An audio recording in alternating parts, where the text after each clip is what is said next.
not to start the debate early, but if any of y'all are down to chat in VC for a min, I'm streaming right now, so y'all can give me y'all's initial thoughts. LOL.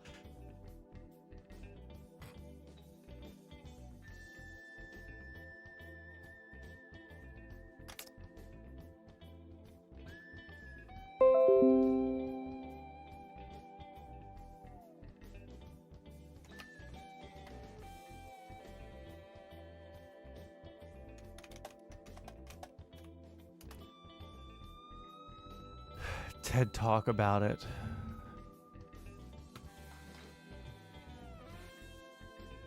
I know that there was like a what are we learning about? Possibly DEI.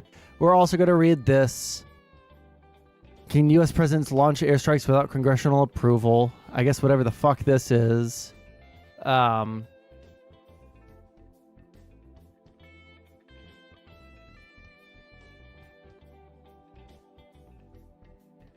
Test.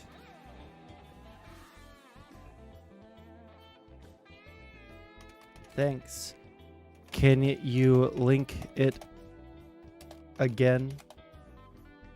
Now that I can read the channel.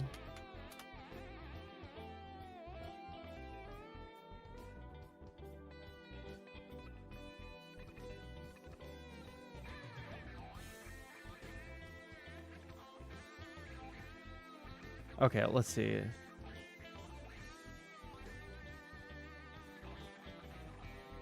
It's not showing me a previous message history. Can you link it again? As soon as this guy links me this thing, so it's possible we're debating on Drone Tech's Discord tonight. If you guys don't know who, if you guys don't know who Mr. Drone Tech is, Destiny debated him a couple of, like last week or some shit. Let's see.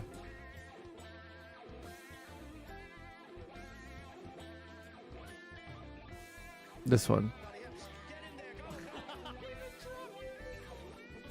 No, hold on. That guy's a plant, okay? Because that guy is... Trump just suggested things. Like, it didn't even get to the court process. When you say Trump just suggested things, he was trying to suggest to his vice president to make him the president, subverting the vote that he knew he lost. That's an attempted coup. There was no attempt, though. I mean... There was an attempt. It was when he asked Pence, can you please help me coup the government? Did it go past a question? Okay, so question. Is it only a coup if it works? And then if it's not, what do you call it? There was not an attempt. It was a question asked. It wasn't a question. He was like... God. Okay. Okay, we're actually going to do stuff now. Okay. ADD medicine should be kicking in pretty soon. Did you read that study discussing that the benefit of diversity in the classroom was weighted to white and Asian people due to curves when grading? Damn. Well, was that for affirmative action or was that for DEI? Bin video is short. When all argument. Okay. Well, we'll look at those here in a second. Okay, what is DEI? DEI, diversity, equity, and inclusion, usually abbreviated to DEI, refers to organizational frameworks which seem to promote the fair treatment and full participation of all people, particularly groups who have historically been underrepresented or subject to discrimination on the basis of identity or disability. These three notions, diversity, equity, and inclusion, together represent three closely linked values which organizations seek to institutionalize through DEI frameworks. Some experts say diversity and inclusion should be decoupled in some cases. Some frameworks, primarily in Britain, substitute the notion of equality with or equity with equality.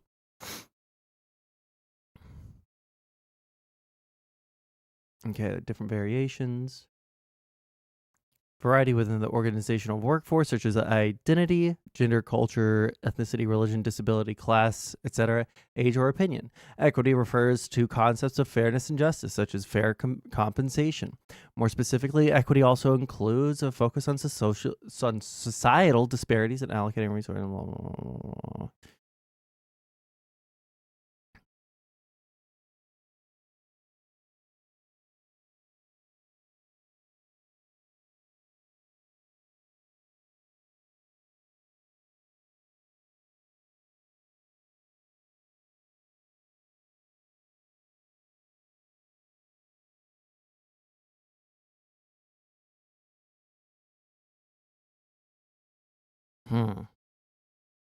Okay, we'll look at this in a second. It sounds like affirmative action, but it's not a law. It's like a concept.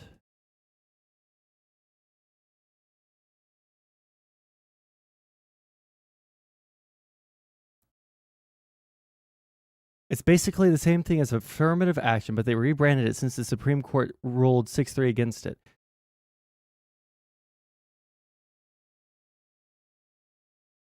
JP Morgan CEO also spoke against it between the lines when he showed up yesterday. Okay, let's see here. JP Morgan CEO interview. What is this? I've seen people talk about this today. On Bitcoin. Can we have the whole...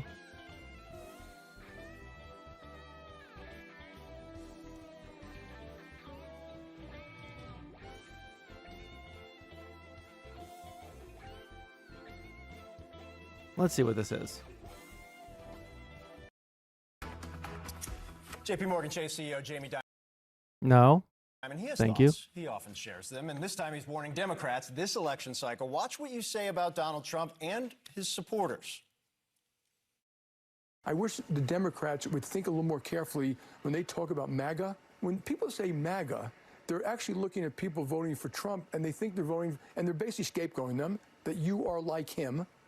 But I don't think they're voting for Trump because of his family values. Now, if you look, just take a step back, be honest. He was kind of right about NATO, kind of right about immigration. Mm-hmm. I'm so sorry. Someone in Drone Tech's Discord, brainwashing works by repetition. You can't convince idiots with logic, but you give them a reason to repeatedly... Oh, okay. To repeatedly brainwash, you give them... Oh, Jesus, he edited it. You can't convince idiots with logic, but you give them a reason to repeatedly brainwash them when speaking out against it. They need to counteract you being right, as they need to counter...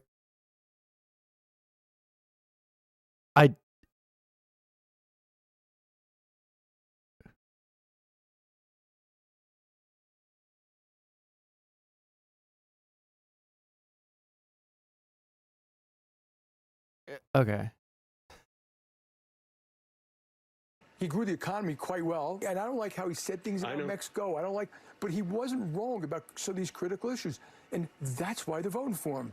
And I think people should be a little more respectful of our fellow citizens. The Democrats have done a pretty good job with the deplorables, hugging onto their Bibles and their beer and their guns. I mean, really, like, could we just stop that stuff and actually grow up and treat other people with respect and listen to them a little bit? I think this negative talk about MAGA is going to hurt Biden's election campaign.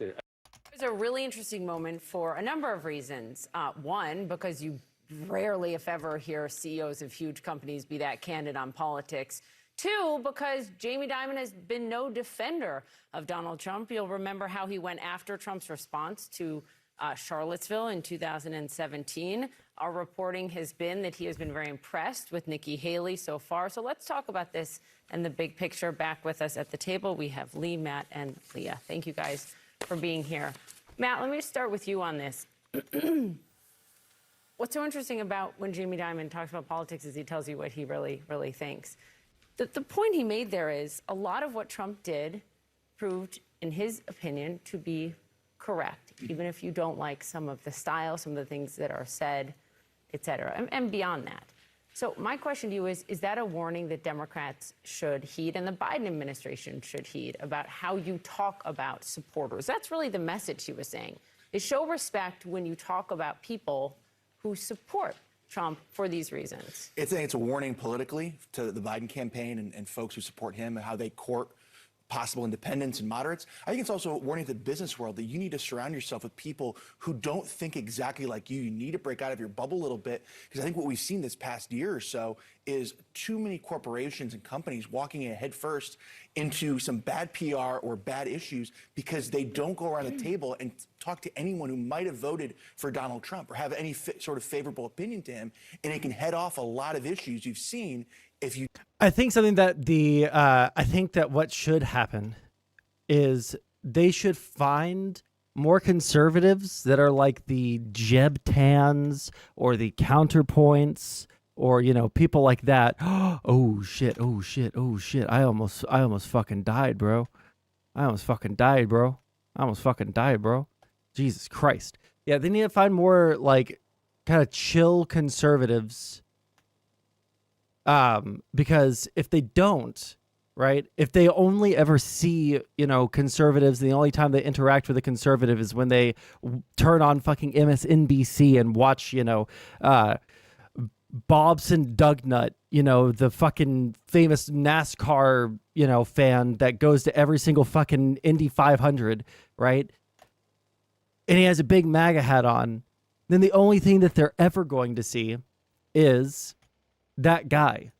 You literally you have to, if you care about anything that you're talking about, right? You actually care about the citizens of the United States that aren't fucking liberals. You have to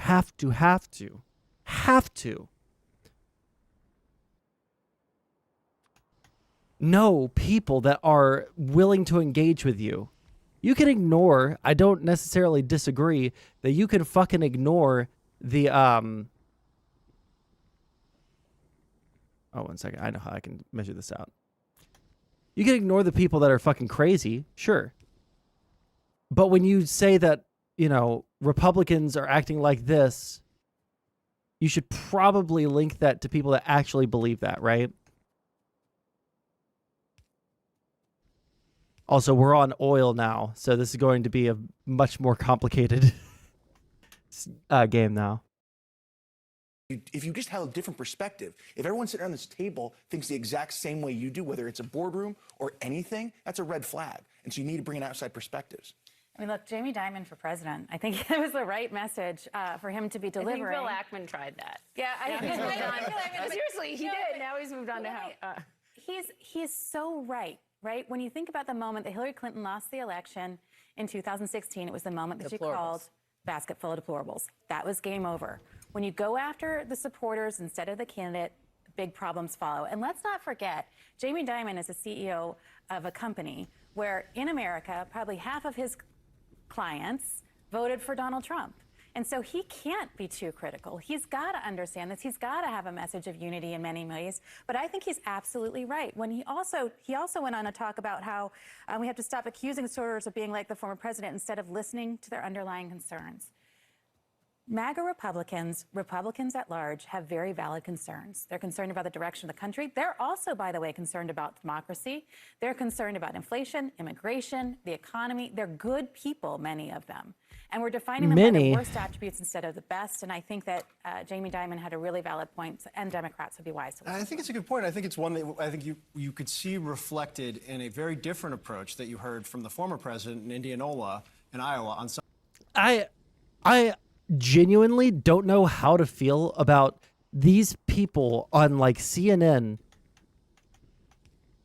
who are constantly shitting on everything that every single fucking conservative in America believes, right? They're constantly shitting on them hard. Not a little bit, a lot of it, right? Shitting on them hard. And then they want to like sit here and like wax poetic about, I'm sorry, that maybe I'm a little soy, but that rubs me the wrong way a little bit, okay? Like, you can't fucking sit there and pretend that you now all of a sudden understand this because the JP Morgan Chase guy said it. Sunday, take a listen. So we have to have fair and free elections, or we don't have a country. But these caucuses are your personal chance to score the ultimate victory over all of the liars, cheaters, thugs, perverts, frauds, crooks, freaks, creeps, and other quite nice people. That's a mouthful.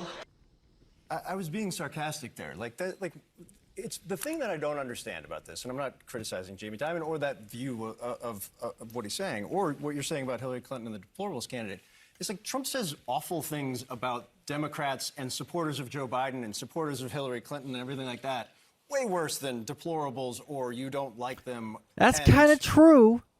No one don't throw seems glass to care. or stones in glass houses. The deep offense that is taken when Hillary Clinton says deplorables or people call Donald Trump supporters MAGA people is not reflected. And I'd like to know why. We also... Yeah, for all of the fucking talk that they have about, like, all the fucking trans people are fucking groomers, like, for all of that talk, they do get awfully fucking pissy. They do get awfully fucking pissy when it's someone that, you know, or fuck, I just realized this doesn't line up, does it? Fuck my life.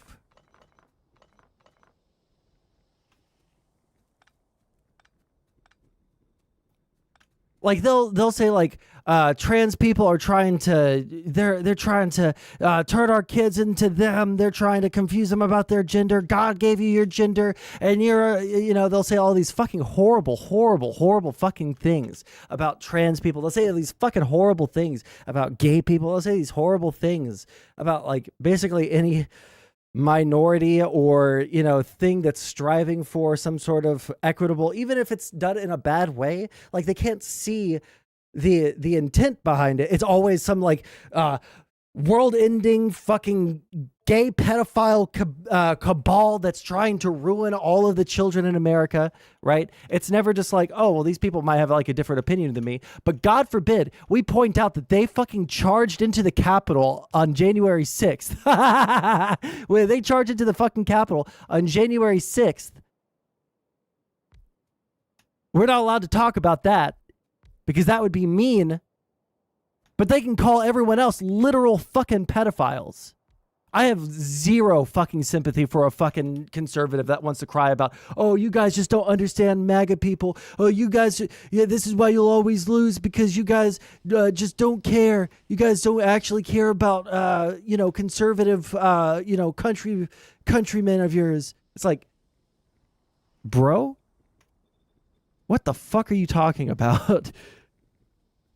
You've been going on for how many fucking years at this point? Have we seen them fucking go off? Talk about drag queens and shit? The most hateful shit you've ever seen in your fucking life? And now we have to be fucking empathetic? I'm sorry. It's super fucking gay. I agree that we should, but man, the fucking fragility of these fucking losers is not to be ignored. We also know that Joe Biden has actually been getting flack from and really getting hit from Democrats, diehard Democrats, and progressives about being too soft, I think, on Donald Trump, which is interesting because the central part of the campaign has become this idea of democracy. Donald Trump is an existential threat to democracy. What I think is interesting about Jamie Dimon's comments is that given that Jamie Dimon has been so critical of the past, why the about face? Why in this moment? Why so rapidly, especially when he's spent the last 3 months really championing Nikki Haley and saying this is somebody who is not chaotic, who is not, you know, spitting in people's faces and calling people names or calling for, you know, revenge politics as the front runner of the party. And I think part of what we have to look into is what does Jamie Dimon see as the pathway forward? And I think one of the things he's identifying is that he thinks that Trump is going to be the front runner. He didn't say that. Right? He says that this is the person that is going to be the GOP nominee. And so I think as he's thinking about, as we're thinking about, how is he framing this? We have to remember that Jamie Dimon is trying to think about an entryway into this relationship with Trump. Can I ask you a question? And this is about separating the policies that he laid out there, whether it's with NATO, whether it's on immigration, economy, China, and the words the former president chooses to use, the way he does it. Do you see what I'm saying? Can you see a separation there? Or is it take it all or leave it all? I have no idea what the fuck she just asked. Entryway into this relationship with Trump. Can I ask you a question? And this is about separating the policies that he laid out there, whether it's with NATO, whether it's on immigration, economy, China, and the words the former president chooses to use, the way he does it. Do you see what I'm saying? Can you see a separation there? Or is it take it all or leave it all? Well, I think Jamie Dimon says we should be able to separate. But I think that's what I'm asking. But the problem is that with somebody like Trump, and I'm not talking. Am I fucking retarded? Okay, I'm gonna pause the game. I'm gonna actually listen to the full fucking question. Do you see what I'm saying? No. Can how is he framing this?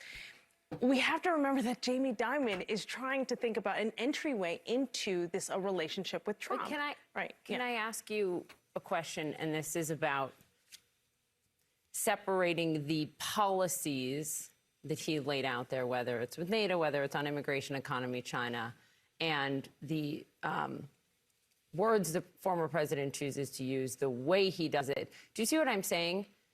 Can you see a separation there? Or is it take it all or leave it all? Well, I think Jamie Dimon says we should be able to separate. But I think that's what I'm asking. But the problem is that with somebody like Trump, and I'm not talking about his supporters, right? That's a different conversation, I think. But with somebody like Trump, there is no separation. And I think it's very difficult, right, to essentially make an argument that is in fact effectively whitewashing the president's kind of ideas and his policies. Like his rhetoric is directly tied to policies. And this was one of Jamie Dimon's central criticisms, right? As he says, well, maybe Trump is right about immigration. Well, 2 years ago, he's blasting the president for his stance on immigration in the way that he is talking about immigrants. So you can't divorce the two.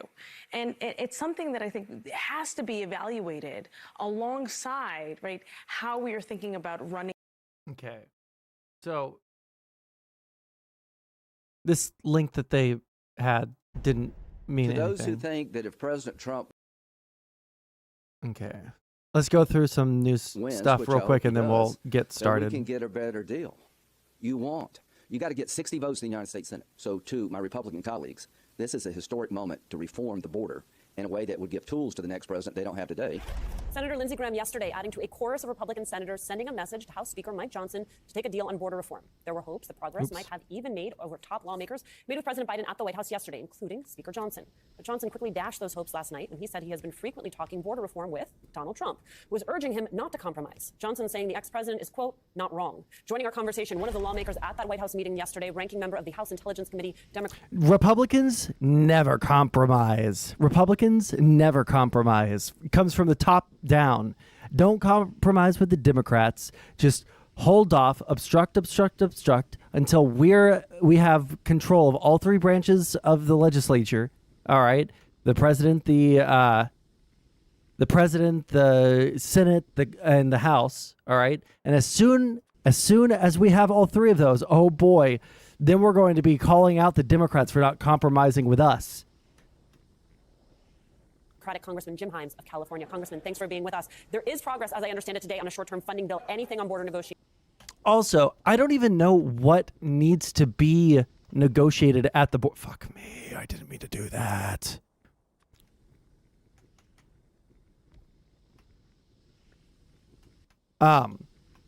Fuck, what was I about to say? Negotiations and funding for Ukraine and Israel. Oh, well, I don't even know what needs to be what needs to be negotiated about the border. I feel like I cared a lot more about immigration issues, probably would still care more about immigration issues once the election starts ramping up. Now that I'm like thinking out loud, like it just doesn't seem like that big of a problem. I live in Texas, right? I live in one of the biggest cities in Texas that I think.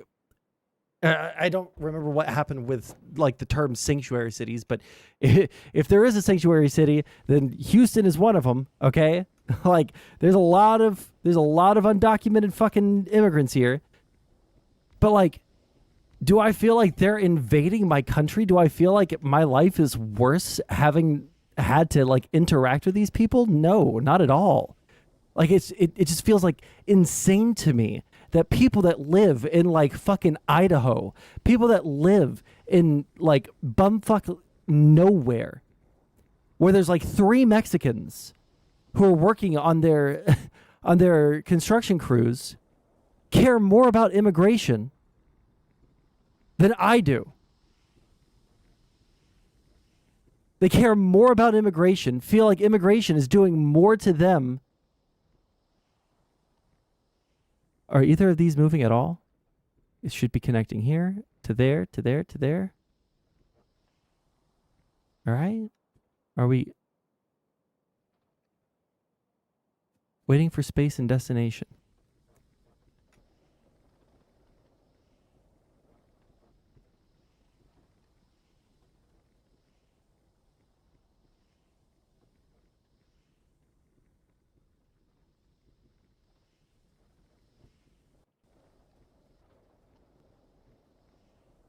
Okay, this is what we're going to do. We're going to put a pump from right here. And then we're going to put another one of these bad boys. And then we're going to really start filling these bad boys up. Is everyone moving now? Okay, cool. Well, remember, first of all, Connecticut, not California, but much more importantly, the moment of reckoning is when the Senate passes their bill, which they will with very strong bipartisan support, and it will have, as Lindsey Graham himself said, probably the best border deal the Republicans are ever going to get. It will have money for Ukraine, for Israel, and for Indo-PACOM, and then it comes to the House. That's the moment of reckoning, right? Because there is a substantial majority in the House to pass that bill, and again, it would be historic. It would be this country standing up for Ukraine and getting a border and immigration deal done, which is really hard. The problem, of course, is the Speaker is, as you... Like, listen to these people talk, dude.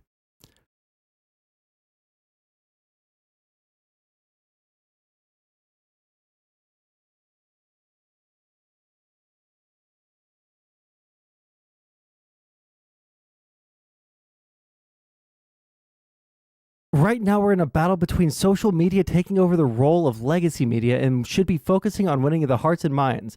People like Destiny are the system's useful idiots.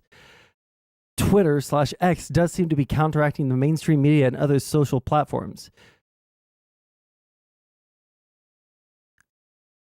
If not for Elon, there would be no chance for us.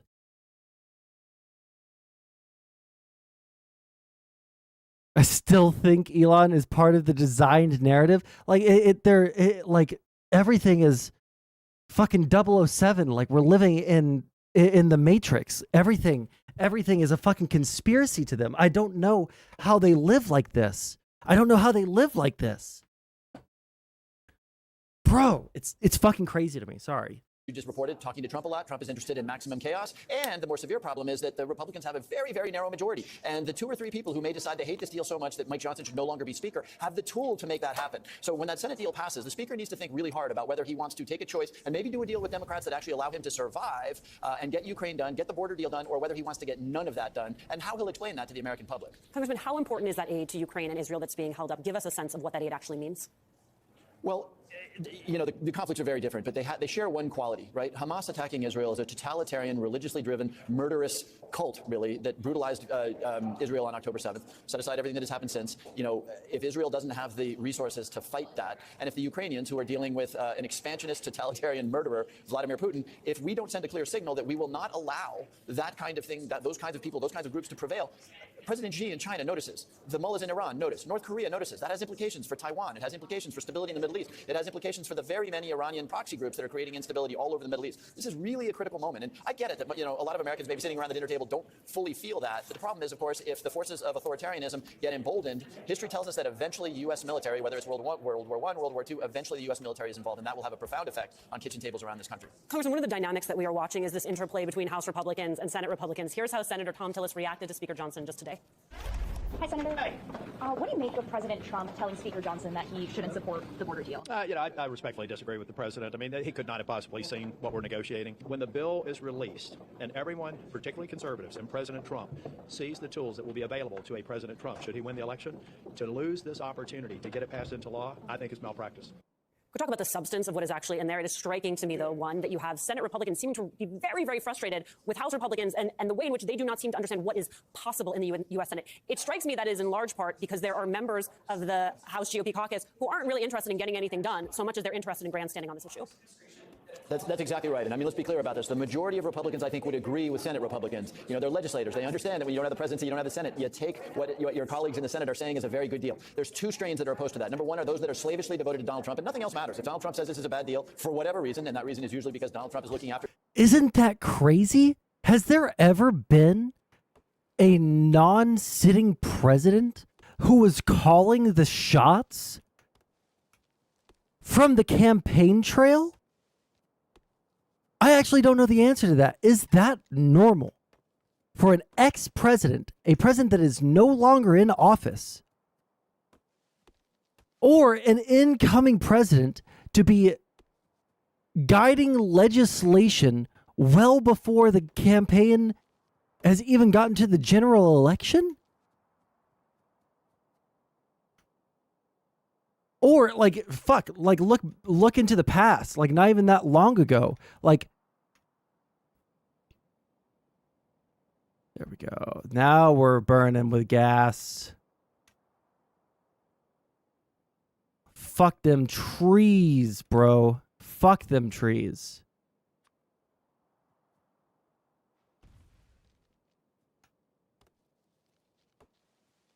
There we go. One shop each.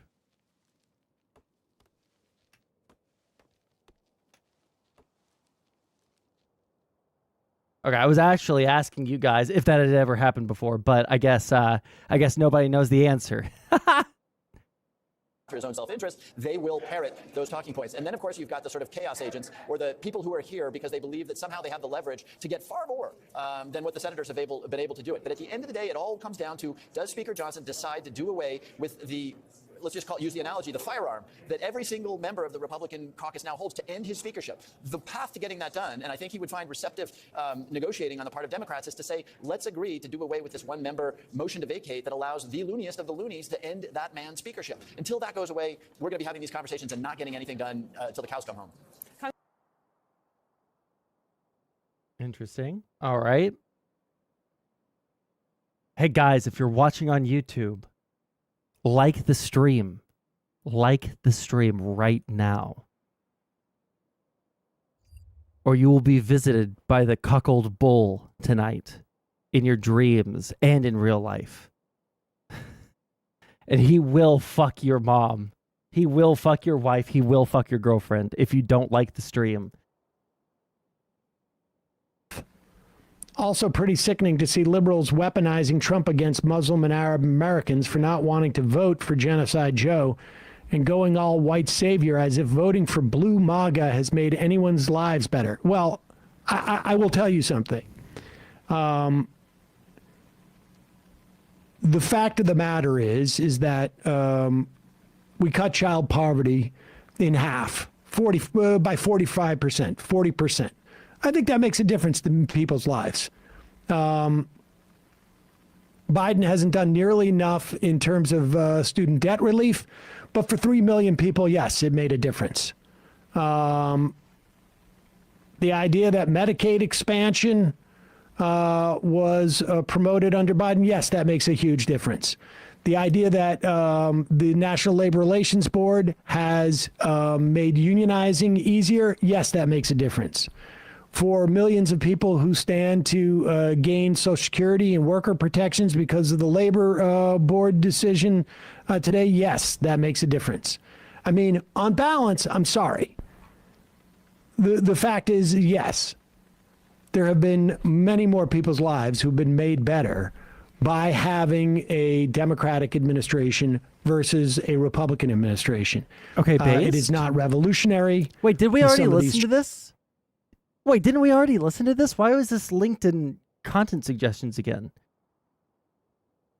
Changes are incremental. Dude, Emma you must may be argue fucking that seething. And certainly in the lives of some people, it is not made better without a doubt. But I don't know what to tell you. Like, I think I personally am not someone who has ever really cared about the Democratic Party beyond whether that party or candidate is going to move in the direction of issues that I support. So I don't know what to tell you. Biden has continued a lot of the policies introduced under Trump. That's true. He's also reversed a lot of policies that have existed under Trump. Arguing zero difference is just not useful. Also, I think arguing what people should do one way or the other on election day isn't useful. Like I'm coming back to the idea that like the private ballot, I think people should just, and then move on to like, what else are you doing? Are you joining some sort of progressive or socialist group? Are you phone banking for some, like what else is going on besides where are people putting their moral chit on election day that apparently determines everything about people's politics? I think it's just massively overstated. And so like, okay, people don't vote for Biden. They're not empowered anymore. They might feel better about themselves and might have a little bit more free time on election day. But like, what else? This conversation gets short-circuited by the voting day consideration, in my opinion. Right. I'm going out to get a coffee instead. But again, I recommend that Lemmy or Lauren video. Right. Can answer that question better than I can. She works. Okay, we're good. All right. Get rid of that. Get rid of the tabs that we're not going to actually watch. I don't think I'm ever going to watch a Hakeem video ever again. So, not going to watch that one. Here. Okay, a little update on the Houthis. Oh, a based Vosh take.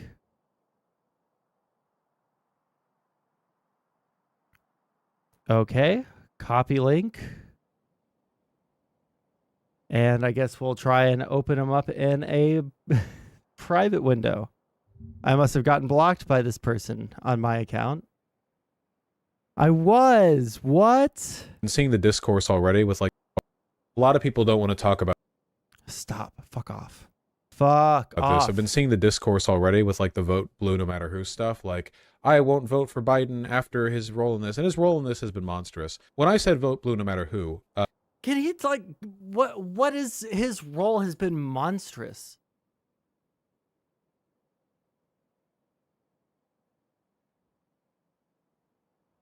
Vosh? No, this Ann Kami person, whoever this is. I meant vote blue no matter who. I didn't stutter. Anyone who thinks this changes the math doesn't understand. Also, Vosh didn't block me, but he did. I will say this. He did unfollow me. He used to follow me for a long time. But then,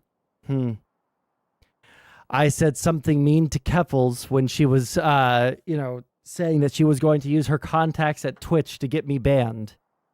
So I was the bad guy. And didn't believe in it to begin with.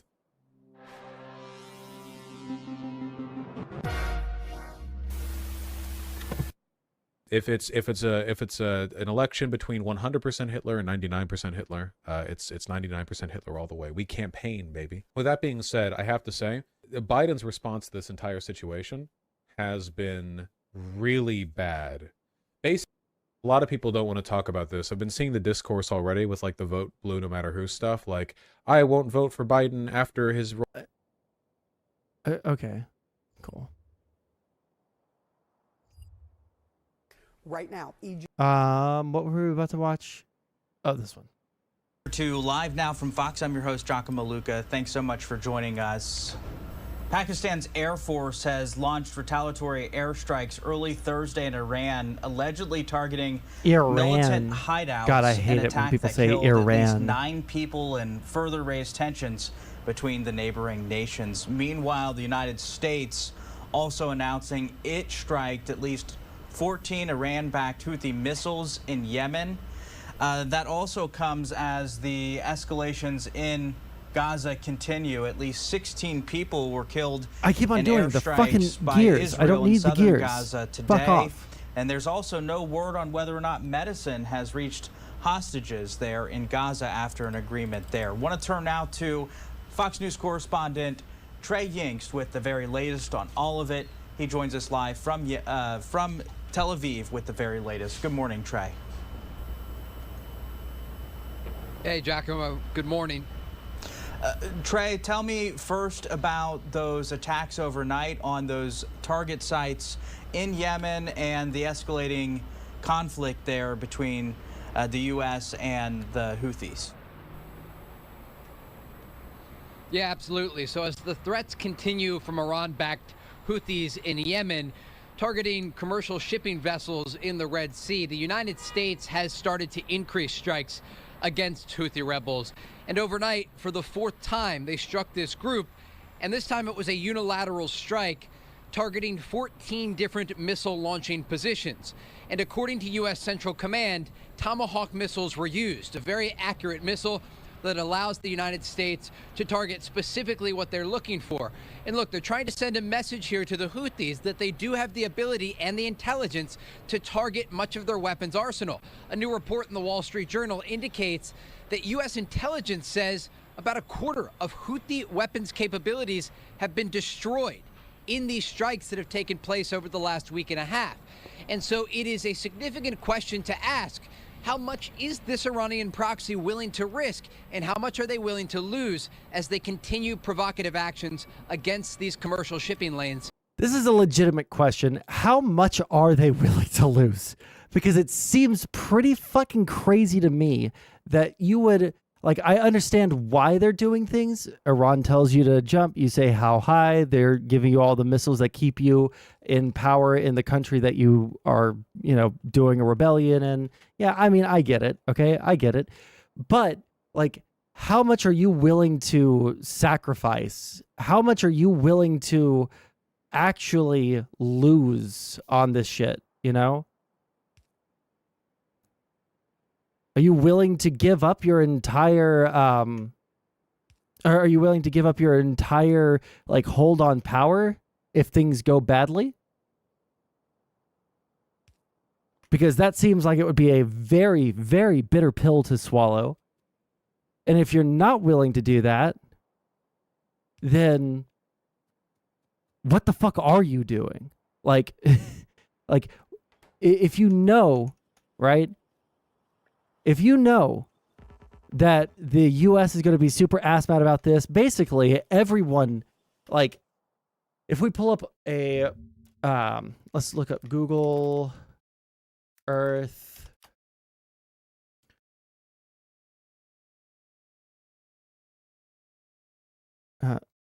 Explore.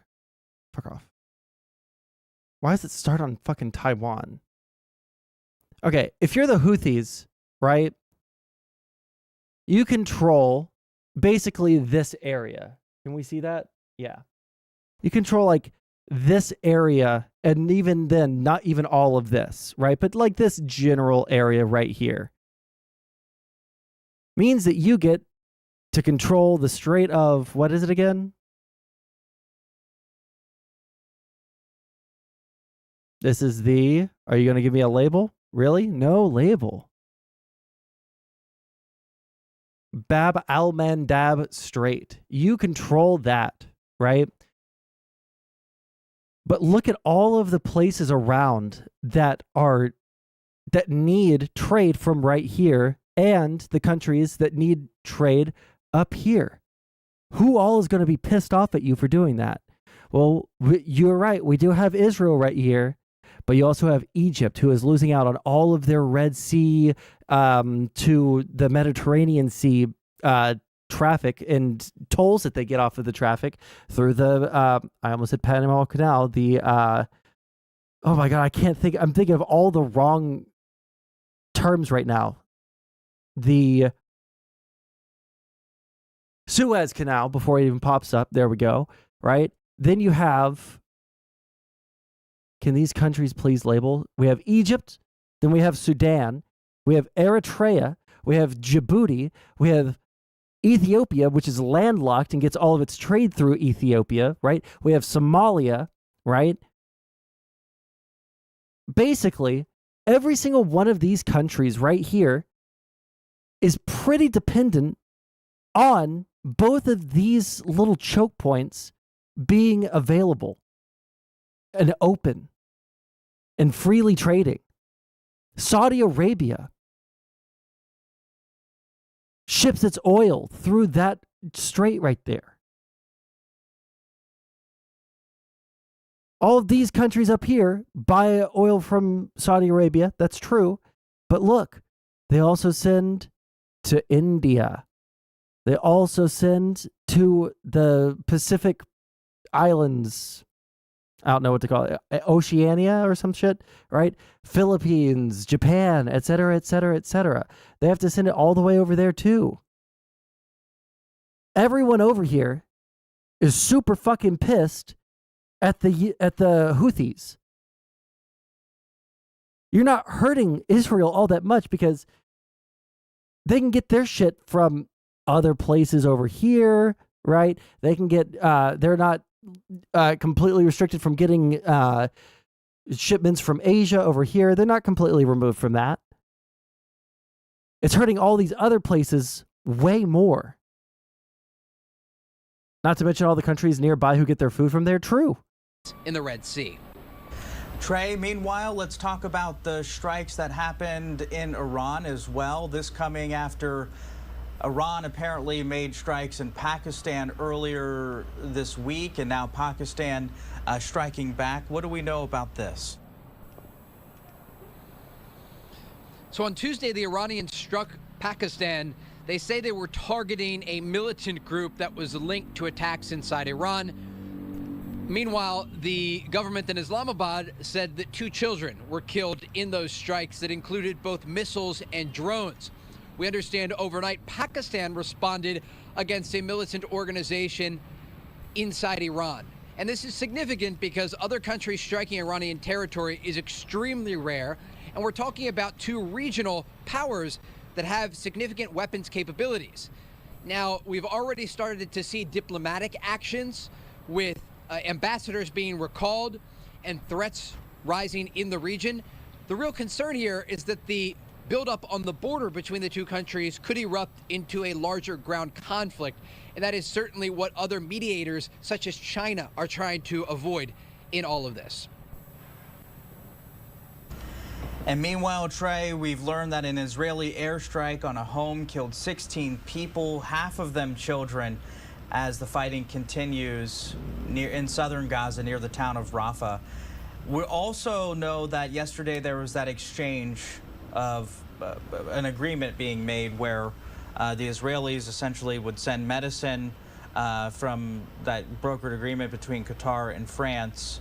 Have we learned whether or not anybody has received that medicine, at least the hostages? No. So we know the medicine has made it into the Gaza Strip. And remember, this was a deal that was brokered really without Israeli help. And internally in Israel, politically, the Prime Minister, Benjamin Netanyahu, has faced some criticism because this is seen as an indication of how little the Israeli government is able to negotiate with Hamas directly as this war continues. We're more than 100 days in. This medicine deal was brokered between France and Qatar. And reports indicate it was at a 1,000 to 1 box ratio. So for 1 box of medicine for the hostages, there would be 1,000 boxes of medicine for humanitarian aid to enter the Gaza Strip. We know it's inside the Strip. It's difficult to track exactly where it ended up, but the Qataris were the ones delivering it, not the Red Cross or other international organizations like the United Nations. I wonder As for why. the strike overnight, we understand more than a dozen people were killed in Gaza's 3rd largest city of Rafah. We've been talking with Palestinians on the ground inside Gaza who indicate the Israeli air campaign against the Strip continues, despite the fact that the Israelis have actually pulled troops out of most of northern Gaza and pulled them back from positions in the central part of the Strip. But remember, as this war pushes forward, many of the Hamas and Islamic Jihad militants have moved to the south, where there is a heavy civilian population following weeks and months of evacuation orders by the Israelis. So we're entering a very difficult time period here. The region is eventually going to have to find some sort of diplomatic solution to end the conflict. And there are a lot of questions being asked about what the day after looks like for Gaza. And the last question I have for you in the wake of some of the recent news was conversations about what will happen at Israel's northern border with Lebanon. I know there's been discussions about potentially a peacekeeping force there. What do you know about that? So the Lebanese militant group Hezbollah, for the first time this week, indicated they would be open to the idea of a diplomatic solution. The reality on the ground is far different. You still have daily exchanges of fire, both anti-tank guided missiles and rockets being launched into Israeli territory. Over the weekend, 2 civilians were killed along the northern border between Israel and Lebanon. And the chief of staff over the past 24 hours in Israel has indicated the region is getting closer to a war with Hezbollah. And remember, we are not talking about groups like Hamas and Islamic Jihad that had a rocket arsenal of thousands. It's estimated that there are hundreds of thousands of rockets and missiles belonging to the Lebanese militant group Hezbollah. They have received backing and funding by the Iranian regime, precision-guided missiles, and there's an understanding on the ground here in Tel Aviv that if a broader war erupts in the north, major cities, such as this one and others across Israel, will face significant missile fire, and the amount of fire could easily overwhelm Israel's missile defense systems. So it's certainly a front that Israel has to keep an eye on. They have to decide where they want to put their missile defense systems. And they've actually pulled some troops out of Gaza, put them into training, given others arrests in anticipation that there could be a broader conflict developing. Giacomo? And Trey, there is a deep concern about a broader conflict developing. Trey Yanks there in Tel Aviv for us today. We sure do appreciate it. All right, thanks so much to him and all of our crews over with Fox News breaking down the latest for us. All right. Israel doesn't care about civilians. Meanwhile, hold on. Before we... let me pause. Okay, this better... Let me see if this is something I actually want to watch. One sec.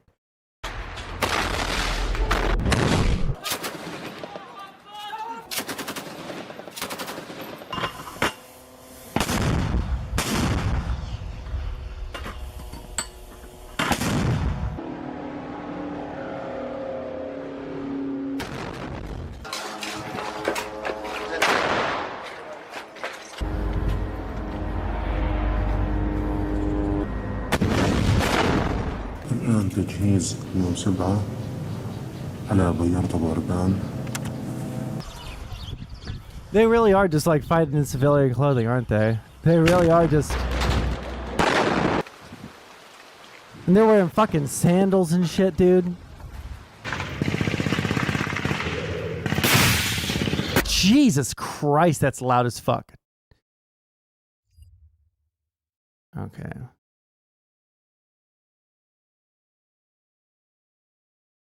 Okay, we got about an hour before this, whatever this debate is. Let's see if this right here is interesting enough.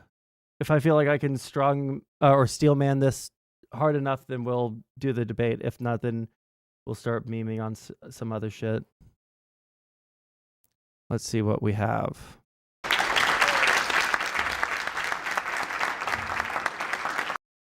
Vosh is waking up. Rousers. They don't actually... They're rabble rousers.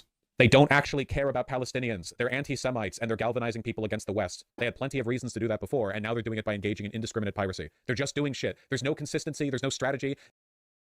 They're rabble rousers. They don't actually care about Palestinians. They're anti-Semites, and they're galvanizing people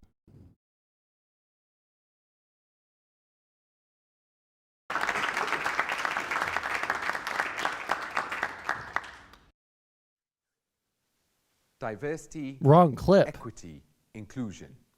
A topic that we've heard so much about in the last couple of years. An area that we see so much investment in. Every organization trying to drive change, trying to create a workplace that's more inclusive, a society that's more inclusive. In the US alone, last year, $8 billion was spent on diversity training, and many more billions globally to try to create that equity that everyone wants to see, feel in the workplace. However, one of the things that's come to light is that it's not driving the change that we want to see. We're not achieving the success that people want to feel in the workplace. Why is that? Well, I argue that very training is biased. It's built with stereotypes. It has assumptions. But it's not always diverse or inclusive. And many times, it does the very opposite of inclusion. But in order to truly understand why diversity training is failing and what we can do to really drive change, we must look at education as a whole. How do we learn? How do we truly embed change? I remember being in university. I did a degree in business management. And at the time, we did numerous case studies, read numerous books about successful leaders. What makes success? Who are the top leaders in our country? Who are the top leaders globally? And I remember looking at them and reading these books and thinking, none of them look like me. Not one of them. And how can I become something I can't see was the big thing for me. When I graduated, I really struggled with seeing myself in that position. Fortunately, life gave me experiences that made me believe that I could be anything I wanted. But that education failed me because it didn't give me that image. When we think about history that we learned in school, whether primary school, secondary school, what history did we learn? If we learned about the British Empire, did you learn about the colonizer or the colonized? Which version did you get? Was it bias-free? Did it really give you all the different perspectives? These are the challenges we see in so many forms of education. They give you a perspective, not the whole perspective, not different views, not different takes. When we think of education, many times it's delivered in a certain way to what is defined as a group. We deliver it in the same way because the assumption is everyone learns the same way. Everyone absorbs information the same way. That's so far from the truth. We know people learn in different ways. We know people are neurodiverse. People have different ways of taking in information. I've got a young son, a 7-year-old, who's got ADHD. And I got called in to his school a couple of weeks back. And the teacher said to me that he's not doing well. He's not able to do tasks he's given. We give him maths questions, and he doesn't do them. He fails. His education standards are much lower than they should be. My son, who's 7, builds Legos for 14-plus-year-olds. He has this brain that's fascinating. He can do things. Okay. Now, this is me as a, like, this is my, maybe this is like a self-deprecating comment because I never saw this as being like a particularly like crazy thing. One second, I might sneeze.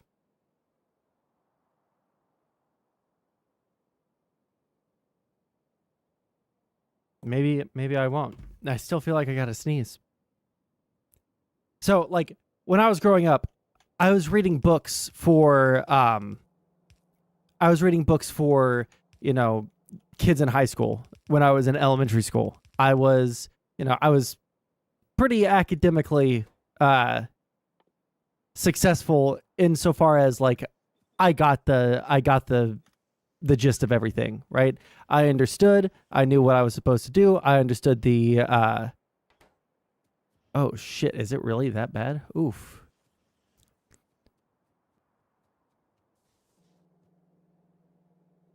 Maybe I need to do this.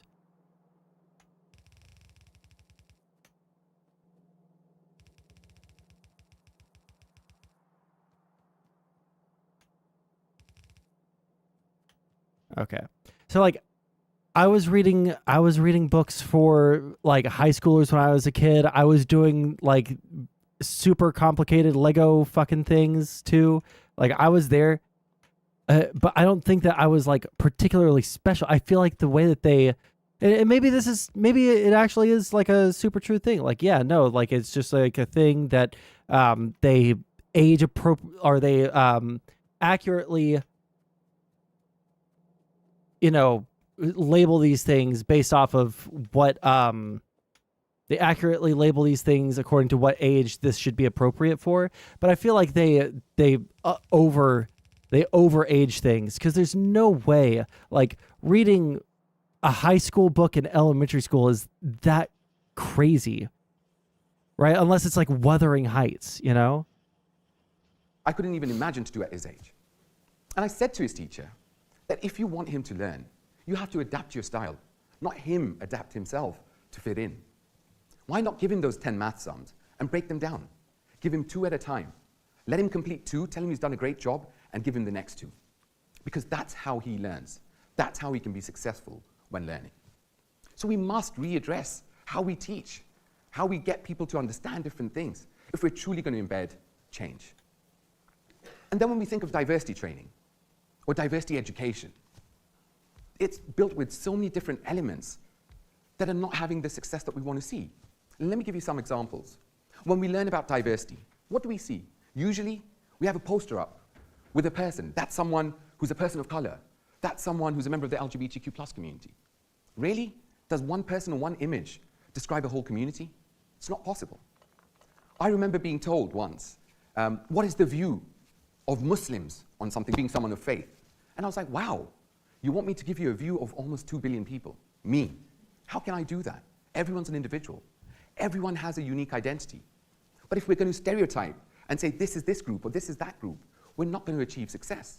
Furthermore, a lot of our training within the diversity space looks at some of the challenges faced by communities, and rightly so, there are challenges. When we think about racial equity, when we think about gender equity and so on, there's huge challenges. However, it's not all misery. There's so many successes in diverse communities and diverse groups and underrepresented groups. Why do we not hear about them? I remember speaking at an event a couple of months back, and someone came up to me at the end and said, it's amazing to see everything you've achieved, despite all odds. And I was like, wow, thank you, but what do you mean by all odds? And she said to me, it must have been really difficult for you growing up. It must have been so difficult not having access to opportunities. And I was like, I'm really sorry, but I had a really good upbringing, not the one that you think I had. And she apologized, and she didn't have any negative intent. Her intent was not negative. But the problem was, someone had taught her through some training somewhere that people who look like me, this is their experiences, or this is their journey. So it hadn't built in the unique identities within that training. The other big challenge when we think about diversity training is, what perspectives do we give? What do I mean by that? We give dominant culture perspectives. Many trainings around the space are either a British version or a US version, with the assumption that that same diversity elements that we focus on will work in every single country globally. Diversity is different. What areas of diversity are important, what diversity looks like, is different in each and every country. Forget countries, in each and every town. And not even towns, in each and every region within that town, each and every estate, each and every block within that town, it's different. But if we give one version and expect everyone to understand that, how will that actually reach out and speak to the people? How will it train individuals to engage with each other? Many trainings in the diversity space are done through the corporate space. You're given one version, right? So what a company believes in. These are our top 5, top 10, top 3 areas of diversity. We believe in this. How can we learn if we don't have more information, if we don't have different perspectives within that diversity training? So what is the solution? Well, I think it's a few things. The first is our source of information. We cannot train with one source. We must look at open source information.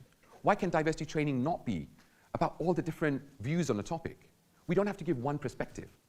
Our society right now is so divided. I think that there is some merit to what he is saying. I also think that this sort of thing can be taken too fucking far. Like a lot of things that I learned about when I was a baby leftist, all right, back when I was just a child, essentially, right? Was that, there are things that you might miss if you don't have enough diversity in a workforce or in a school or in an educational setting. Like, this is something that is probably very true in my mind. However, I also think that there is a weird thing going on right now in academia, especially, right? Also in most, also probably in most like large corporate settings, right? Where they are trying so hard to avoid lawsuits, or they are trying so hard to like hit like specific numbers for their whatever the fucks, right? That they are. One second. Why does it feel like these aren't? Oh, well, I know why this isn't happening fast enough. It's because we have to nuke this entire thing.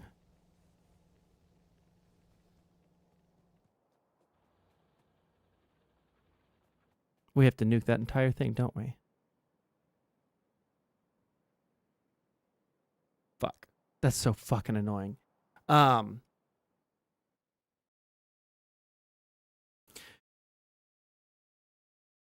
A few missiles, but a nonstop meat grinder on a 2,000-kilometer front line with Ukraine? Sorry, Shuma, I don't know.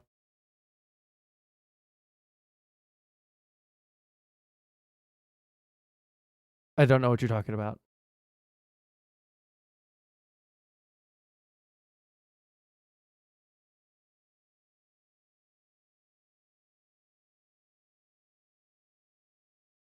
One second. They're actually more racist by that sort of bigotry. Which the training was basically, don't be a bad cunt, be a good cunt to everyone. I just do not like infantilizing people based on their ethnicity based off of DEI. Here's the thing. I find it so hard to take at face value literally anything being said about DEI. And this is why. Because the things that people say about it are so unbelievably, gargantuanly fucking overstated. It would be so much easier. It would be so much easier to, like, you know, break bread with people like this that are like especially fucking crazy about this stuff. It would be so much easier to break bread with them if they had like actual criticisms of what's actually going on, right? Because I can find actual criticisms of like too much woke or too much like PC or whatever the fuck stuff going on. I can agree with that. There can be too much of that. Yeah, I think it's a little bit cringe. I think it's a little bit cringe when people go a little bit too fucking hard on all of the DEI stuff. Oh my God, are you serious? Okay, this is what we'll do. We'll just go ahead and... Nope. There we go. Legal discrimination against white people. Right. Like, I don't know if most people who talk about DEI or freak out about DEI even know how it's implemented.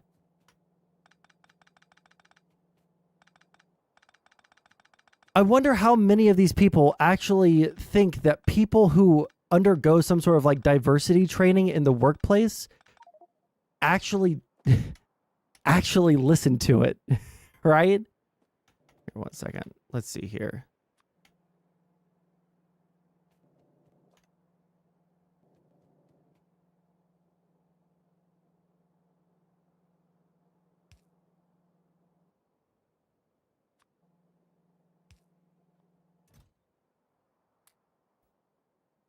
There we go. You can keep on feeding it right there, buddy. And then we can go ahead and hook you up like that. Have fun. All right.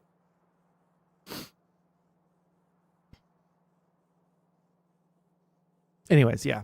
There is no middle left. You're either very far left or very far right. And we don't speak to each other. But how are we going to truly change and embed that change? Unless we look at the differences. We look at the differences we have.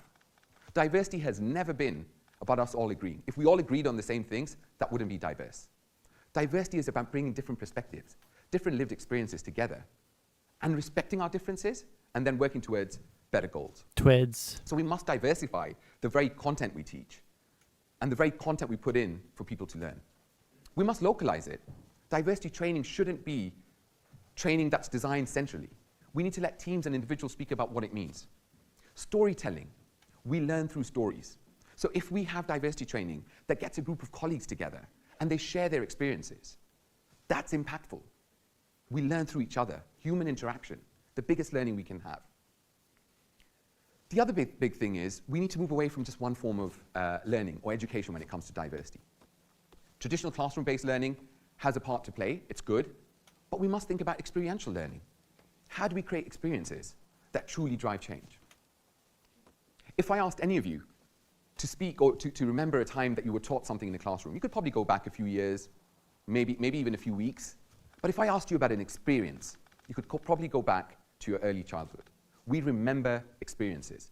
Usually uncomfortable experiences stay with us for a lifetime, but we do remember experiences. Experiences are powerful. It's how we learn.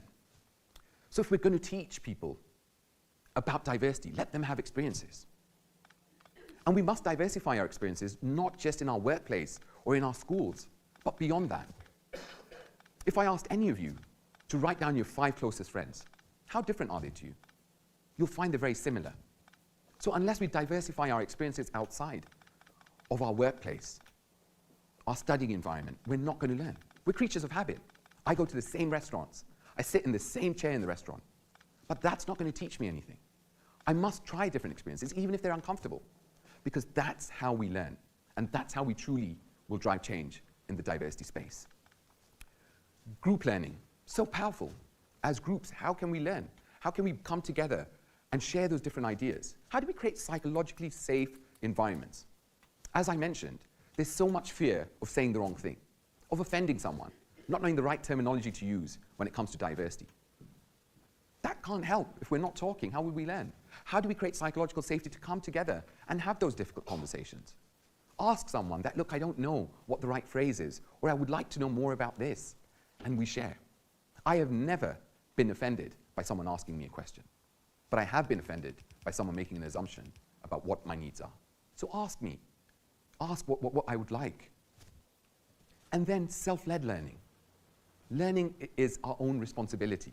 We must learn, whether it's through traditional forms of learning or whether it's through experiential learning. We can own that journey of learning. It is not the responsibility of anyone to educate anyone. We can champion that learning. Cringe. Many I fucking times hate over that the last line couple of so years, fucking much. I've heard people from underrepresented groups saying that people have come up to them and said, tell me about this, teach me about that. Not everyone wants to share their experiences. And it is not the burden of an underrepresented group to educate someone else. Yes, we should talk. And yes, okay, this sort of shit's so fucking gay. Yeah, it actually is. I'm sorry, but you simultaneously want majority groups to have better opinions and better ways of engaging with people of color or underrepresented individuals. You want that, but then you also for some reason want us to recognize that the marginalized people are not going to be educating us. Like, choose one, please choose one, because you don't want white people to learn about fucking other cultures by themselves. That's pretty clear, right? We've seen what happens when that happens, right? It can be a clusterfuck, right? Depending. People trying to be really good, but ending up actually saying something giga racist. We've all seen that happen once or twice, right? Bigotry of low expectations, et cetera, et cetera. So if we've all seen that,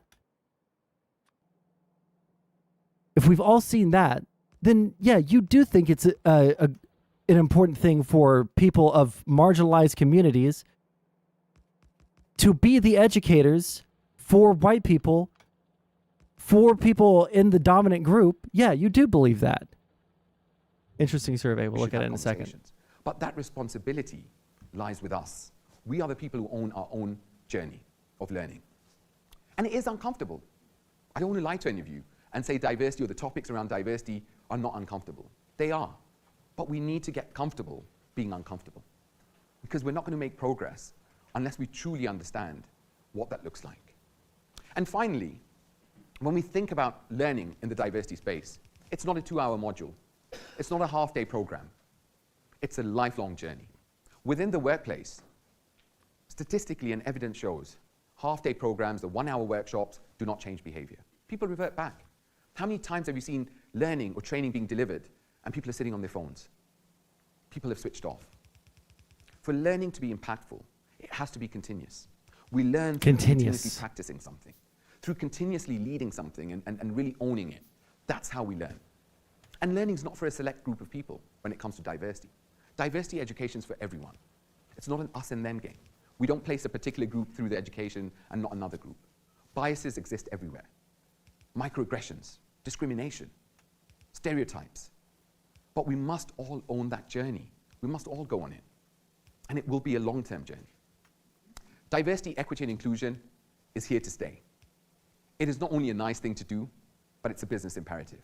When you look at how businesses are successful, it is through diversity and inclusion. Future generations will not align themselves to an organization that doesn't value diversity and inclusion. So getting this That's probably true. piece right is critical for the success of any institution or any organization. But it is something that we must readdress, because if we continue down the same path and spend the billions without any impact, we're just box ticking. So true change is going beyond the boxes and really understanding that each and every individual is part of the change, and we should all own that journey of going through the change. Thank you.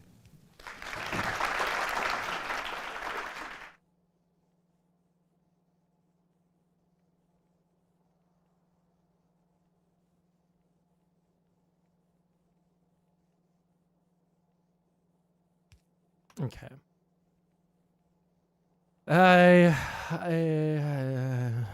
One sec. I'm not sure if I do care enough about this.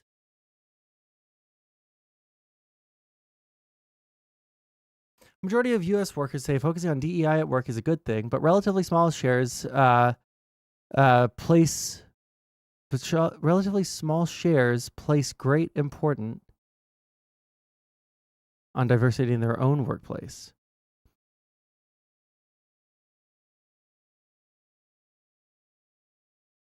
Neither good nor bad. Gotcha.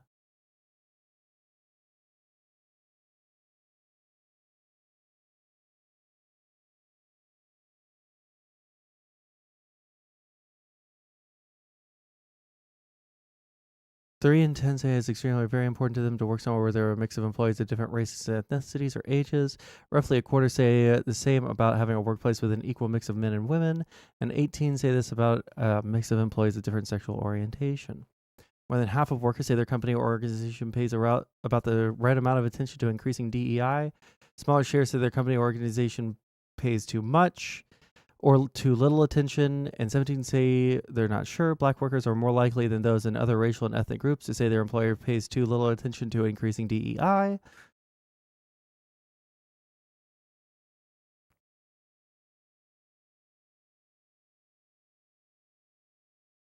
Women are more likely than men to value DEI at work.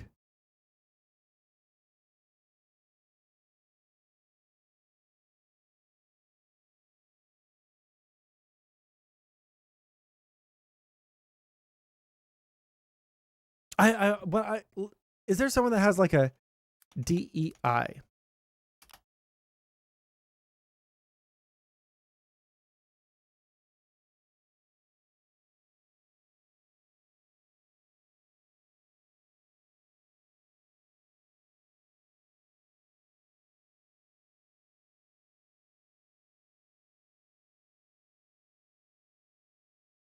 When Texas college students return to school after the winter break, they'll discover their campuses. Any segments so far? I don't know. Was the I am not even gonna lie. I don't even know what we've gone over this stream so far, dude. Diversity offices are closed for good. Texas A&M posted this message online. Yeah, Remy, that's why that was a useless video. No offense to Gas, but there's no way you could have known unless you watched that beforehand. But Vosh claims that literally everyone to his left is a blight on the Western left, including squad members, due to their anti-American foreign policy. He unironically says he believes he's the one good leftist. I think. Based. And then I say, Vosh are leftists real? I don't know. I don't know. Man, every time I don't watch Hassan for a month or two, I think, man, I should probably stop having so many like mental negative associations. He's probably not as bad as I think. And then I see anything he has to say on foreign policy, and immediately it's like, wait, hold on, wait. This guy is literally like a blight on the Western left. They all are. The main issue is that like it's not just Vosh Hassan, didn't dude. It's like reform. literally He every just leftist. isn't I'm not always even joking. retarded. I feel like I might actually be, in terms of large content creators, the lone ship in the sea, so to speak. Here, I genuinely don't know. Like everyone else, including like squad members, is you know, is I have no idea. Why? Vosh are leftists real? I don't know. I don't know. Based.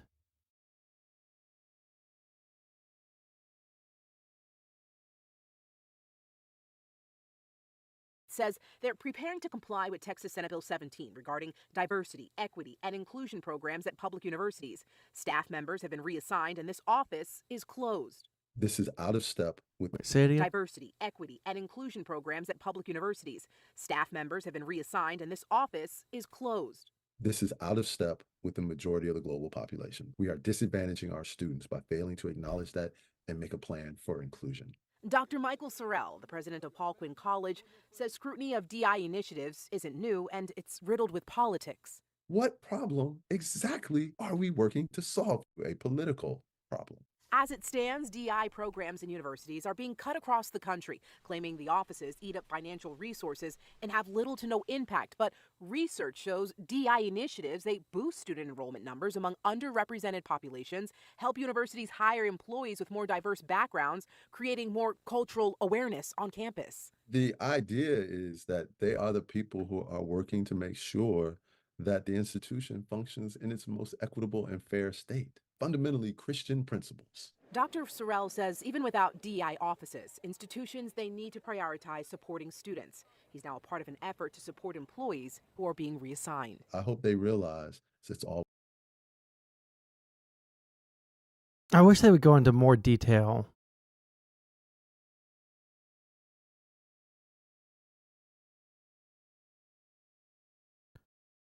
Okay.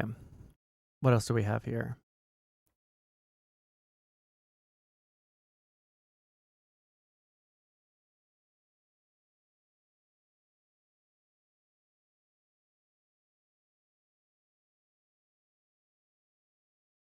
The student enrollment, not graduation.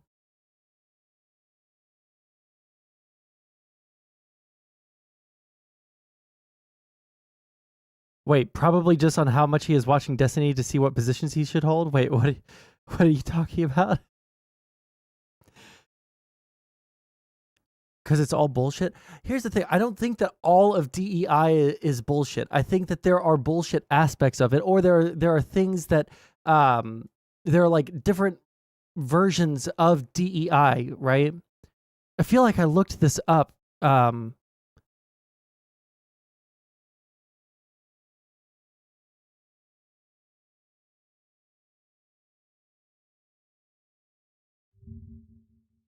So if we look at like diversity, inclusion, and education, it's going to be different. Educational equity depends on two main factors. The first is fairness, which implies that factors specific to one's personal conditions should not interfere with the potential of academic success. The second factor is inclusion, which refers to a comprehensive standard that applies to everyone in a certain education system. These two factors are closely related and depend on each other for an educational system's success.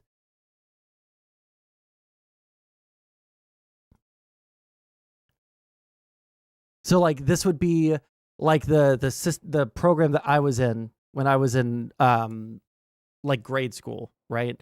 I was in because I have like such fucking god awful goddamn ADD. I had what is called a 504 plan, and I don't know if that's like all over the United States or if that's just like a Texas thing, but here in Texas at least, if you have like ADHD or some other, you know, I was about to say mental handicap, you know what I mean? Like some other like neuroatypical, you know, you're a ADHD person or you're dyslexic or something like that. They have to give you extra time on homework, for example, right? Like that's something that they require. So because I was on a 504 plan, they said, hey, you go ahead. You have extra time on your homework, right? You can't be penalized for turning it in 1 day late because you have ADHD, and that makes it more difficult for you to, succeed in school. So we're going to give you a chance to succeed in school by doing this, right? I think that that's probably fine, right? If you have some sort of, God, I hate calling ADD a fucking mental illness, but I guess like by all technical meanings it is, right? ADHD doesn't fall under diversity, equity, and inclusion. Well, yeah, it would, right? How would it not? How would this not fall under that broad category? Like, genuinely. Like, if you're talking about equity in education, how would this not apply?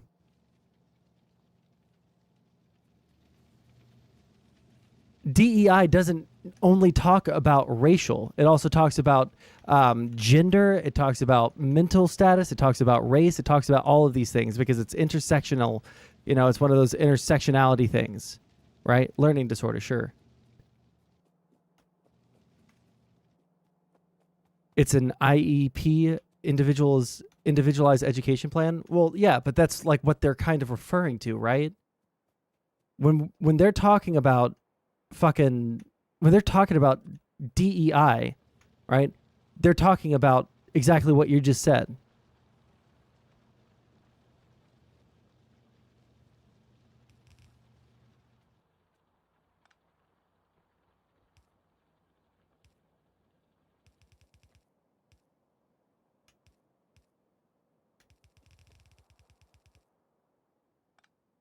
Oops.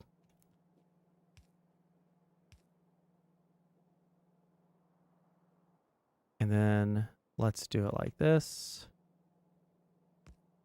And then like that. You're right. So do trans people only have ADH? Wait. Attention deficit hyperactivity? Wait, hold on. Oh, okay. So you ADHD. Sorry, I didn't see the asterisk afterwards. I was like, oh shit, they got the disorder chopped off.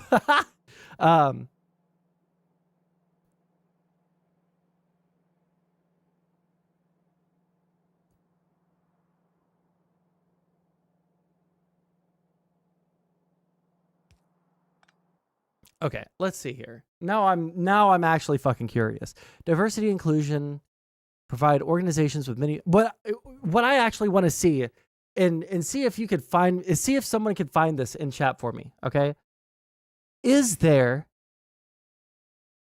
like a widely used like baseline program that we can point towards that says, hey, this is what DEI is, right? DEI is bad because it does this, and this.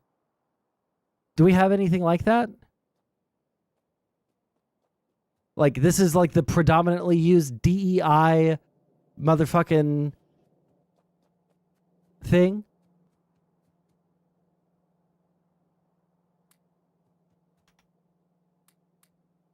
Oh my gosh. Okay, I do have enough.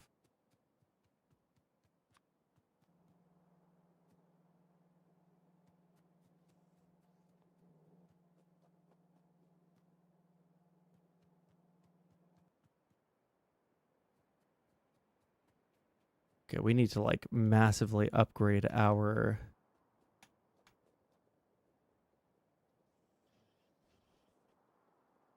iron making abilities.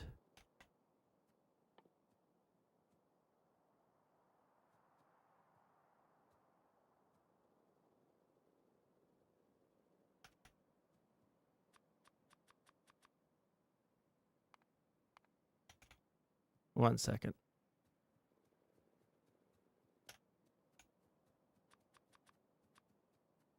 There we go.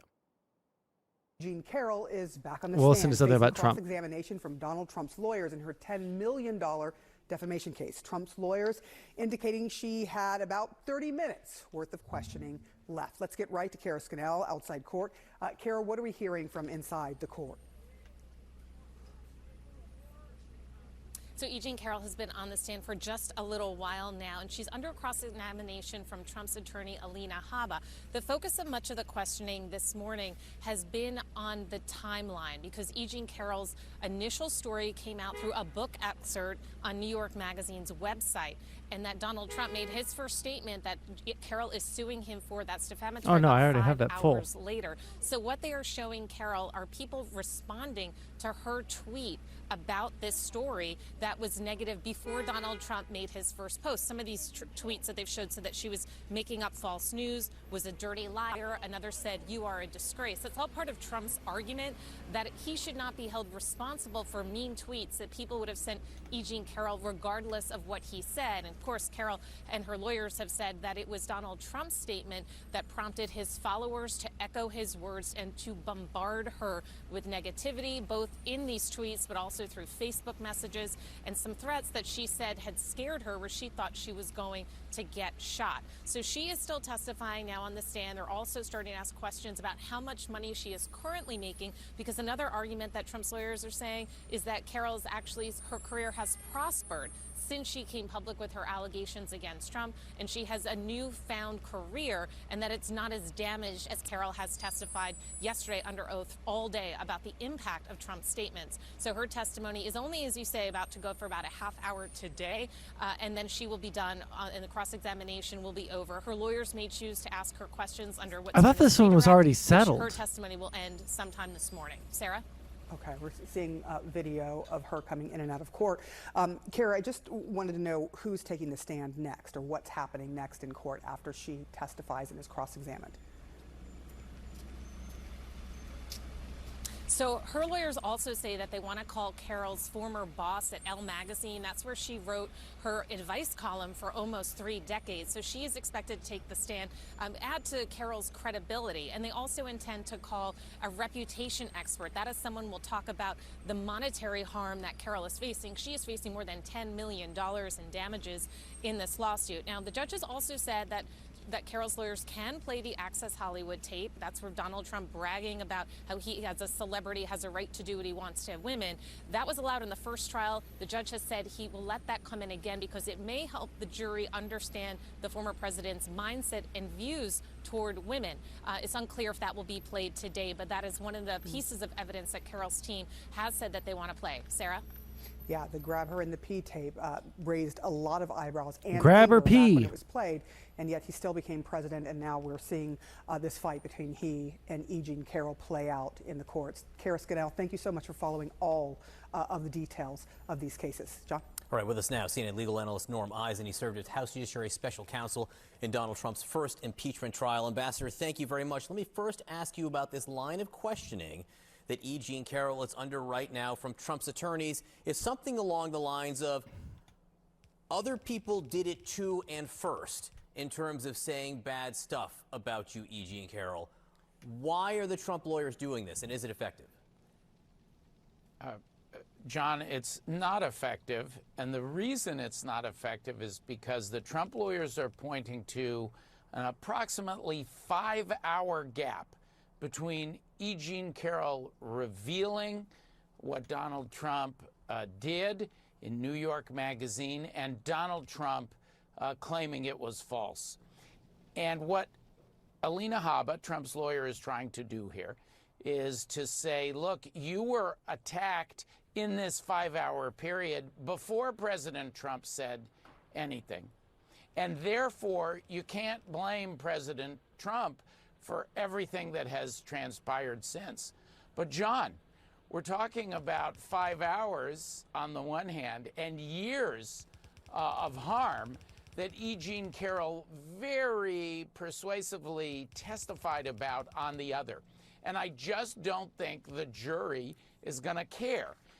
The examination has also been marred by considerable additional bumbling by Trump's lawyer, Bumbling. Saba, who doesn't seem What to an know idiot. the basic Still rules of bumbling. evidence on how to use these documents and information. So that is also a negative when you have a lawyer bumbling in front of a jury. This exchange between Judge Kaplan and Donald Trump himself, which took place in court, and just the end of it was Judge Kaplan telling Donald Trump, you just can't control yourself in these circumstances, apparently. And Trump responding, you can't either, to a federal judge. What a fucking idiot. What impact does that have in the case now going forward, Norm? Wait, hold on. But it cannot go on stream? Okay, got you. Sorry, I'm listening to this, right?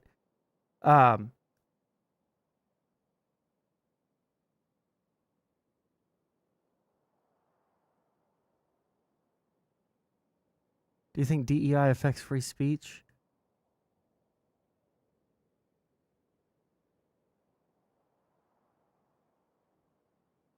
DEI is so important that in the last 4 years, the faculty and overall department has been halved to 4 people. I don't know how big, like, the average... We're talking about a scaling that I have no idea about. They're fighting about money. How much does Trump pay? Well, I think that's what is the... I think that's what's in question right now, right? Isn't that the only thing that needs to be litigated? Is that Trump needs to... Or they're trying to figure out how much he owes?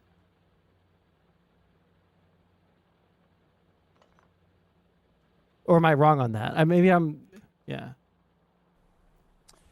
Well, Donald Trump already had very little leeway with this judge when it comes to really the former president's best hope of countering this devastating testimony from the plaintiff, the victim here, E. Jean Carroll. That's Donald Trump himself taking the stand. He would have been much smarter to save up that leeway, John, for when he was on the stand, and it really counts the most in front of the jury, to get a little extra room to make his points. The judge is going to be on the edge of his chair. He's clearly starting to get fed up with Trump. I just don't think you talk that way to a federal judge, especially you not don't. Judge If Kaplan. you're a fucking... He's been on the bench for a long if you time. care about This is not what's the going on in the judge courtroom, you don't. State court Judge Gorin, who heard the New York State civil fraud trial, who gave Trump and his lawyers a lot of leeway. That's just not going to happen here, and Trump will be barred from the court or ejected from the stand if he continues with these kinds of shenanigans.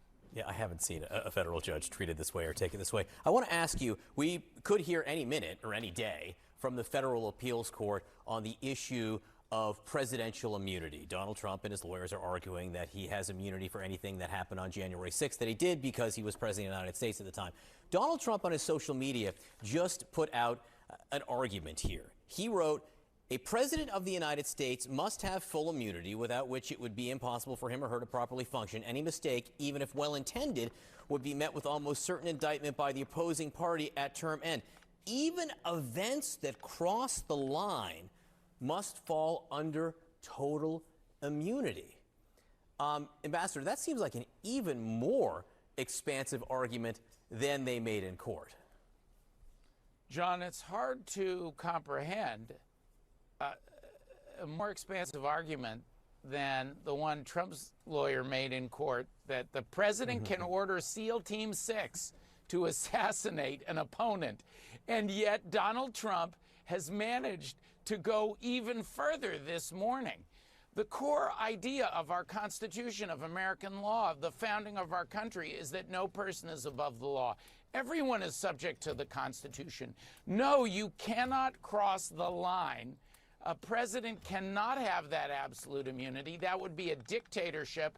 It would be a lawless country. And there is no way that the D.C. Circuit is going to embrace that kind of broad absolute immunity, or that the Supreme Court will. It's just a question of how long it takes for the appellate courts to resolve this. Can we get that trial back on track in the District of Columbia federal courts?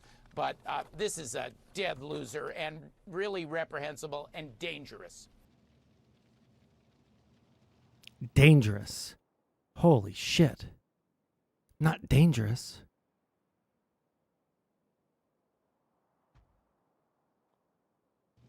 There we go.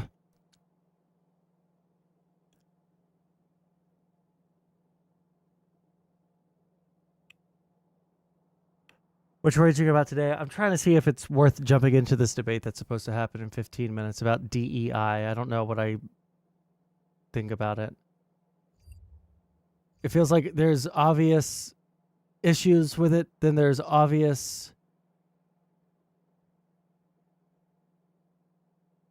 problems, and there's obvious like benefits to it. Like, I just don't understand why it has to be this full fucking world-ending thing. This is the second trial. She filed suit the next day after the first was Trump repeated the slander. Oh, well, fuck him.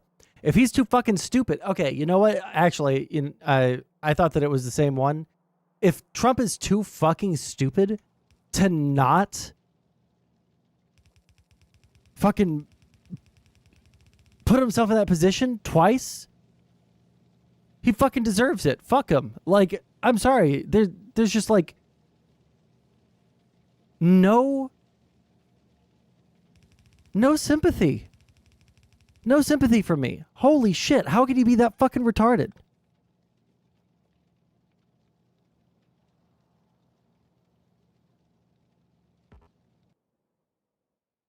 Okay, let's see. Trump goes on 26-post rampage against E. Jean Carroll after day 3 of trial. On Thursday, went on a 26-post rampage against E. Jean Carroll following the third-day trial concerning Carroll's defamation claims against him. Oh my God.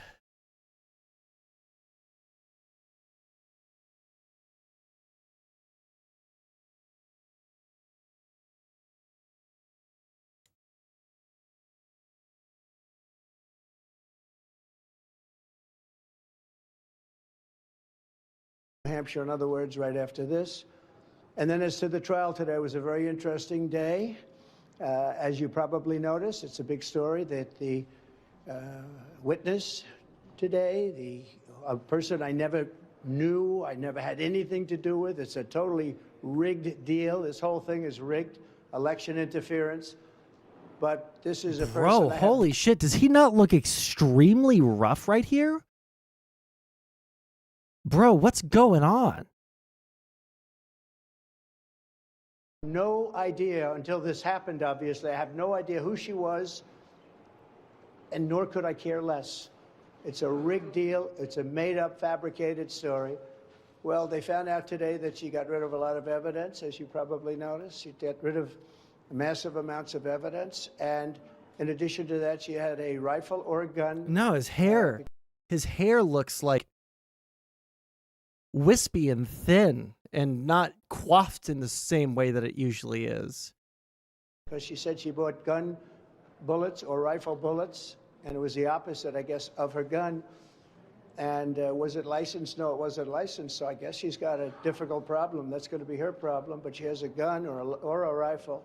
She didn't really explain which. She might have both, because she said she bought rifle bullets, so, and it's totally... Man, this guy is so hard to listen to sometimes.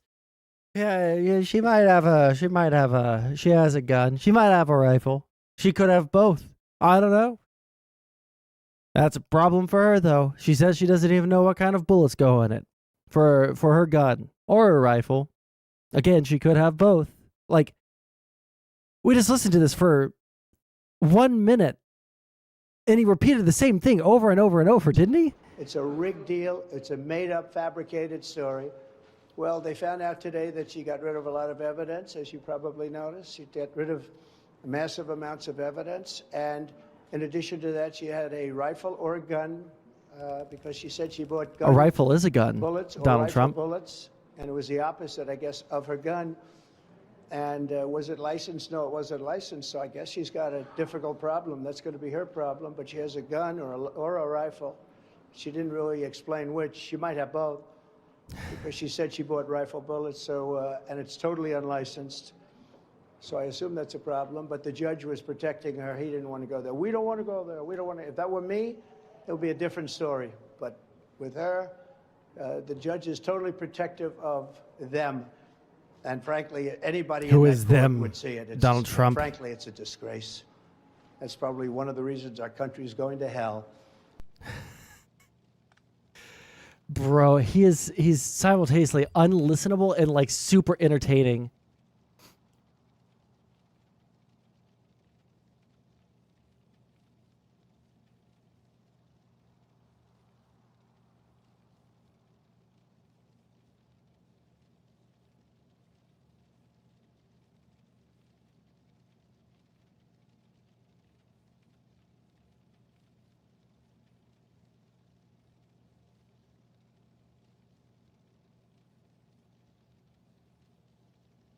Where's just like a...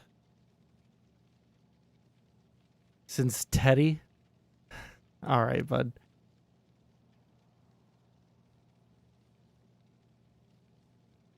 Man, poor Andrew's been getting hammered lately, hasn't he? Both him and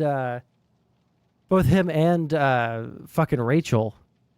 What the fuck has been going on?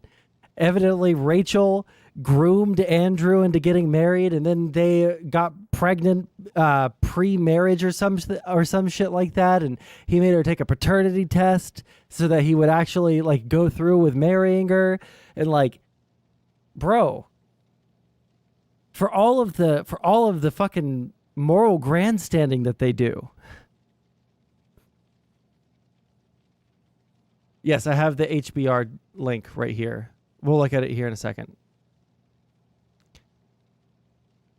I want like the strongest argument for DEI. Is there no one that can that like is Kelly? You should hop on the train. I'm fine with talking to him. I just want to know what the fuck it is that is happening. Why is everyone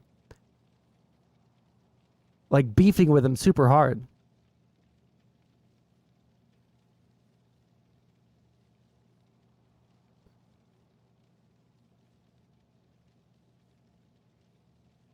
Okay, let's look at this. That's why no one defends it, except a lot of people do defend it.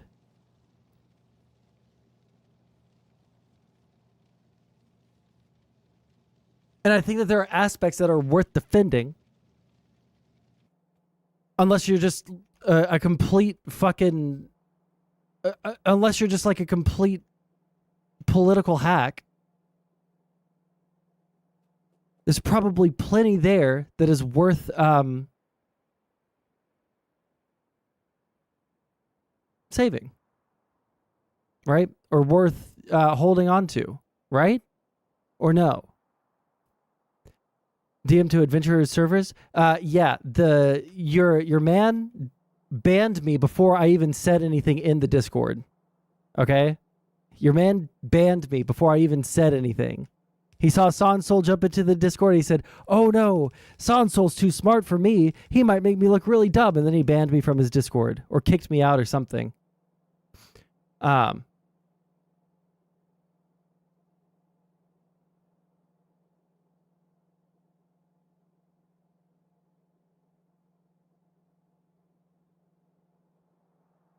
think that's his mods. Well, why would they ban me before I even said anything? I was looking for a way to contact that guy and then just get immediately banned from the Discord. Crazy. No, it's like me... Wait, hold on. No, it's like me telling you I want you to support Yemen pirates because they have to do good. Well, I'm not saying that it has to do good. Because they are right-wingers triggered by me? They don't even know who I am. How could they be triggered by me if they don't even know who I am?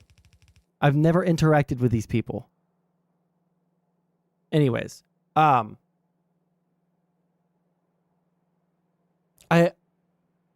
don't think that DEI has to do good.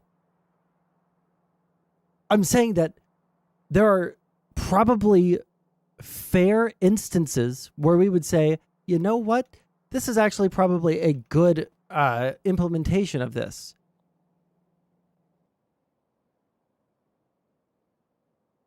Because let me be honest. One of the reasons why I'm not immediately just, hopping on the fuck DEI train immediately is because what are the criticisms that we've already thrown around in chat? Oh, it's racism against white people. It is some really bad thing. It's really bad. We promise. But why is it bad? That's the question. Why is it bad? We're not giving any specific examples. I don't have anything to work off in here. Can I jump in for a sec? Sure. Where is the call-in? Being racist against a group? Well, give me an example of how it's being racist against white people. Give me an example. I don't understand. Yo.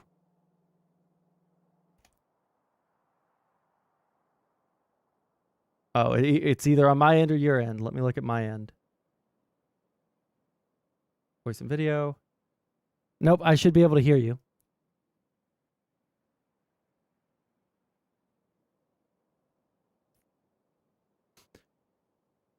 Just Google it, Tard. There's millions, but you see no evil?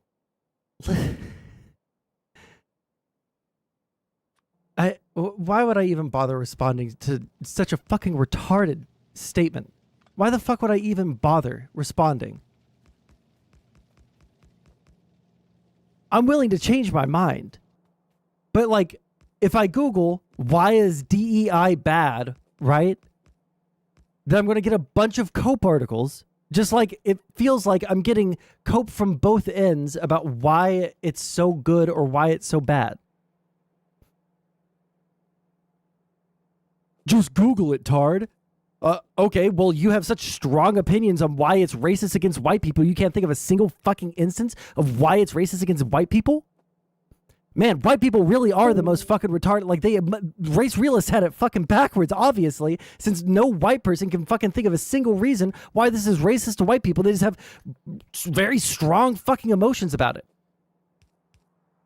Fuck me. I'm sorry, Sega. I'm not yelling at you. I'm yelling at Beheller. Do you support colleges demoting Asian students to college stores? If you do, then you're against DEI. Wasn't that affirmative action?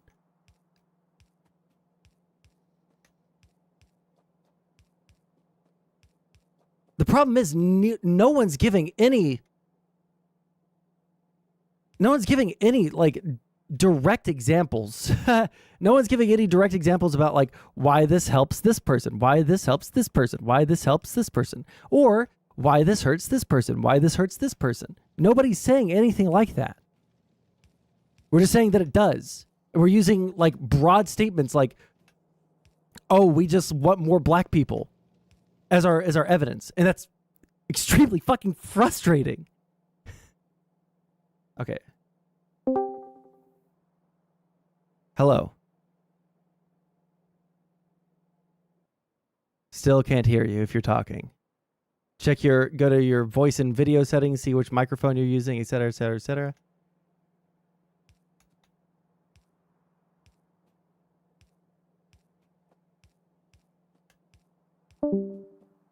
Gone.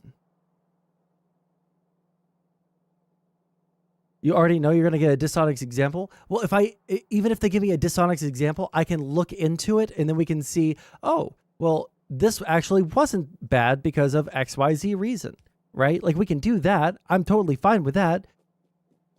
What I'm not fine with is just taking people's word for why something is or isn't racist. I learned a long time ago from my socialist days that it is not a good idea to just take people's word on whether something is or isn't racist.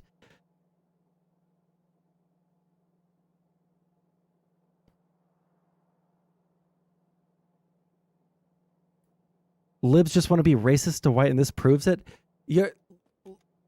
It's people like you that make me want to be racist. You are right. I want to be racist because of people like you. I won't, though, because I'm a better person than that. All right? Let's see what this is.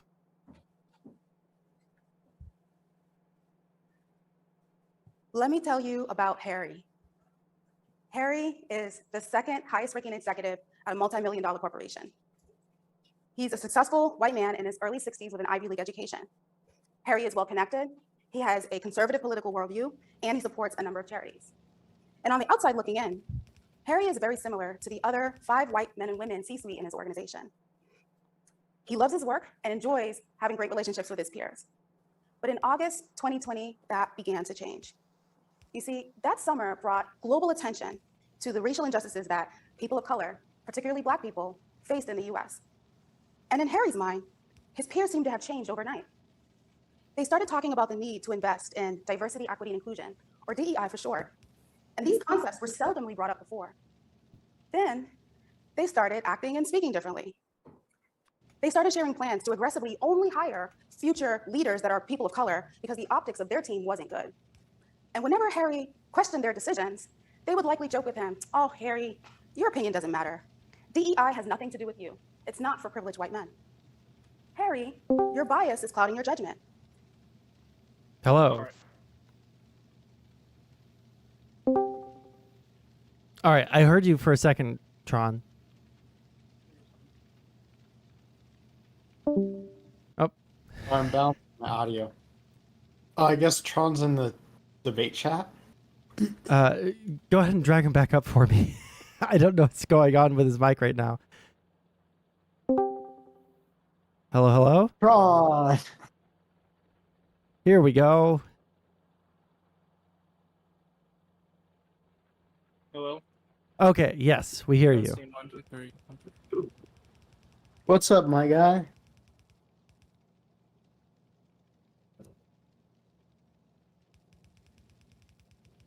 All right. We're going to have to figure something out here soon. Otherwise, we're going to have to move on. I was just letting Tron speak. I was gonna talk to you about why DEI sucks and why we call it DIE, the DIE programs. Well, I mean, feel free.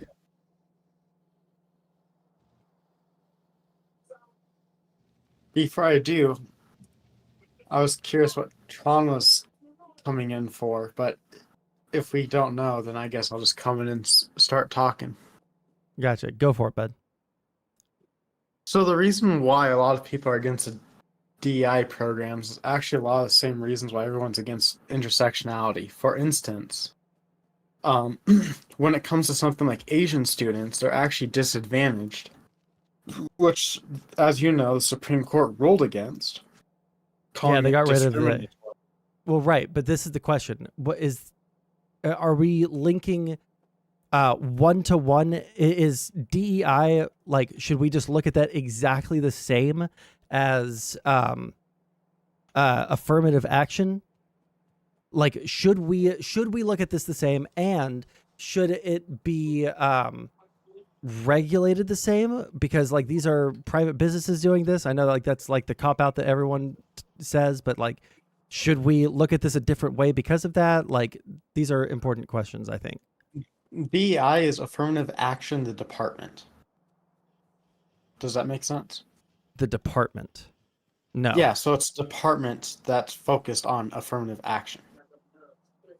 And in some ways it can be good. For instance, if you have like a tie between like a black candidate and a white candidate, maybe because of like the circumstances, like this happened with me, I didn't have a department step in for me, but I come from a very low income background with my mother coming from a biker gang and so forth. Mm-hmm. That I ended up getting a good job, and it allowed me to like put in a, I guess you can say, a more diverse perspective coming from like a low income family and stuff when I'm helping make decisions for a university or an established governmental system. The issue that you run into, though, is like it makes sense for like being a tiebreaker, but it makes way less sense when you're suddenly doing things like lowering or increasing the required standards for Asian students that black students don't need to meet to gain the same jobs or skill sets. So you're basically, for one racial group, lowering barriers, but for another racial group, you're increasing them. Okay, but like like the question is like, is that happening with DEI? Like, can I see like a? I know that you sent me stuff that I can't show on stream, but like, is this like a policy? And like, what would the policy be that would be disadvantaging the Asian students, like specifically? Well, the policy would be like forms of intersectionality, like what everyone's bitching about. Like I said, the policies that DEI administers is if you're Asian, because you have such an high academic background, your academics need to be demoted to allow for other racial groups to compete with you. So like Gotcha. black students could never compete with an Asian student unless that Asian student like their ACT scores get demoted. Right. So here's like the killer question. Can you link me an article? I don't know if you already have because I haven't gone through any of them. An article that like explains how that works, how we get from, trying to increase equality in education to like what the formula is to. I know I told you not to read my links, but it's just because I was thinking I was only going to be able to come up with links that stuff that would dox me would appear. I did find stuff from Harvard, so like pull open any of the links that I sent you. I think it was Is that Harvard on Information and Discord? others. You sent it to me? I sent it to you through chat, but give me a second. I can send it to you through Discord. Okay. Send it to me on Discord, and then I'll hop out of the call while Tron fixes whatever's going on with his mic, and I'll read the article, and then I'll jump back in. I'm good. Yeah, and Oh, you're the good problem now? is Gotcha. like a lot of this stuff is like me just whiplashing links, if that makes any sense. So it's not me fully reading them or digesting them or giving you Sure. good Problem is like a lot of the stuff I'm telling you is from personal experience. Like we've been dramatically reducing our DEI department at my own institution because of the legal issues that's been causing. Like our institution has already lost several Supreme Court cases thanks to our department. And so we've been heavily reducing it because of the huge legal issues that's been causing. And a lot of those legal issues are things like, okay, is it fair for us to, like, there's a white student that like has been like the top of his grades in a school, wants to go to our institution, but then there's a black student that like is a really good football player. Should we now discriminate this white student and allow our black student to then continue playing football? Gotcha. Especially as we know that like football players, most of them don't make it to professional leagues, and also It's just don't really prestige achieve for the school, academic yeah. goals. Yeah, so we're like discriminating in weird ass ways, and it's causing like some weird ass discrimination problems. Sure. Okay. Well, I'll read those articles because all I need is like somewhere to start with, some like frame of reference, and then I can like have the ability to have a take on it. But like as it stands right now, like everyone on the internet seems to have a very strong opinion on it, but they're just saying it's good, it's bad, and that's literally all I'm getting out of anything, which is very frustrating. Yeah, and the problem that you run into is the same problem with intersectionality. I don't necessarily have a problem with intersectionality. You know, the thing with intersectionality is like you can have multiple different problems or issues that when they intersect with each other can cause one major issue with you getting a job or whatever. Like you can have a discrimination towards black people, and you can also have a discrimination towards people in wheelchairs. Yeah. Well, if you're a black person that's in a wheelchair, then you're really fucked. Exactly. And so that's what intersectionality is really meant to like talk about and try to understand. This shit you run into is then when you run into this with the business world or in the real world, you have people almost, rather than trying to relieve discrimination against groups, they almost do like a reverse discrimination. And that's the problem. Like it's They're not a trying too problem that, hard like, to we're- catch up, and instead of like looking at the merits. Yeah, like I understand like the dangers of it, right? I just want to make sure that there actually are we're like actually approaching those dangers, or we're actually like seeing those play out rather than just like saying that it could happen. That's all I want to see. Yeah, so the first article I sent you is from the Harvard Business Review, which is Harvard. Okay. I can. There's another one I sent you a while or a little bit ago. I'll try to find it again. It was from LinkedIn, and LinkedIn's response to having a DEI department was not to have a DEI department because it opens up businesses to so many lawsuits, liabilities, and so many issues with just having this department. Right. So a lot of times, what you run into, especially with government entities, I was talking to Gastos in private DMs. Like my entity, we're having an issue because because since inflation increased so much in the last 4 years, we're now having people threatening to go on strikes and stuff to get wage increases. And what they're saying instead is like, since we have to work with the politicians go good news. What we've managed to work out with you guys is like you guys get trans healthcare, you guys get free wheelchairs and yada yada yada. And then we all look at each other and we go, none of us are trans, none of us are disabled and need wheelchairs. This is just you guys saying that you guys are giving us a whole bunch of stuff without actually giving us jack shit. Right. And so DI is kind of falling into that same department where it's like, you guys are telling us that you are giving us like this whole diversity infrastructure and stuff. But in reality, we're getting nothing from it. Like no wage increase, nothing that's like tangible for any of the employees. Except for maybe theoretically you could hire one employee that could benefit from it, which is astounding for that individual, don't get me wrong. But still kind of fucked because you're not helping anybody else out. You're just giving us like some lip service that like doesn't help anybody. Okay. Well, let me read these articles so that I can like understand like in more detail what you're talking about. And before I do that, let me talk to Tron real quick and see what he has to say. Sounds good. You can kick me. Thank you. All right. Catch you later, buddy. Love you. Bye. All right.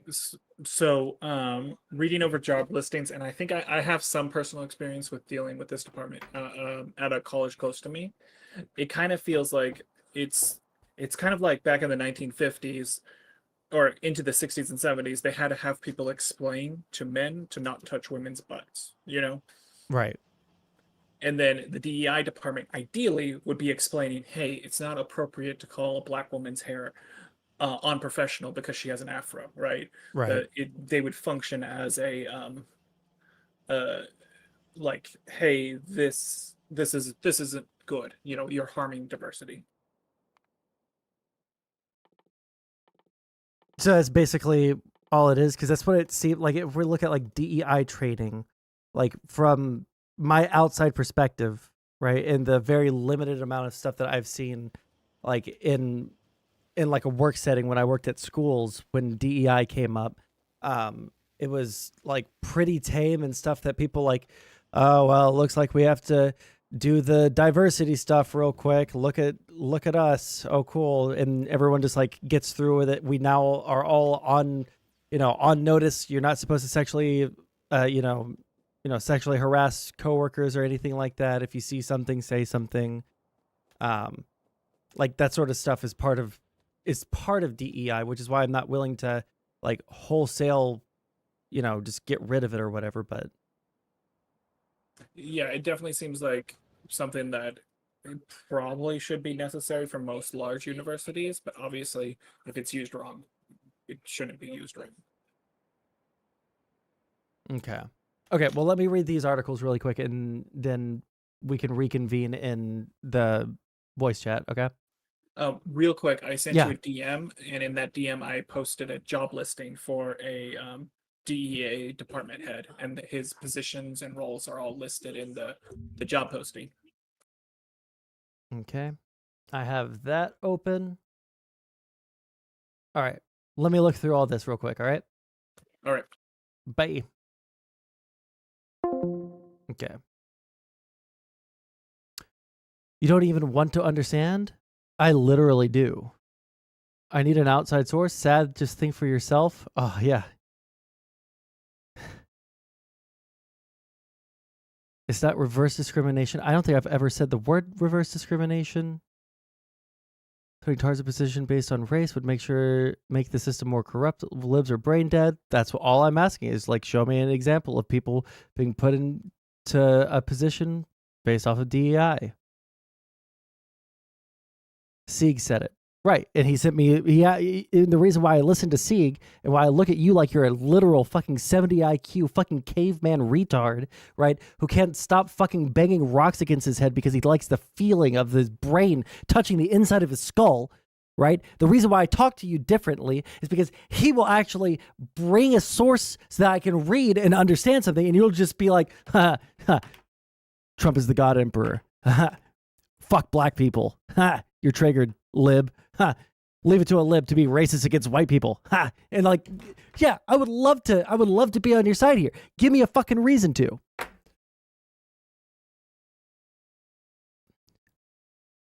Position available. Director of DEI, University of Washington, Bothell. At University of Washington, Bothell. Wait, hold on. Did I pause the game? Okay. This position will oversee the student.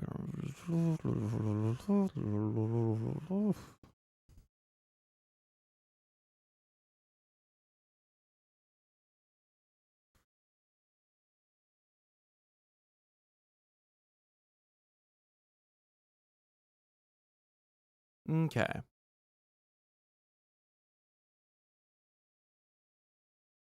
Okay, benefits.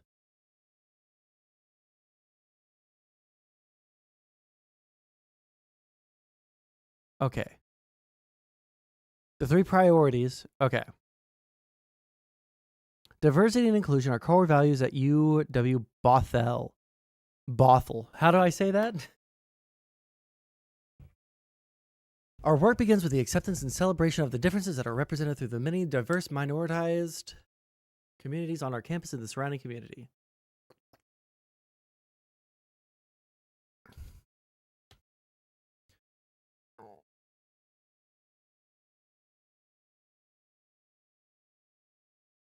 Increasing access, achieving excellence. Okay. The 3 priorities: increasing access, achieving excellence. Am I missing? Where's the third one?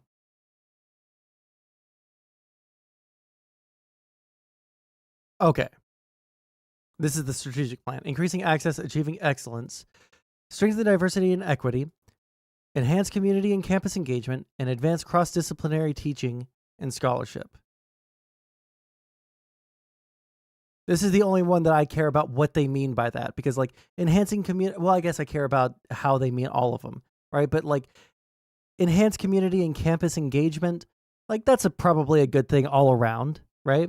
Advance cross-disciplinary teaching and scholarship. That's also probably a really good thing. Strengthen diversity and equity. This one right here is highly dependent on how they like go about doing that.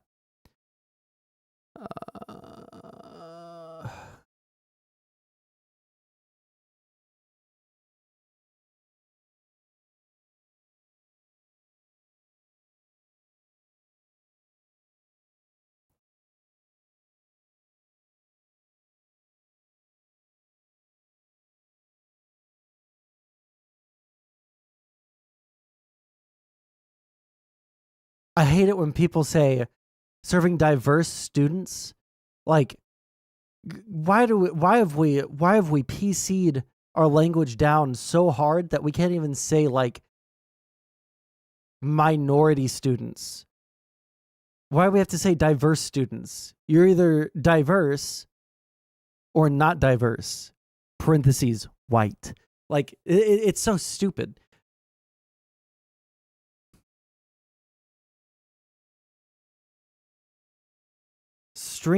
based retention strategies for students from marginalized backgrounds.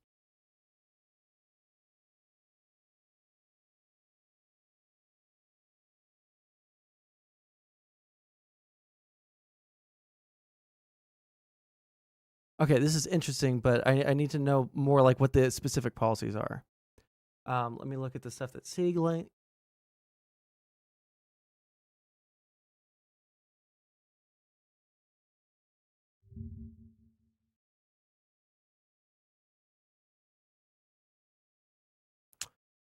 One need not look far to see companies actively promoting diversity, equity, and inclusion initiatives, which saw a dramatic increase following tensions in race relations caused by the death of George Floyd in 2020. In fact, one would think that DEI policies have been universally accepted because of... One second. Let's get some background music.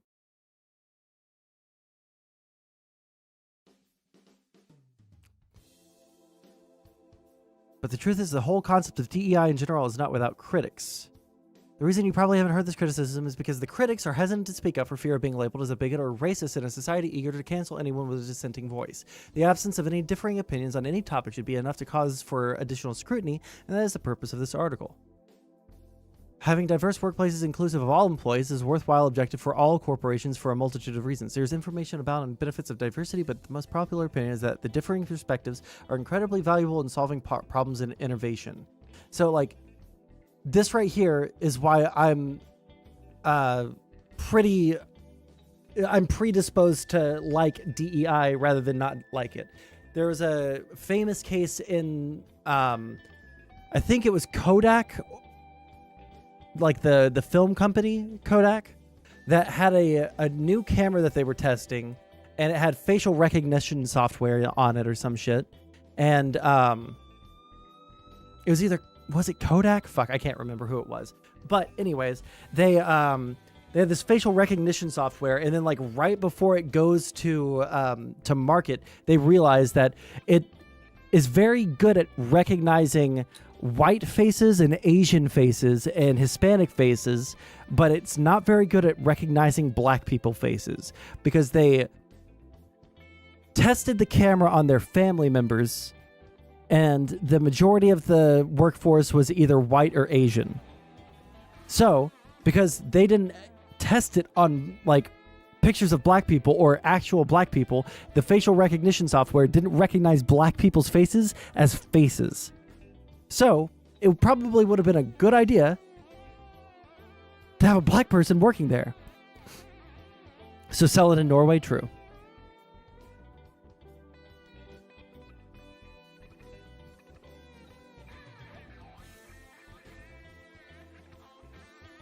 Diversity isn't a main strength, unity is. These things aren't mutually exclusive. By and large, the statistical reality, if there were fewer African Americans, there would be lower crime, for example. You can dislike that, but that doesn't change reality. Yeah, if we got rid of all men, we would lower crime to like 10% of what it currently is. Yeah, if we got rid of all men. That doesn't solve the problem, fucking retard. I'm against racism, but I'm for ableism. And we should be ableist to all of the retards in chat. Okay?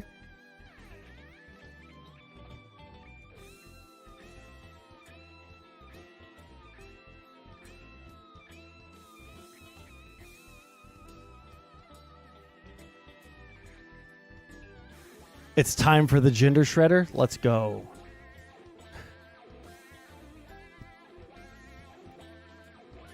How's it going, Rez? I said we shouldn't promote them or give them a free pass on their problems? Right. So, like, you want to eradicate black people, someone else might want to eradicate all men. It's just a difference of opinion, Black Mask. Tired today?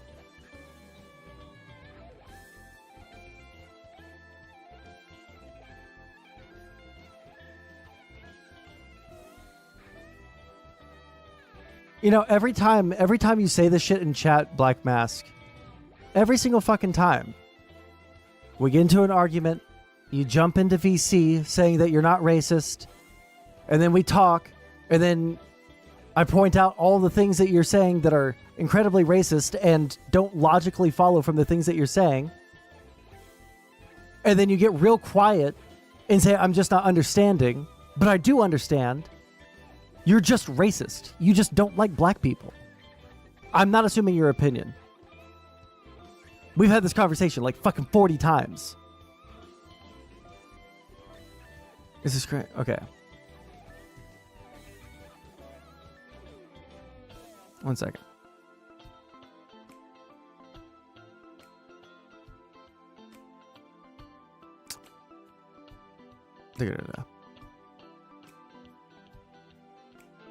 However, there's an argument to be made that the most common approaches to implementing DEI policies can actually do more harm than good to both the business and those whom they are intended to benefit. Assuming the genuine goal of DEI policies is to diversify the company's employee base to maximize company value for their employees and other stakeholders, there are 7 reasons why they will eventually fail to accomplish that objective if they haven't already. It's discriminatory. It's hard to disagree that firing or not hiring someone because of their race, religion, gender, or orientation discrimination is illegal. Yet when someone is treated preferentially in the workplace based on those same characteristics, is it called diversity and inclusion? Logic suggests that preferencing candidates based on these qualifications mean that others are intentionally discriminated against based on the same criteria. How would you feel being told that you weren't hired or promoted for a role based on because you weren't the right color gender for a role that you were otherwise completely qualified for? No one would outright say that to you because it's illegal in a lawsuit with Shirley and Sue, but it still frequently happens secretively because of the preferences/quotas of. Okay, this is one thing that I will say: quotas are dog shit. If any DEI program involves quotas, I will out of hand disagree with it. Often, because of preferences, quotas often established by DEI initiatives. When a company is known for discrimination towards anyone, people don't want to work there, which limits access to top talent, and the company suffers. It also increases the chances of being sued for discrimination, which is not only costly, but it creates incredibly bad PR. One thing that I would say is I wouldn't want anyone to be preferred over, like, one person over another. Like, I would say, like, accommodations are probably what I would be looking for. So, like, if someone has, is like in a wheelchair, like, we should have accommodations for that person, right? If someone has some kind of, hearing, auditory issue, but they're otherwise really good at their job, we should find ways to promote their ability to function in the workplace such that they are able to, like, fully, help the business or whatever.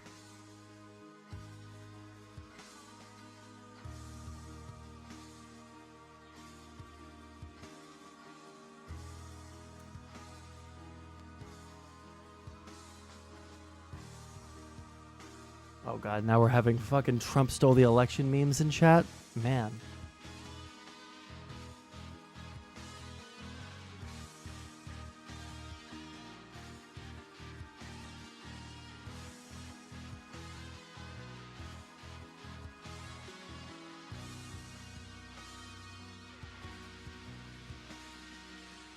Okay, one second.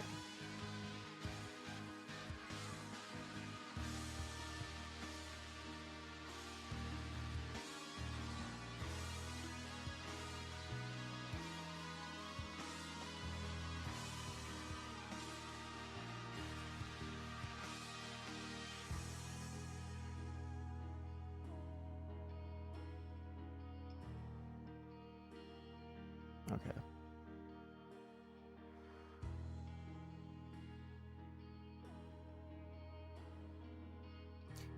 You conflate me being against minority entitlement is the same as me wanting to get rid of minorities because you're incapable of nuanced thought.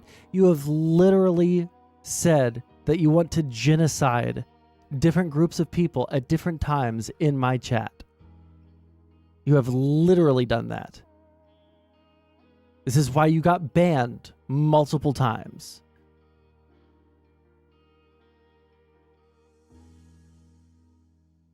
I only ever said that about Palestinians. Yet, when you say you want to get rid of all of the blacks to reduce crime, you're talking about...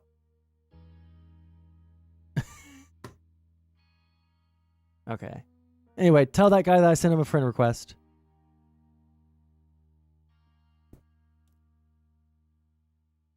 Whether intentional or not, DEI programs tend to favor those who look different as opposed to those who are diverse in other areas like thought, faith, culture, background, socioeconomic. Okay, gotcha. This is likely because the emphasis on the physical makes DEI programs give more immediately tangible results by making a company look more diverse, when in reality the people still think, act, and believe the same to fit in with the company culture. Silicon Valley and Wall Street are excellent examples of this phenomenon. What is the value of having equal representation of males and females of every orientation from every race if they all have similar beliefs or views? Of course, this is a major overgeneralization, but the point is that the benefits of diversity are not derived purely from physical attributes. The value of diversity is in different thoughts and perspectives, both of which are far more effective in solving a problem or accomplishing an objective than simply one's gender or skin color. Of course, that is not saying they're not mutually exclusive, but the less diverse the views and perspectives of a company's employees, the weaker it will be with innovation and problem solving.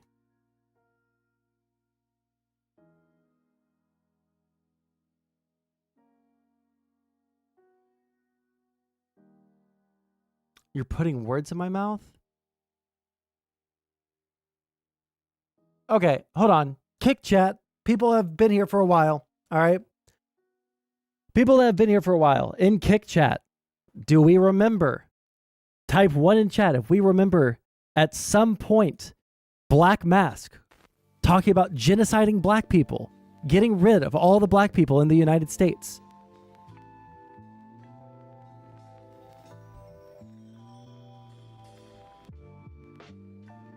I respect all races, even the bad ones. Based?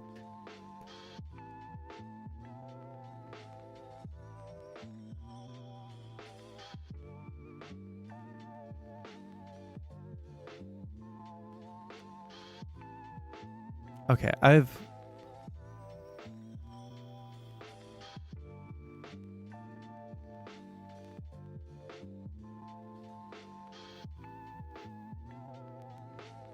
Is that Panda? Yes. Black Mask is Panda.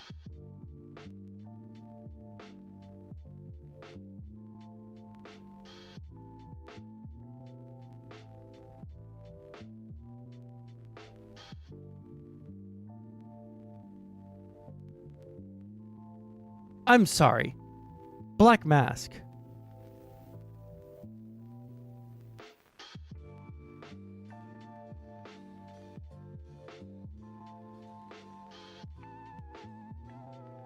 Where is the thing that you just said?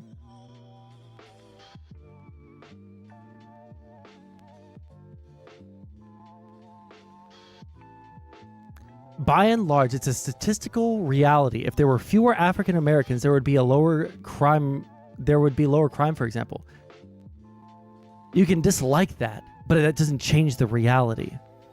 You're doing the thing that the fucking women on Destiny's stream do that make me fucking hate them.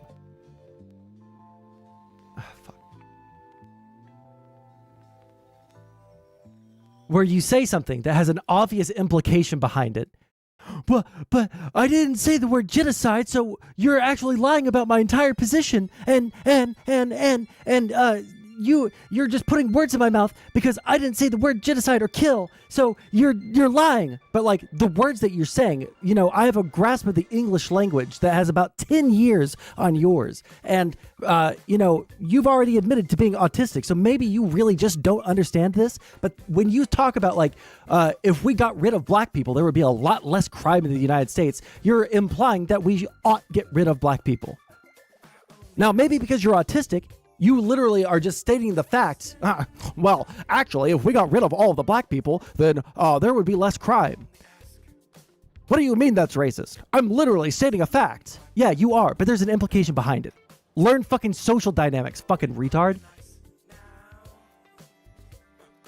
Okay. Harry, we're watching this your for a privilege second. is showing. For the first time in his career, Harry felt uncomfortable. He felt outnumbered.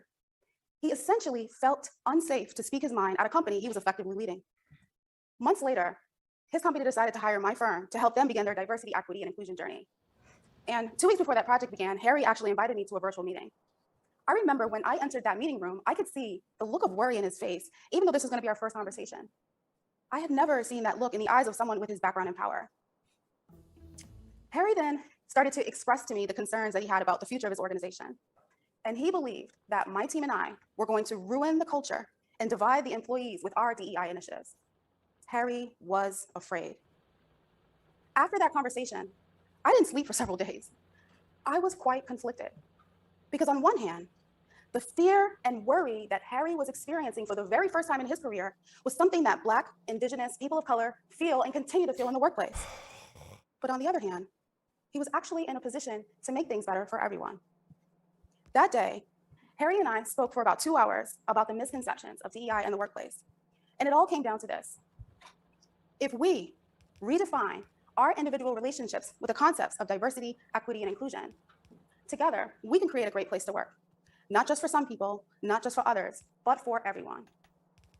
Today, I'm going to take that 2-hour conversation and summarize it in minutes so that you can take some of these lessons back into your workplace and your communities.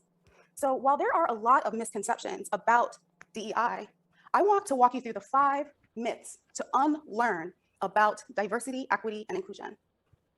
Myth number 1, DEI is only about race and gender, and it excludes certain people, specifically white men.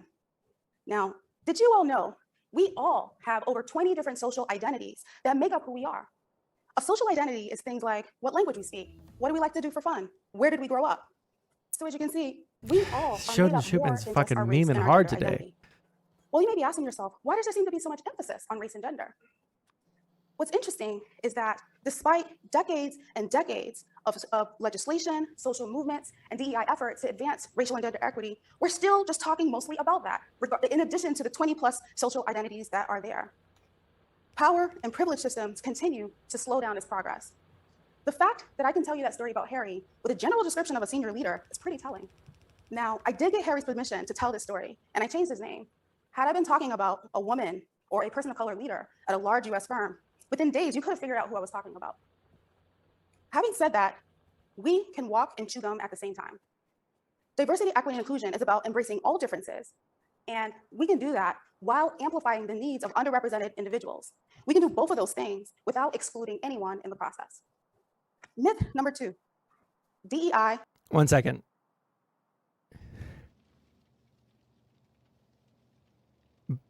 I don't think there's any evidence that Baked was a Fed before his arrest.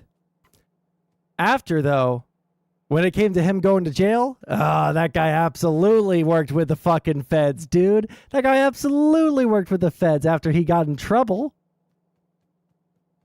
You have to be actually delusional to think otherwise.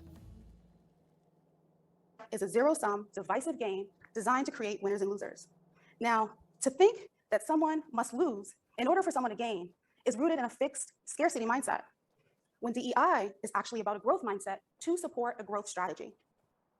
When diversity, equity, and inclusion is authentically implemented in an organization, I'm gonna repeat that again. When diversity, equity, and inclusion is authentically implemented in an organization, study upon studies have shown that profits rise, market shares expand, and new opportunities are created as a result. DEI is the right thing to do morally, culturally, and financially. And while people try to weaponize DEI, it's actually a politically agnostic concept. It doesn't matter whether an individual is an independent, liberal, or conservative. All worldviews are welcomed. Myth number 3, all people of color want to be involved in diversity work at their organization. Being a person of color does not automatically qualify anyone to create and lead a DEI strategy. People of color are not a monolith. They have different lived experiences, skills, and backgrounds. And yes, you're gonna have some employees of color that will jump at the chance to advance diversity at their companies. You'll even have some that will share their own stories to help shape policy, but others will not. So to make the assumption that all people of color want to be involved in diversity work creates yet another obstacle that employees of colors have to face and overcome in the workplace. Myth number 4, DEI is about hiring unqualified people.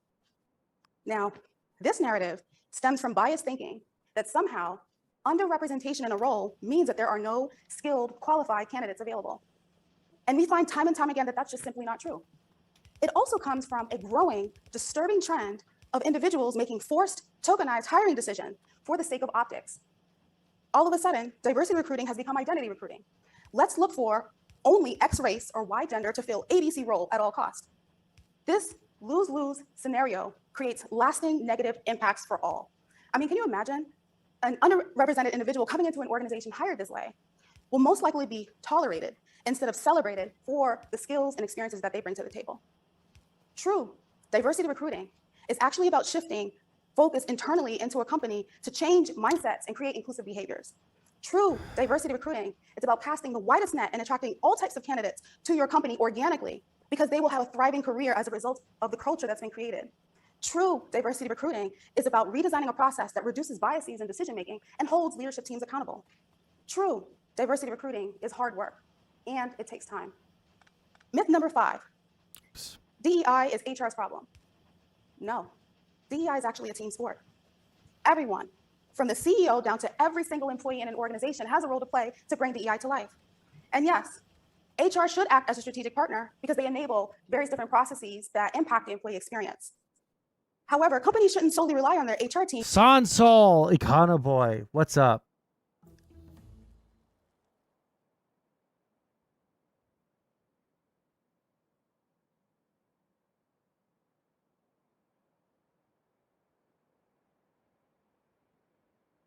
Okay, I don't even know if I want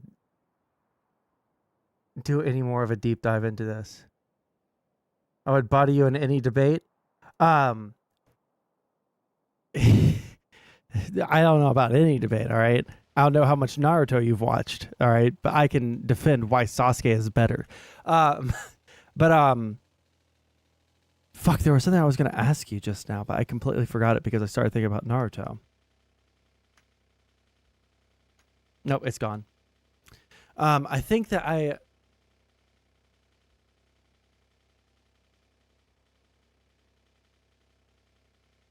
economy things. Oh, wait, hold on. Yeah, no, that's going to be a DM thing. But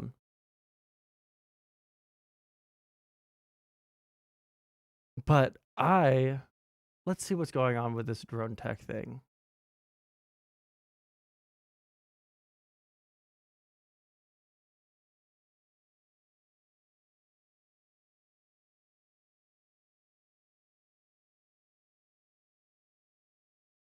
Fuck it. Let's see how this goes.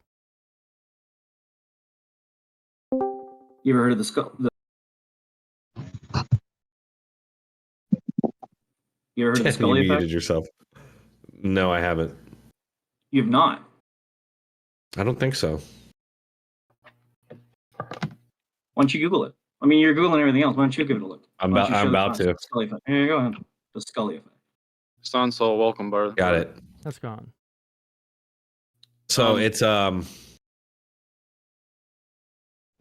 women who regularly watch X-Files are significantly more likely to have considered going into STEM career, majored in STEM field college, and worked in STEM profession.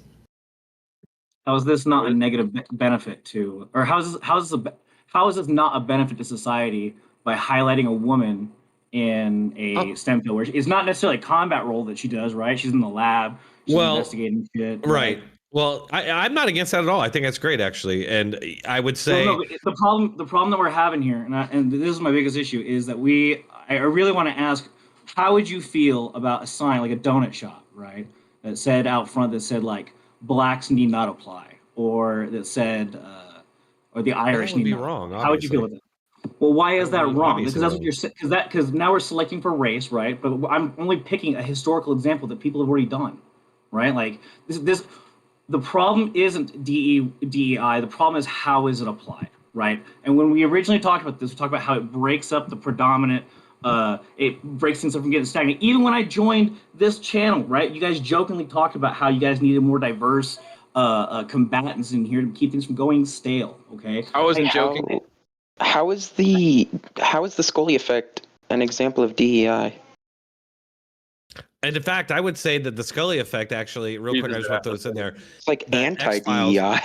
Right. I would say that like that actually proves there was a time before the woke supremacist movement where women were in stuff and were role models and like but before she was in it was not right. There was a it wasn't if you go on reading the article, it talks about the increase in both the FBI and other STEM fields, right? Specifically the FBI. Yeah. Yeah. Okay, I don't see how that's DEI though. Like, yeah, that's great. I don't either. But I don't see how that's DEI. I see where you're getting at. But, yeah. Yeah. So, Drone Jack, you said something here, right? You said something, and I want to point on it. It wasn't ham-fisted in, and I 100% agree with you. right? I 100% agree with you. The way DEI is applied is very ham-fisted, it's very down your throat, and it's very rewarding for things that shouldn't be rewarded. I agree with you. The only thing I will say on that, right, is on that standpoint, we as a society, however, I don't want to say responsibility, but it's in our best interest to recognize that there are talents in minority populations that likely, right, based on fairly accurate statistics, get less opportunities by the mere fact that they are a minority population. They will be biased towards the majority population. That's not Yes, true. it is true. Can I offer an example that Could I is- give an example real quick? Could I give one example? I also Asians wanna are a welcome real minority quick- population, and per capita, they get accepted into colleges more. Whites get accepted less than Asians in colleges, yet they're a minority population. Real quick, Yeah, I want I- to welcome Sondsol and regular debater. Average. Tyler. Average Yeah. debater. Sorry. Just call me Tyler, dude. It's fine. Yeah. A lot of Okay. So people hear this is. Oh yeah. Go ahead. What's up, Sondsol? No, I just want to say, hey. Yeah, no, okay. So like I think a better example, this is something that I was just going over with my chat because I was looking into DEI because I've heard very vague things, both positive and negative about it, right? And that seems to be the overwhelming majority of the information out there on DEI is that it's very, very vague as to what it is and what it's seeking to accomplish and through what means. I appreciate you going over the content or the content with your chat, buddy. That's awesome. Yeah. So here's an example that I know of off the top of my head that why like DEI might be a good idea, right? Like making sure that there is some level of diversity in a workplace. I believe it was either Canon or Kodak. It was some camera company. I believe this happened in the early 2000s, right? And I think that there was even a business psychology theory put out about this. I can't remember the name of it. I apologize. But essentially, this is what happened. They had a camera that had facial recognition software so that it would focus on the face no matter how far or close it was to the camera, right? And right before it goes to market, they realize, holy shit, this camera doesn't recognize black people faces, right? Nice. This camera has been in development for, like 5 years. We've put all of this work into the algorithms that recognize the faces, but it doesn't recognize black people. Why the fuck did this happen? And they No one on the realized, team.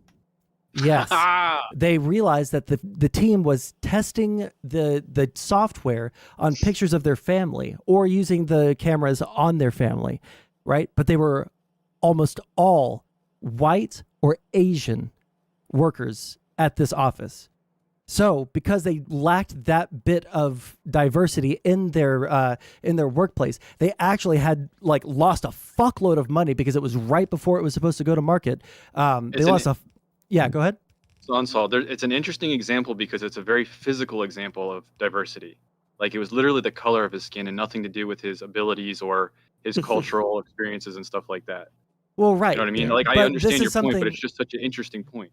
Right, and I can agree with you that this goes against the part of DEI that I would like to see actually happen, which would be the merit-based things, and then after that, however the fuck things happen. I was just trying to look through or find some specific details about a DEI program. And it doesn't seem like there are any specific details about any of these things. You have to either Once you dig, you'll find it, but it's a big. The programs are almost always linked to,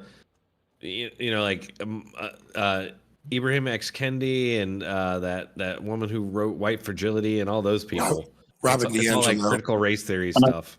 Yeah, Robin And DiAngelo. I'd also like to add, right, that I'm at least for me where I live, right, there is a tax-based incentive to diversity hire. And for me, it could be a market-based incentive to diversity hire, much like Sondsol pointed out, right? There is a market value here for a company to be diverse. I don't like it, however, when the government comes in and says, "Hey, we'll give you a tax break if you have so many minorities on your staff," because that's where it starts to break down. Because now they're not hiring for they're hiring for profit, sure, but they're not hiring for market profit. They're hiring for tax breaks, and they'll hire anybody, and then it doesn't become a meritocracy anymore.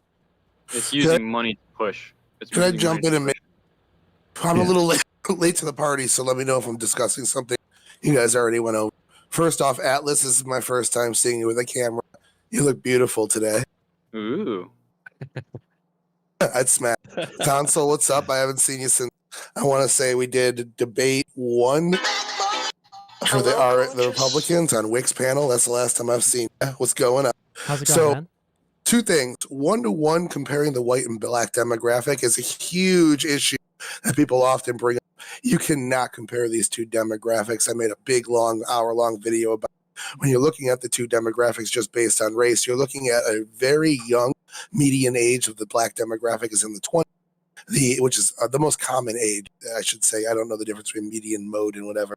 So the most common age of a black male is in his mid-20s, which is right in the general age of committing crime, having higher car insurance, all sorts of different things come from having a younger demographic. So to say that there's less opportunities per capita when you just compare the 2 different racial demographics, obviously you're going to see white people making more money because they're more often 50 years old, which means they're more educated, have more work experience, things like that. So it's just, I would say you can get some good numbers from there. Just be careful when you assume when you compare the 2 demographics like that. There are a lot more smaller factors you're overlooking that could potentially lead to those disparities besides just a lack of diversity. Secondly, really quick, can sorry. you turn the sensitivity on your noise gate down, because the beginnings and endings of your words are all cutting out. It's a little hard to follow what you're saying. My bad. It's my thumb, actually. I'm pulling off too soon. Okay, gotcha. Yeah. Yeah. So, I would just say that there's a big amount of disparities between the black and white demographics. So just comparing them as a 1-to-1, it leaves a lot of room for other things that you're just looking over when you're assuming it's just a lack of diversity. No, I agree. Then also, understood. On the diversity point, we see with affirmative action and getting people into colleges, when you start to get some of these other groups into colleges based off of skin color, you start to see like, okay, so let's say some black kid from the inner city scores and 1,200 on his SATs and need a 1,400 to get into Harvard, but they let him in based on diversity. The chances of that person flunking out are substantially higher. So we actually see this push for diversity in terms of education failing because you're putting people that are not at the level for a Harvard level education into Harvard or Cambridge or whatever these high esteemed Ivy League institutions are, and you're setting them up for failure by pushing them too hard too fast. Not saying the effort is in the wrong place. I do like the effort, and I'm going to probably disagree with Drone Tech on the idea behind diversity, equity, inclusion, but I will say some of the results haven't been ideal. Can I interject? Go ahead, Atlas. Go ahead. I just want to point out. I think the biggest negative to DEI programs is that they usually come in the form of, in my opinion, they come in the form of like HR departments and private. There's not really much, and there shouldn't be much training from the government to how to like enforce these things. And then the court, as we're like seeing now, is kind of parsing out how like in Harvard, some students are actually they are discriminating against other people based on their color, against white people, and people do go to court and they do win even if they are white, right? Like, I think that because the language is loose around civil rights and how we apply, because our population changes, right? We gotta anticipate for the future. I think the problem is when people start to build training materials on how to discriminate, and they fail when doing that, right? When really most materials that you kind of see publicly available are more about awareness and helpfulness, and trying to make sure that you're actively not selecting for another person by their race, right? Like they're to remove bias, not gain bias. And the biggest problems happen is when the training fails, and that's not a huge problem, but. So can we all agree here that the ideology behind diversity in a workplace is that minds from different cultures are going to be able to think of something that you wouldn't because you haven't had that type of experience in your life? That's part of it, but it also folds in with the equity part in that if everybody came from a fair starting field, you would already have that sort of diversity. And the fact that we have historical injustices against specific groups means you need to give some groups an extra leg up in order for them to meet. So the equity folds into it. So in order to have diversity, you need to have equity. Right, but that logic is so flawed and can really like spiral in on itself pretty quickly, I think. And especially I always like to think if you take humans back to the starting point where we're all starting from the same spot, right? There's still like inequities between people for different reasons. And maybe they're just having to do environmental, or maybe they're personal. I don't know. There's always going to be some sort of difference between people, and I don't think. I mean, that's why we've chosen equality over a communist state of equity, at least up until this point. I don't think communism, as a former communist, communism is not about equity. Okay. I'm sorry. Yeah, that probably isn't correct. Equity is. Was it Marx? Is equity a Marxist? I don't think so. No. Well, I looked into this before. It actually is kind of hard to nail down. Let me be like more like honest. It could be like a later thing that came out of like a later Marxist school of thought. Well, but, let like, me just say this: Marxists and socialists and communists all seem to really like equity. So I have a question for Sondsol then, based on his Capitalists background. don't like equity? Like, what do you mean? That's such a weird statement. Well, that's who is promoting equity. Who are the people promoting equity? It's all I agree with Drone. people. Those who don't have it usually. Those who promote. That's not true. It's mostly white, rich liberals. I live in a neighborhood and they all promote it. That is not true. While we were researching Most this earlier, most Mexican households, Filipino households, most black households, or not most black households, I apologize, but a lot of them are conservative and don't agree with this. Especially like Mexican and Filipino households, mostly one of the links that I was reading earlier. I pointed out myself that Bernie doesn't support equity. He supports equality, which is kind of my point, that Bernie's a pretty far left guy, and even he doesn't support equity. Okay, really quick. Equality. It is not true that it's mostly white people. All right. Let me just find it right here.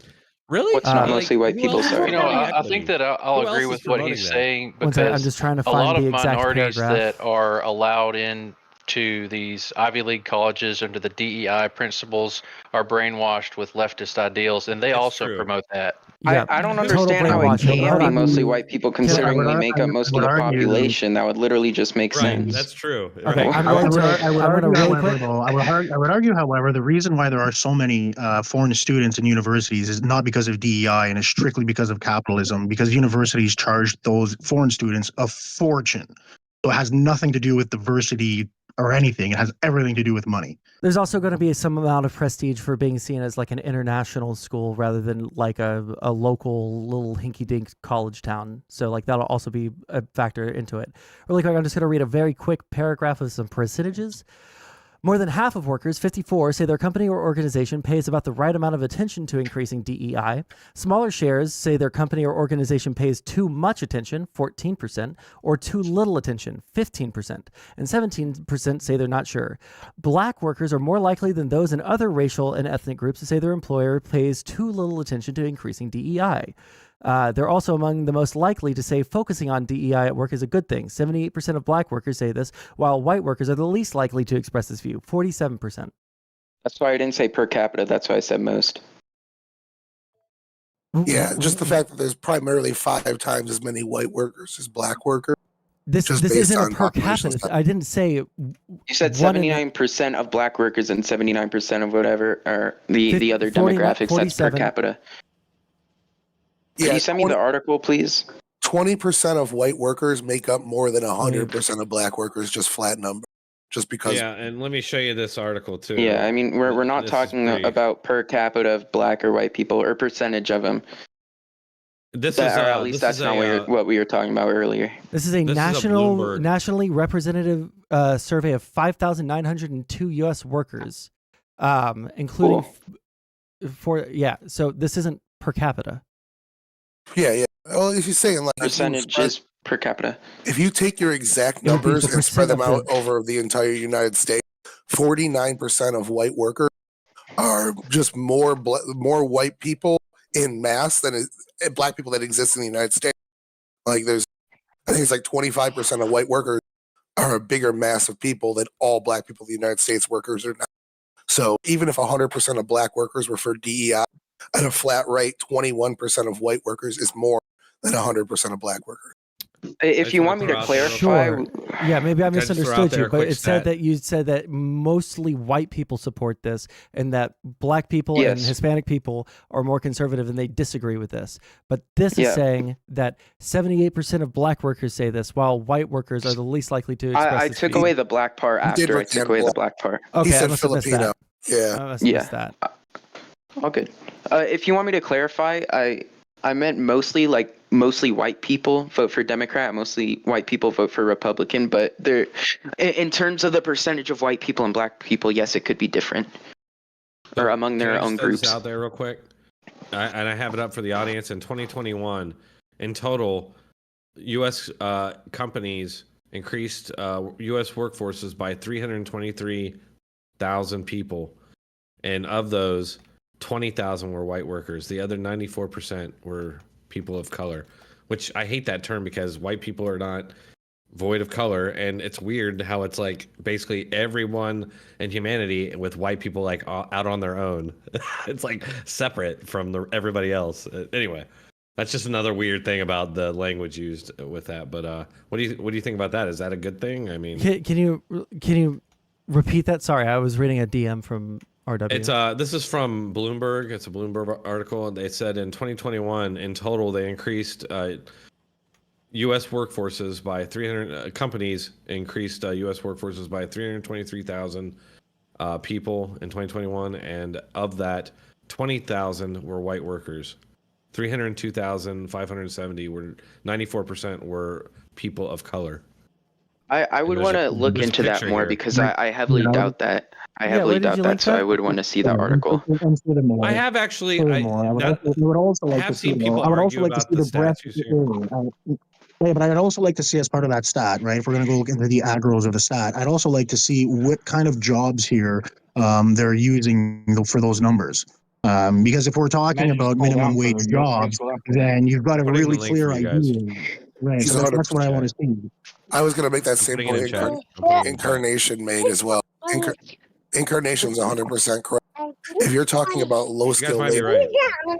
and white people being an older demographic, well, you're not going to work a low skill labor job when you're 50 with an education. So Yeah, I'd just like to look more into that statistic. Yeah. That doesn't sound very right to me. yeah, I mean, it sounds 100% right to me. Younger demographics are going to take low skill labor jobs much more often. So if it's all like service industry jobs that don't pay very good, and you got a lot of unemployed young Hispanic, black, non-white people basically, because white people, if you look at census repopulation rates over the last like 50 years, white people are repopulating at a much lower rate than their population size by almost Right. half as much. So Right. they're And really you add no illegal younger. immigration to that. Sorry. Yeah, well, legal too. Not my fault. I got 3 kids though. I got 4. I'm doing my part. No, look, I just so we're clear Yeah, I got here, like, 5. I am not Wow. against like Congrats. every group getting jobs and everything. All right. What I'm worried about is this push for equity actually turns into, like I said, it's a systemic racism against white people that people have in their heads is actually a good thing. And that's why I posed the question. So is DEI a violation of civil rights? And there are a lot of lawsuits going out against companies. RW did some research earlier, if he wants to tell you about it, and basically finding that these corporations are now amending, because they're getting sued. Now they're amending the language of these things, which is interesting because the way they're trying to get around civil rights, basically, and it's almost an acknowledgement that they can know that they're going to have to do that in order to achieve these this corporations goal that they want adapt. to Isn't that a achieve. good thing? Isn't that a good I'm thing? sorry? Corporations adapting to the changing climate, to the changing labor. Isn't that a good thing? Like, isn't that what you want to see? It depends on whether it's a good idea or a bad idea if they're adapting to it. Is it Right, is well, it bad? kind of Is to it your bad point, you're saying to that- violate our civil rights, Atlas? Well, what you're saying is people are going to court, right, in the United States, and they're winning lawsuits, and the companies have to change the language of their hiring practices. Right. And so I Right. don't see a They're systemic problem because I see a system self-correcting, and I see a It's not problem correcting. because It's verbally. just, but it's not I correcting see a at problem all. because they're It's just conforming getting to something around. that isn't right. You literally just said that they're amending the Right, they're language. conforming to Worse. something that's bad. They're amending the language, correct. The question is, are they doing it because they ideologically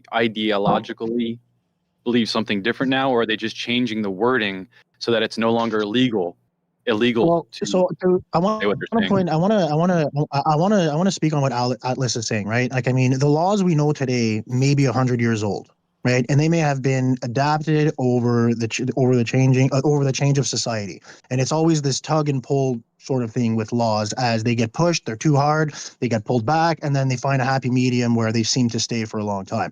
So what Atlas is saying is correct, and this is what we want out of our justice system and our legislation system, is that if there is too much of a push, the principles, or in this case, Constitution, is able to pull back on the severity of those laws and have them have companies or the population fall in line more with what the Constitution is. That word, fall in line. And you have to expect people will push the lines of what you can do and can't say, and that's why you have these structures that allow them to be pulled back and say, "Oh, this is too much." It's just, this takes time. This takes years. This takes like, decades to be fully seen through, to see. And in that time, we have conversations like this, and that allow these legislations to eventually find their right path towards what the majority of the population seem to want. Yes and no, because there's the example of when Trump ended a certain practice of DEI in the federal government, and then when Biden got back in, he revoked that.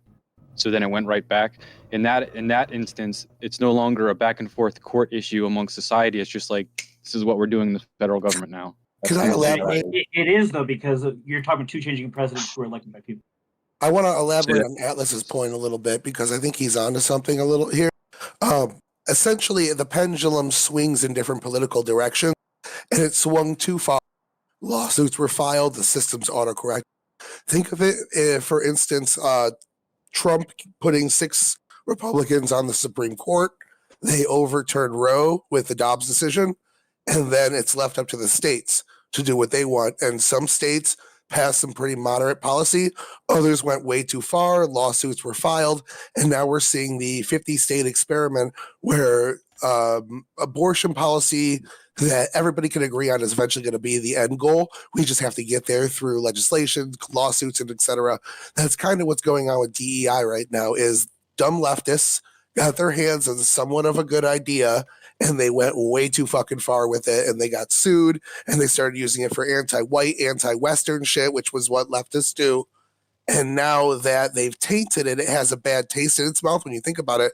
But there really are some good core things that come out of DEI on its inception that I feel like if we really dove into the actual definitions, everyone would be like, yeah, you know what, I understand and agree with that. So, yeah, my question is, like, the way that earlier we kind of already said that. So. Yeah, what I want to know is, let's Sondsol go real quick, please. What I want to know is, like, what it seems to me is like DEI is a broad concept of a type of a kind of schema that you can put into policy, and you can kind of choose what kind of policies you're going to enact from it, and you can decide how far those policies are going to go. So like the DEI itself isn't necessarily bad, but the way that some people are implementing, some of these concepts into policy is what is so irritating to everyone, right? I think DEI is bad by its very own definition, because I don't think diversity is our strength. I think it's a big weakness. I mean, there's some stuff to unpack right there. Like, do you think that it's a bad thing to have, like white people and black people and Asian people all working together? No. That's a very neutral thing.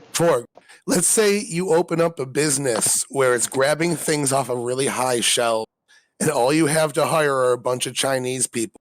Would diversity be your strength to hire one black person? Listen, Yao Ming exists, okay? Yao Ming exists. I don't know. There are lots of tall Asian people. Here's the thing: is that diversity I could restate my point where it can be positive, neutral, or bad, but most of the time I think it's neutral, especially when it comes to hiring different people. I think it's neutral in most fields. Besides, like what you brought up, other like facial technology. Stuff like that, yeah. But the thing to focus on right there, just a very short thing here, right? Just a short thing here is like, you don't know what you don't know until it becomes a problem, right? That's what happened with that camera company, right? They didn't know that they were like missing out on that aspect of, you know, the development of their technology until it became a really, really big problem for them. And then it was basically too late. Now we have to, you know, scale back our operation, you know, redo some stuff, and then we can try and release it. Like, you don't know what you don't know. So maybe it is a good idea. also like to add it depends, but sure, yeah, I can agree on that. I want to say something real quick too. I also think that, you know, these programs unfortunately are not cognizant of what I like to call culture shock, right? And it's when you have an established culture, and then there are a different sort of, there's different cultures that are being they're being forced upon, you know, the current established culture of a workplace, and it's not necessarily happening organically, right? So it's like you have 20 employees, and then all of a sudden you add 5 or 6 more employees. Well, it's going to change the dynamic, irrespective of race. It's going to change the dynamic of the culture of the company, right? Now, add more variables to that: different cultures, different language, people who speak differently. There's accents. There's a ton of different variables, and you can force what I like to call a culture shock within, you know, even society with you know, immigration from, I would say, wrong places compared to your dominant population, and also in companies being forced to hire by diversity, which could create a rippling effect of culture shock throughout your company. So there's both good and bad. It's objectively good and it's objectively bad. But like, okay, so can we all agree? That's for sure. Can I? All right, so let me just get a quick round of hands. So is DEI, as it's currently being implemented, and the people that are driving it, is it a violation against civil rights? Yes or no? It can be, yes. It can be. Yeah, I but agree. What needs? In most cases, yes. In most cases, yes. When leftists get their fucking hands on it, absolutely. That's it. That's it. So okay. So I But think here's I the can question. even agree. Hold on. I'm going to quickly agree that I could agree with DEI on some level. I could agree with you on that because I'm for diversity. I am. I want all of us to work together. But I think I agree with you. The way it's being implemented is counterproductive. The entire thing. You have to divorce it from critical race theory to then, I believe, say what you're saying, to agree with it. Well, because you're I don't understand why they use the word equity. I think that, like, equity is just forced diversity. Equity has to involve quotas. Okay, Equality but the does exact not. same stuff is being talked about in England, and they just replace the word equity with equality. Well, we can't just do that. You don't want to just replace a word because those are two very different things. Right, but if we're like hinging the entire thing on equity, like some people would see this as equity, some people would see it as equality, right? Like I think it's like stupid to focus like so heavily on one word out of the entire thing. It's stupid at all. I don't think it's stupid at all because it's because we're assuming that we're using it in the correct manner. Unlike, what did he say? England, who is using equality in the complete wrong way. Well, how do you know if you don't even know England, what policies? So they're kind of stupid. Yeah, listen, I'm not going to sit here and not dog on the British, okay? But yeah, like I guess like I just want to say that the definition of equity, real quick, is the quality of being fair and impartial, which is weird. That sounds like equality. That's different than the one I posted. No, equality isn't necessarily fair or impartial. Anyway, the value of the shares issued by a company. Yeah, that's people. I think mostly think that they think. Okay, let me ask you guys. Let me ask you economic guys this then. All right, like this is the first example before we even started looking into anything. Right, diversity, equity, and inclusion. Right. I have extremely bad ADHD. I am a non-functional human being. If I'm not medicated, I can't focus on fucking anything. It really sucks. When I was in grade school I have ADHD. Yeah, it fucking sucks, doesn't it? When I was in grade school, there was a program. I don't know if this is all over the U.S. or if this is only a Texas thing, but there's a 504 program, right? And what that means is, okay, we recognize that you have this thing going on, right? You have ADHD, you have dyslexia, you know, whatever the fuck.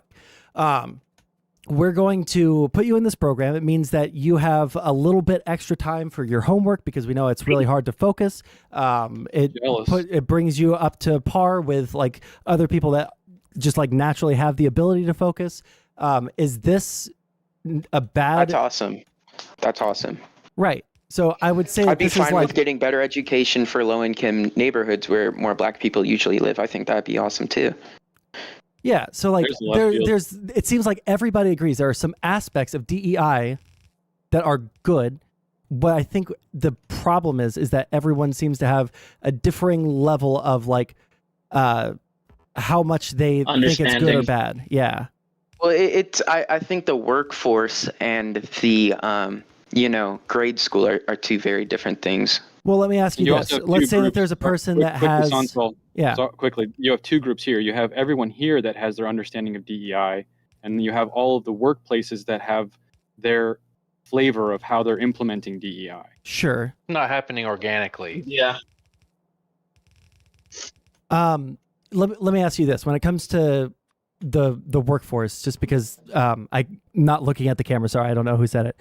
Let's say that there's a person that is a really, really, really good like programmer, but they have auditory, like their whatever like connects their ears to their brain. This is a thing that happens in lots of mental disorders, lots of Autistics.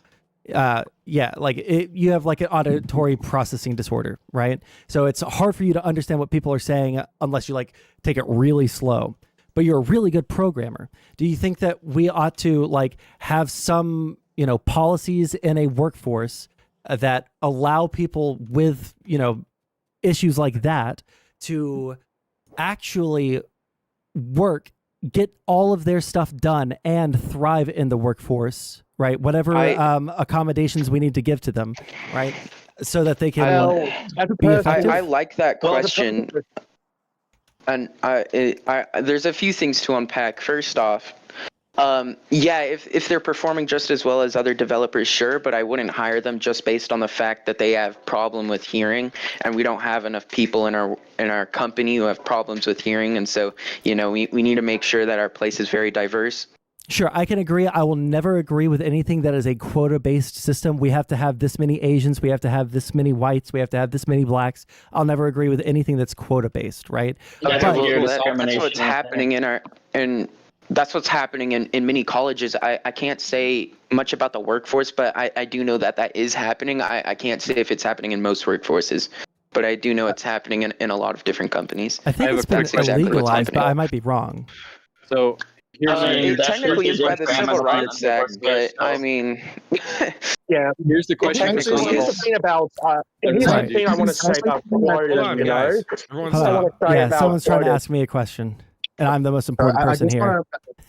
I just want to say something. I think there's one thing that we can all agree on. Okay, the biggest example of failed DEI policies, right, within hiring, is our governments and our bureaucracies, right. You want to see the ultimate failure of that? Look to your government. Look to the people who are writing the legislation.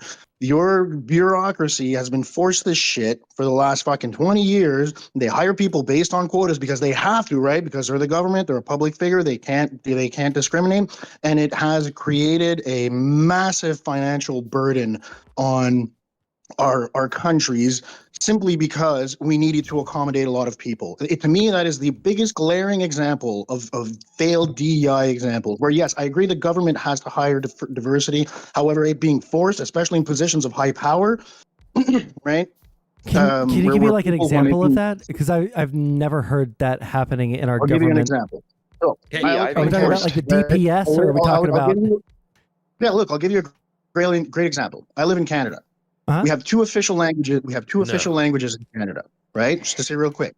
So there are people in high-level decision-making positions in the government who have been appointed to that position not because of merit, but simply because they speak French, and it creates this that count as a merit. Yes, and you have this in American bureaucracy as well. They'll hire somebody from a person of color who's not as well educated simply because they have to show face. They have to show that they're right. And that to me is where the failed policy, where it fails, and you see it's failure in your governments.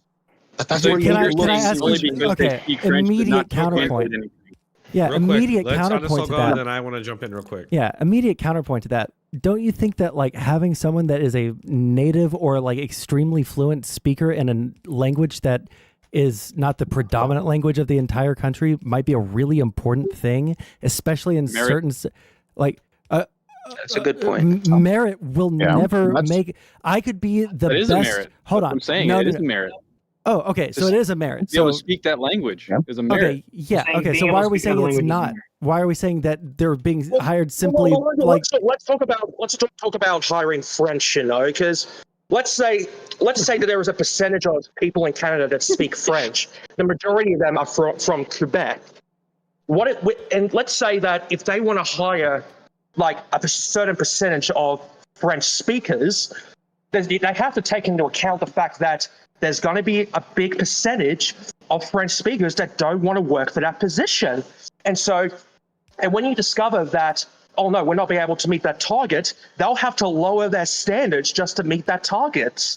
So that's the problem I have with trying to put a quota to trying to hire someone because they want to achieve that something, when in fact you have a big percentage of that amount of French speakers that don't want to do that job. They want to have their own lifestyle that is not involving government. They want to be comedians. They want to work in the car industry. Then why would they want to work work in for the the restaurant fucking industry. government? Why would they apply at the government if they don't want to work for the government? Because the government, as an example here, right, is a very good pay, and you get to move up the ladder quickly as a French person within bureaucracy, no matter where you are in the government. Sure. You I feel like can we're be in getting to a Alberta. completely different topic. I'm just giving an example because this is an example of fourth DEI. This is in our charter in Canada that we have 2 official languages. So this is mandated as it would be in your constitution if you had an official language and you didn't have the first Amendment, right? So this is an example of DEI that's being pushed too far. Can I jump in real quick? So I just want I really just want to ask this question. Sondsol, go and then I'm gonna jump. I would say that speaking French probably is a merit, like people have been saying. Like, let's imagine I'm the world's best social worker. I'm really good at making sure that people get all of the stuff that they need, right? But I only speak English, and there's a huge segment of the population that does not speak English. Now, those people are fucked because all of the people that are really, really good at helping out the French speakers, right? Because there might be some language barrier there. Not just that we speak different languages, but even Google Translate isn't going to give you a perfect translation every time, different connotations with different words, et cetera, et cetera. Wouldn't it be probably really important to make sure that people are getting the I think it'd be more important to hire both people so that they can get I actually have a response to that. Yeah, Can I respond to that? Sure. Yeah. Okay. Yeah, go ahead. All right. Go. No. All right. Well, I just want to say that because you mentioned about the merit about hiring French speakers. Well, here's the thing. French speakers are a minority of the population. And you have to take into account the fact there is going to be a big percentage of French speakers that don't want to go into those positions in government. And so when you have to... Wait, are French really the minority of the population in Canada? Google it for Yes, yeah, of course they are. It's only one province that speaks French speakers, French. really? French speakers Yes. in Canada? Yeah, it's going to be Quebec. There's 38 million people who live in Canada. There's probably 6 to 7 million French speakers. Oh, So okay. approximately 7.2 million, 22.8% of Canadian. There you go, Atlas. So 1/5 of your country. 22%. Speaks, yeah. So 1/5 of your country speaks a different language, and you guys don't think that it's probably really, really, really important to make sure that people who need services from the government get those services from someone that is able to understand them? Yeah, I don't think you should compare skills to skin color. Wait, can I reply to this? This is a language. It is. Wait. It is a very good Exactly. point. I would like to reply to this. Okay. So I do 100% agree with you. If the public sector has a public-facing job in which there is a government agent or worker that is expected to interact with the population, and in that population there are people who are French and want to be served in French, the government has an absolute responsibility to meet that demand for their population. The difference, however, comes in to decision-making positions. So managers of entire government branch who have been put into a position because they have some French employees and they need to make sure that they can communicate better to the 28% of the employees who are French rather than the 70% of the fucking employees who are working. right? So you create this hierarchy problem in which French people who are underqualified, right? If speaking French is a qualification, however, being educated in the right manner and having the right experience is a better qualification. And that should be weighted with a much higher level of scrutiny, if you want to put it that way, than being able to speak French in a decision-making position. No, because like this, think about literally any job ever. Okay, like I could be trying to apply for fucking McDonald's right now. Right, I live in Houston, Texas. I could apply for McDonald's right now, and I would probably lose out to someone that has the exact same qualifications, but also speaks Spanish. Or I could even be way more qualified and have experience as a fucking grill cook, right? But someone that speaks Spanish might seem a little bit more, like a better fit for whatever store I'm applying for, because there are going to be customers that come in that speak Spanish. Right? I agree. That's the demographic of that. Can I just say something? Well, here's the thing. What you said, like hiring French speakers, just for the positions like in those government ranks, like the fact is, if you're going to have to hire French speakers, okay, all right, I'll do that. Look, if you have to hire French speakers to be able to those government positions, they also have to speak English. And what if you hire someone that is a French speaker but has very bad English skills or have no English speaking skills at all? Like, what is the consequence of hiring French speakers if they don't hire those who speak English? I'm not saying that. No, you know what, Case? I'll give you an example. I'll give you an example. There's two people who are working on. There's two people who are working together on an assignment. One of them is predominantly French and has a very broken English. The other one is English and speaks no French. And these two have a file in which there's obviously a bigger file, and of that file it's been delegated certain responsibilities, and they have to work together. So forced diversity in this instance has created a backlog, a massive breakdown in communication. These people can't talk to each other, and the ripple effects of that is that now there's an HR grievance, and now they've got to look into this, and now it's got to be why the manager isn't. You're stating an extreme. How often is that extreme? Because I've worked in the situation where you can figure it out because you speak enough of the other language. How often is the extreme where it's like you can't even figure it? Can I ask how many French speakers? Let him respond real quick. Jacob, let him respond real quick. And then go for it. Yeah. So in this instance, where in the public sector, majority workforce of the bureaucracy has now shifted to a working at home situation, a government branch based in Ottawa, where I live, which is where the majority of the government head offices are, is hiring somebody out in Alberta, right? Because they're an easy hire and they want the position and they need somebody to fill the position. Right. However, there is a structure within the hiring in government in which managers get paid a bonus for hiring for diversity. So this manager says, great, I've got my English person. Now I'm going to hire somebody from Quebec who refuses to learn English and will also refuse to communicate in English because I need to fill a diversity quota. I need to fill a spot. An extreme, though. That's like an assumption. No, this is how the hierarchy works. Once you leave the union of the government, you are now in a manager position. You now get bonuses, right, based off of certain KPIs. One of those KPIs is diversity hiring. I understand, but that doesn't mean that the person that speaks French has to have no idea what English is. Like, that's an extreme assumption that they're hiring that. But when you have a very limited amount of French speakers, such as in Canada, where it's only 28% of the population, you are going to fill that spot with somebody who barely speaks English. I mean, that has to happen. This is happening in America. That's the government's role. The government needs to hire people to understand 1/5 of its citizens. It can't just ignore them because they speak a different language. They've been there for hundreds of years. We're going to ignore them. We have to be very realistic about that because there's not going to be millions of Quebecans or Canadian French speakers that actually want to join the government. You're going to have normal French Quebec speakers who just want to work in a normal industry, and that limits. That's cool, but they still need to do shit with the government. Incarnation, could I try and clarify your point? Yeah. Okay, so incarnation is saying that it's wrong. Like, for example, if we took California, where almost 30% of the population in California are Spanish speaking, it would be wrong to have a government which decides pretty much how you live to hire based on the fact whether or not you are fluent in Spanish. That would be wrong. Yes. It's the Well, government's job. that's totally fine. No, that's not exactly what I'm saying. No, that's not exactly what I'm saying. What I'm saying is that there are certain positions in government in which language should be a highly weighted qualification because you are dealing with the public.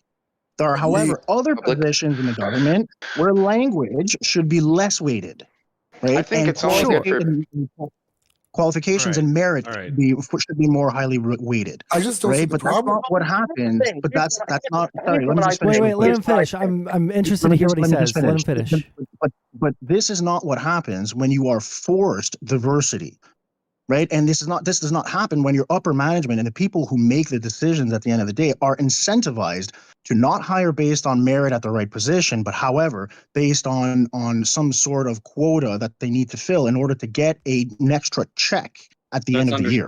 I think that's there you go. Does anyone not understand that concept?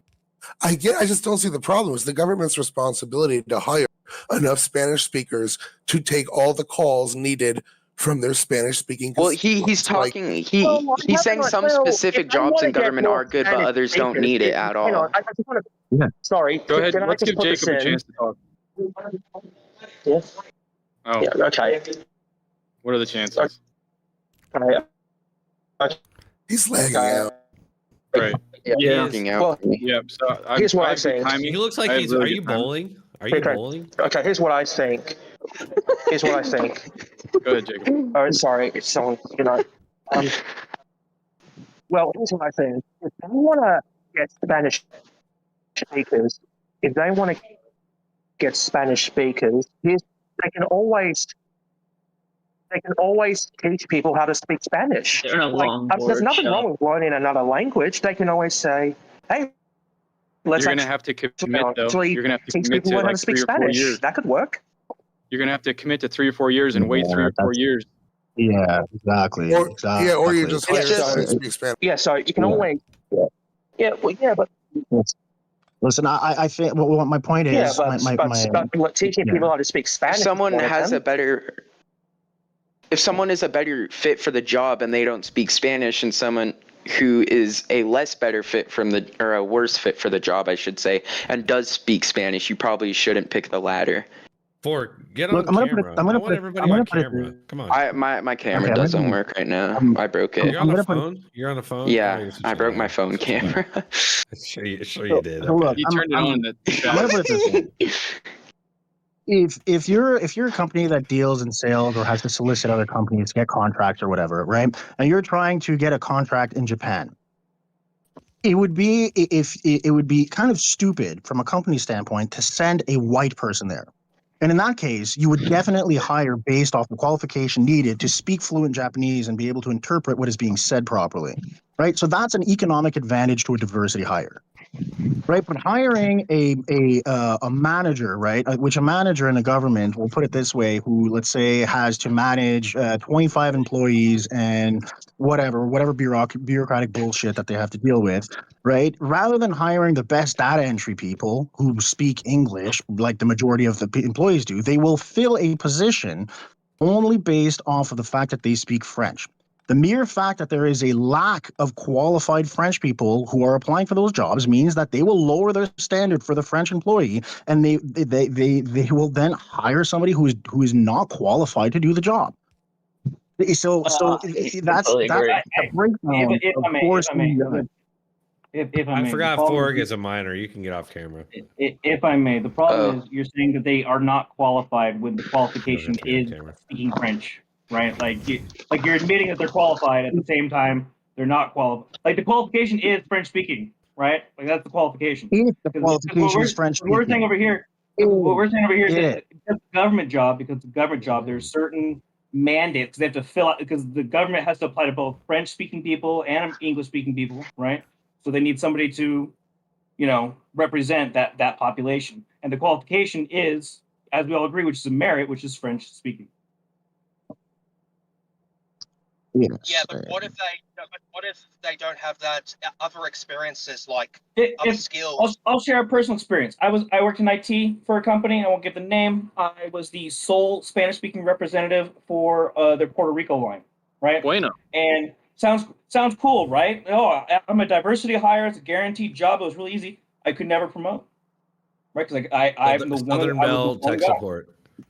Yeah, just one text. Just the one tech support guy, right? Because they can speak Spanish, but no one else can speak, right? So there are pros and there are cons, right? And I'm just saying, like, we're not really describing a problem. We're just describing life. I'm just trying to see what their problem is. I don't see anywhere where there's a backlog in Canadian government because of diversity. I think we're just kind of talking hypotheticals here. No, actually, I mean, That's true. But I do like you. My girlfriend is actually a high-level government employee, and this is something that is being talked at high levels of government, where there is an extreme breakdown in qualifications based off of language, and it is hampering their ability to actually be able to fucking work. And this is something that is being talked about. We're getting bogged down on work quotas. I don't think anybody here is arguing in defense of quotas based on right. So, hey, can I just throw out? Earlier, we were talking about that stat that from Bloomberg. Mark Cuban just tweeted out today. I got it up on the screen. You can see it if you look in the share screen. He said he tweeted out today. With that in mind, I don't know what the previous post was. 94% of new jobs in the S&P 100 going to people of color. Sounds about what we ought to expect. It's not evidence of employers going to especially great lengths to hire minorities or discriminate against whites, or doing anything other than fishing where the fish are. I don't know what that means. I just started. That's people in your demographic. If the percentage were much lower than 90%, that would be cause for concern. Like, what? Well, I think he's such an entitled rich man to say. The country is like 30% white. Yeah, but again, if the jobs are meant for young people, and you see a high amount of white people getting those jobs, that would mean older white people are getting jobs that are meant for young people, and that would be a cause for concern. Whereas, like, if you have a bunch of low-skilled labor jobs, you put them out. That is prominent right now. Yeah, you're going to get young people. Young people are more often going to not be white just based on repopulation rate. And so you're going to get higher immigration rates, perhaps? Yeah, that as well. Legal and illegal. Legal mostly. Illegal... 1.5 million people over 3 years is a lot, but it's like a third of what we take in legally. I'm not trying to get into the weeds. I'm just saying that is a part of that situation. It is. Can I show this real quick? Just because it's relates to what we're talking about here, the Civil Rights Act. The rabbit hole on Twitter said, "This sounds like a violation of the Civil Rights Act," and he highlighted this part. It's You don't actually read anything, do you? You should read the rest. It's a for-profit web school. If they want primarily purple eaters from Mars, is there? Oh, okay, yeah, I remember this. So yeah, he's saying if it's a private business, they should be able to hire whoever they want. If it's all white people, that's fine. I know I keep harping on this point over and over again for you, but a lot of these people they identify as non-white are Hispanics, and within 3 generations, over half of Hispanics identify as white. They acclimate into the society and they start self-identifying as white people. So these non-white are sometimes skewed numbers. Yeah, the category of non-white is growing. Yeah. But here's the thing about this United going to do this quota system for pilots. Don't they understand that there is going to be a big percentage of non-whites that don't want to become pilots? And now, why? And if they want to try and that smaller percentage, because finance. Because if you're trying, finance. Someone just parked right next to you, bro. They're gonna be like, "What is this guy doing?" Oh, I'm confused. Why do we think that non-white people don't want to be finance? Why they're not lagging out pilots? Jacob, you keep lagging out real bad, dude. Can I just throw out here, Sondsol? I just realized in the background you have a CRT. Is that Chrono Trigger in the background? Goddamn right it is.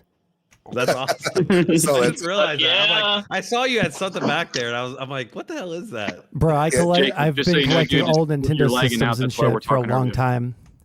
That's awesome, man. I love it. You should see my unfinished part of the basement here. It's filled with that shit. Fuck yeah, man.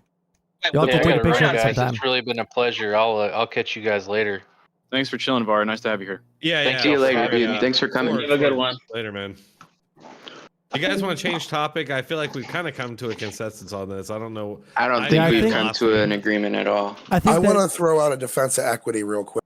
You guys Well, argued about it for a bit. Well, I don't defend like I defend the idea of like I like the idea of people getting together, but if you have to racially discriminate to do it, it's not the right way.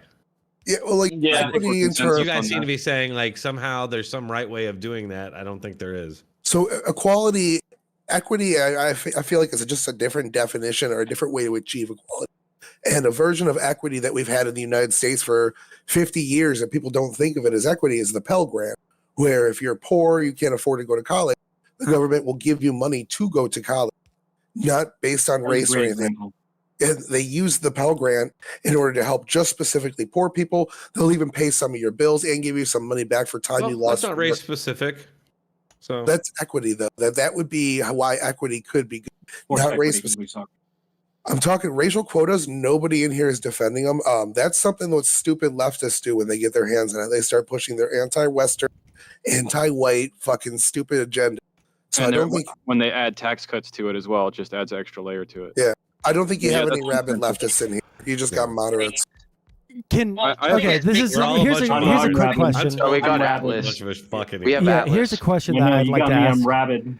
Do we think that like because we keep on talking about like rabid leftists, and when y'all say leftists, I'm just assuming that you guys mean like anyone left leading as opposed to like what? No, we people- mean leftists who are rabid. No, we mean yes, they leftists do. who are rabid. They absolutely.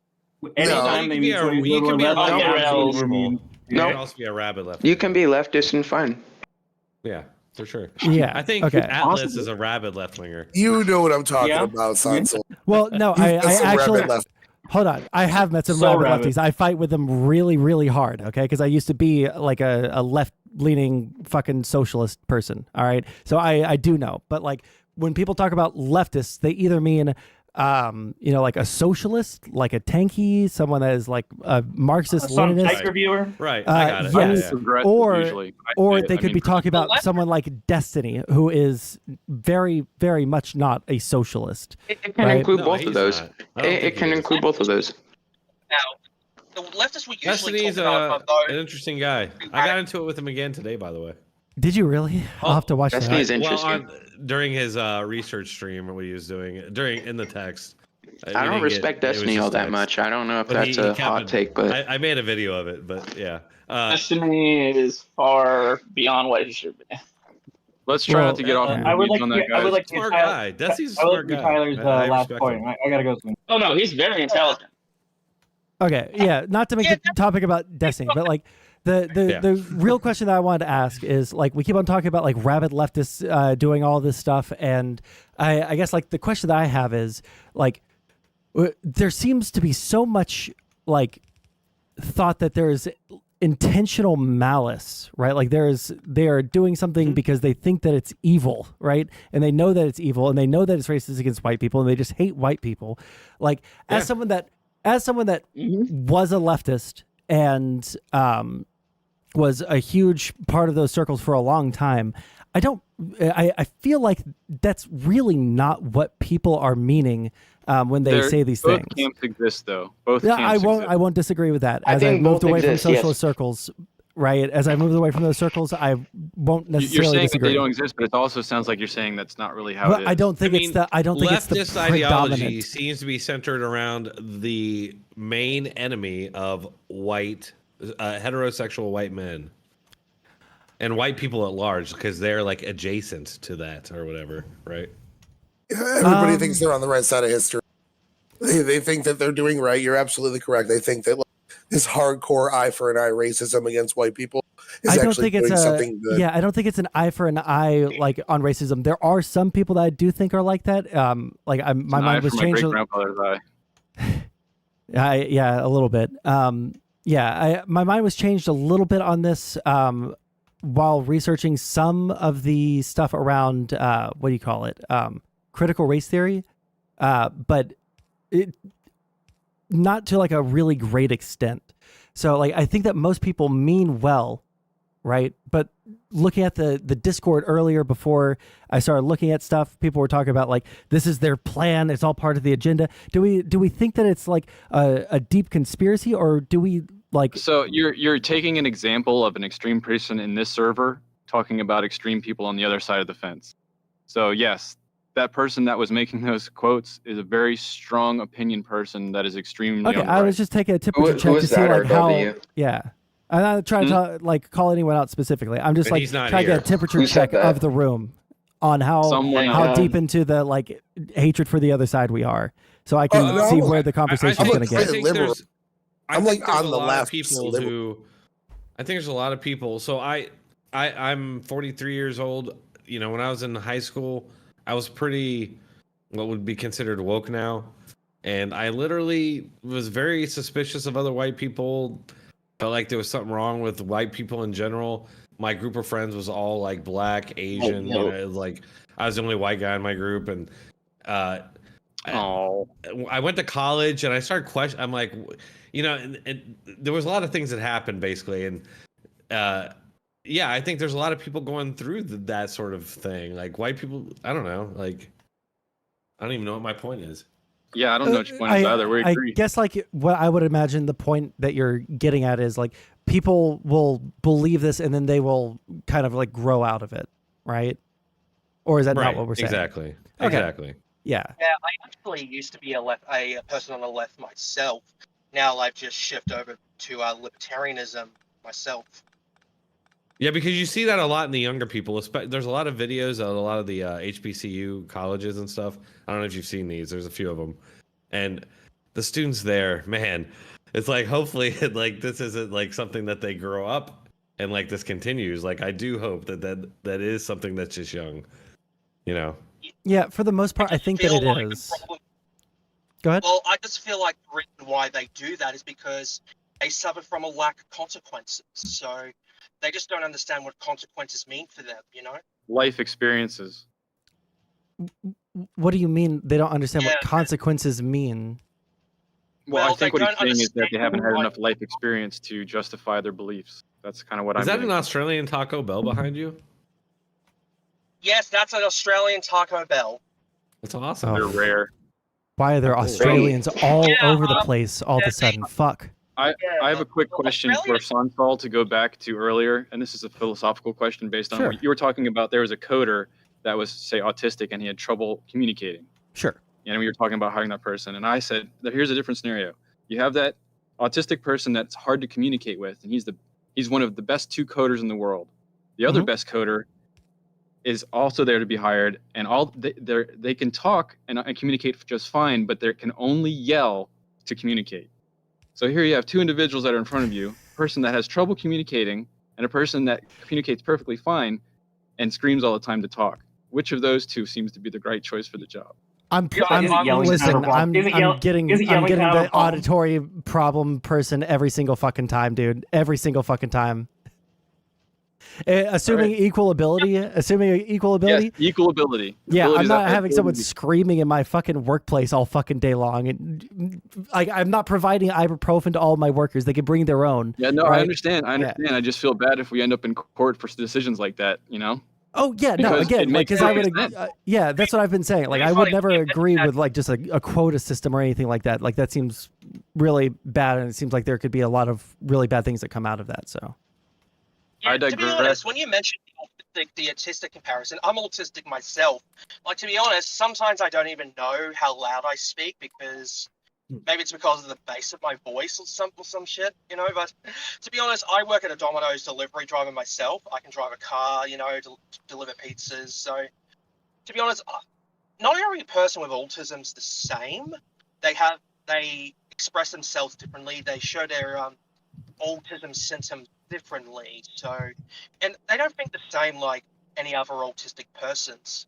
The one thing that mainly Say something disgusts to that. me about it is how they think they want to, you know, do diversity, but they don't. They need to know that diversity must also not sacrifice merit and skill and qualifications to be able to make it successful. So I just kind of feel like if you're going to put in diversity, you're going to still give people with autism to prove themselves that they can do well. Otherwise, they'll be just like a hire just based on their disability. Sure, I think Can I that say something the to that as real well? aim is less to just like have more autistic people or more black people or whatever. I think that the aim or like the stated goal that people have when they're talking about this is like, hey, it seems like in society these people don't get a fair shake, right? I think that like if we're talking about autistic people, especially in the workforce, probably they don't get as much of a fair shake as someone who is not autistic.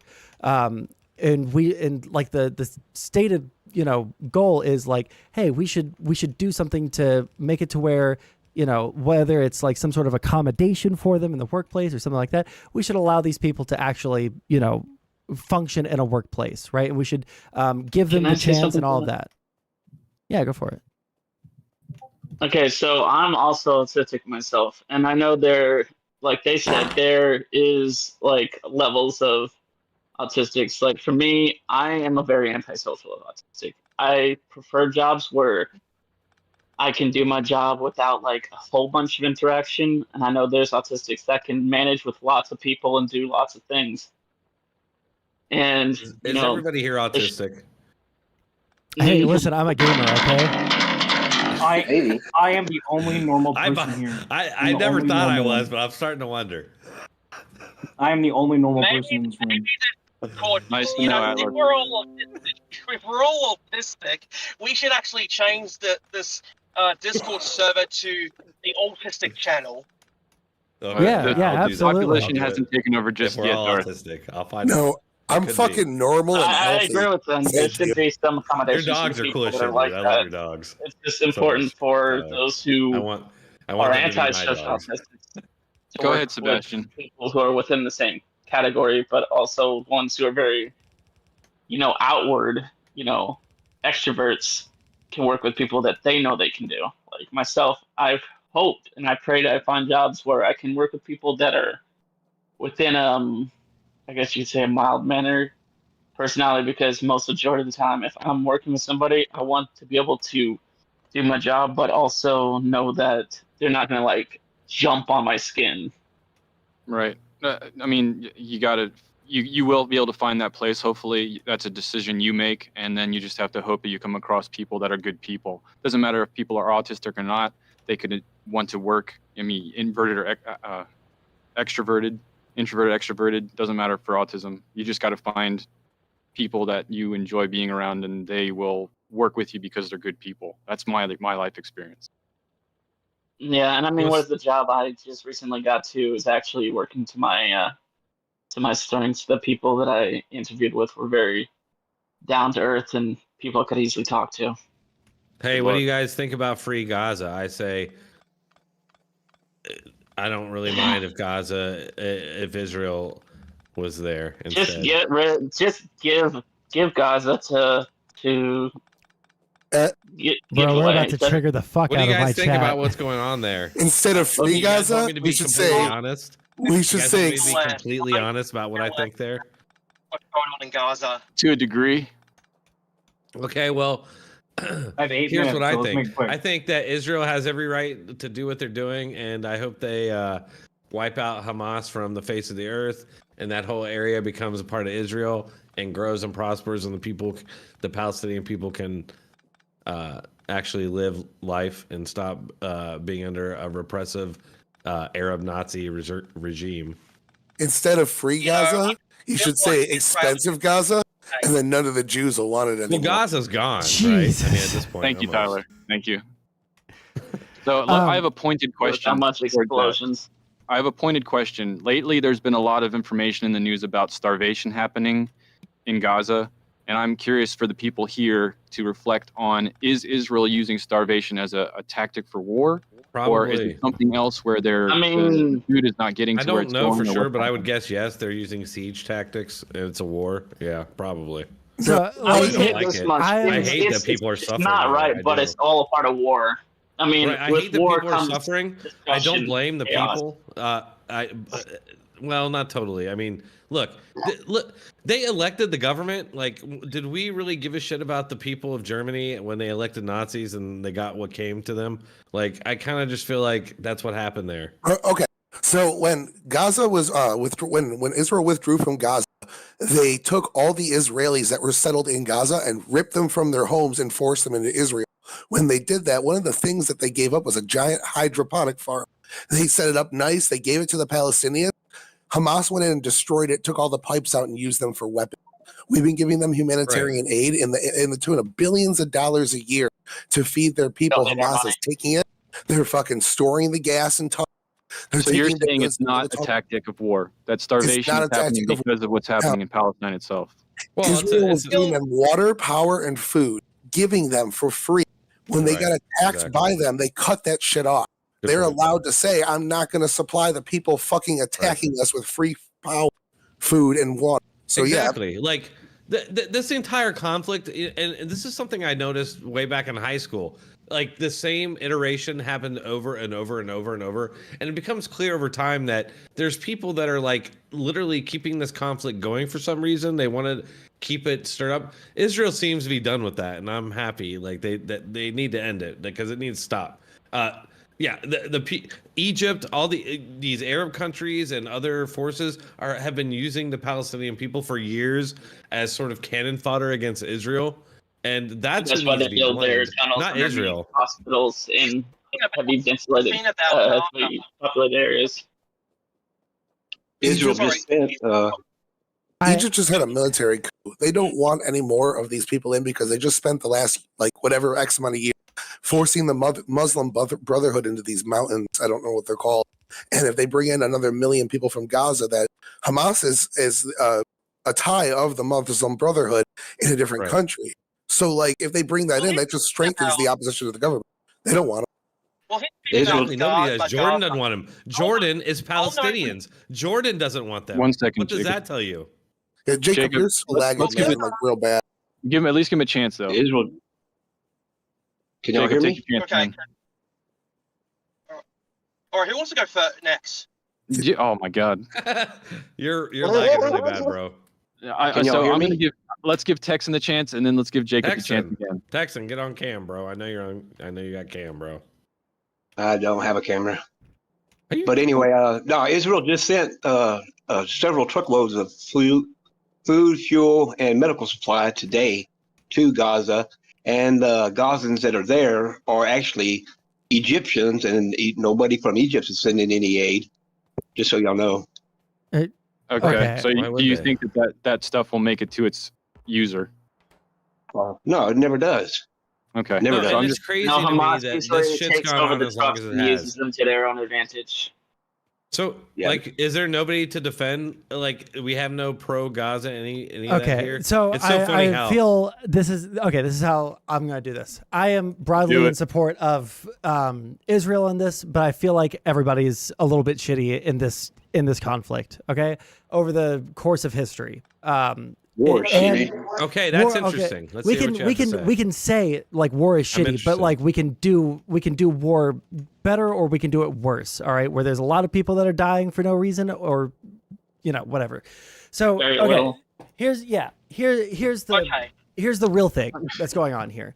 All right, there's a huge conflict that's been going on for like a century at this point, about 80 years, and the Palestinians really were dealt a fucking shit hand in this conflict. They were absolutely fucked. They had a whole bunch of people come in, basically take over land that they were living on for a long time. Did they own that land? No, not technically. The Ottomans owned it, but we could be a little bit more understanding. The Ottomans literally owned Palestine before the end of World War One. And then the British took it over. And then the British took it over. And then they split all of these different regions up as the Ottomans mostly had. All right. And Britain had a problem. And their problem was they made promises to everybody. And they can't keep promises to everybody when those promises conflict. That's what led to the majority of this conflict. The Palestinians kind of got fucked when it came to the first partition plan. They were the majority of the population, but they got when was that? When was that? 1948. Or no. Wait, hold on. No, hold on. I want to make sure that I have the date right because there's the first partition plan. And, it's either 1948 or something like that. Yeah, I think that's right. And that's why I stopped you. Hold on. Like, I just want to point out, real quick, little detail that I think is important given the narratives that are current today, right? What's significant about the Palestinians in that area? In which area? In the era. I'm sorry, the era. Oh, in that era? Yeah. There's several significant things. Which thing are you talking about? Well, the main thing is that who are they allied with during that time? He wants to call them Nazis. No. They were allied with the Ottomans. They are. Wait, hold on. No. The 48. Yeah. They're allied with Hitler. Are they allied with Hitler? So are the Japs. Okay. Yeah, Can that's true. I put my 2 cents? Yeah, but Japanese are awesome now. So. Okay, but Palestinians are still basically whatever the case, they're like alignment in World War II. Palestinians basically allied with the Nazis during that time and have never stopped being Nazis. That's okay. Hold on. I don't think that's enough of a fair comparison. I think that can we agree that, like, let's say that you were living in an area, right? I look at the TV. Let me just ask this question. I know, and the TV gives us a lot of information. Their TV is Nazi TV, basically. Yes, well, it's like Hamas version of Nazi shit. I understand. It's Arab Nazi. That's what I say. I have been way more pro-Israel than pro-Palestine. I'm loving your. I'm being as yeah. Let's get to it. Being as even-handed as possible. I like it. So go ahead. On the I'm trying to get to you, Jacob. I want them to finish their point first. Okay, so they got a super shit deal dealt to them, and for the first couple of wars, they probably had the moral right, but at this point, they probably don't. It's been 80 years. Israel's more powerful than you. You're not going to get anything. You're not going to get anything out of fighting forever. Like, this is stupid at this point. But I think that it's important for us to recognize what the situation on the ground is. I think that we should all feel at least some empathy for the people of Gaza, because holy fuck, those people are getting bombed into oblivion. I do. Is it? Yeah. To be meat shields. Most of them are not awful they're not necessarily volunteered. They're voluntold. All right, a lot of the time they're voluntold, and that's really fucked up. Yeah. I got your point. I'll come back to it with a question, but I do want to give Jacob a chance to talk. So Jacob, please take your chance now to talk. Okay. All right. So let's start from all this beginning. Let's give it a quick history thing. We all know that before British Mandate, there came the Ottoman Empire, and then after the Ottoman Empire, there was the British Mandate of the Palestinian region. And after World War II, 1948, that's when it came to State of Israel. And the reason why it all started is because it all split into two. And this has been happening every decades. Palestine, Israel, Israel. Here's the thing. I think it would be better off if the whole state of Israel becomes a one state, and that the region That's never gonna happen. and the country.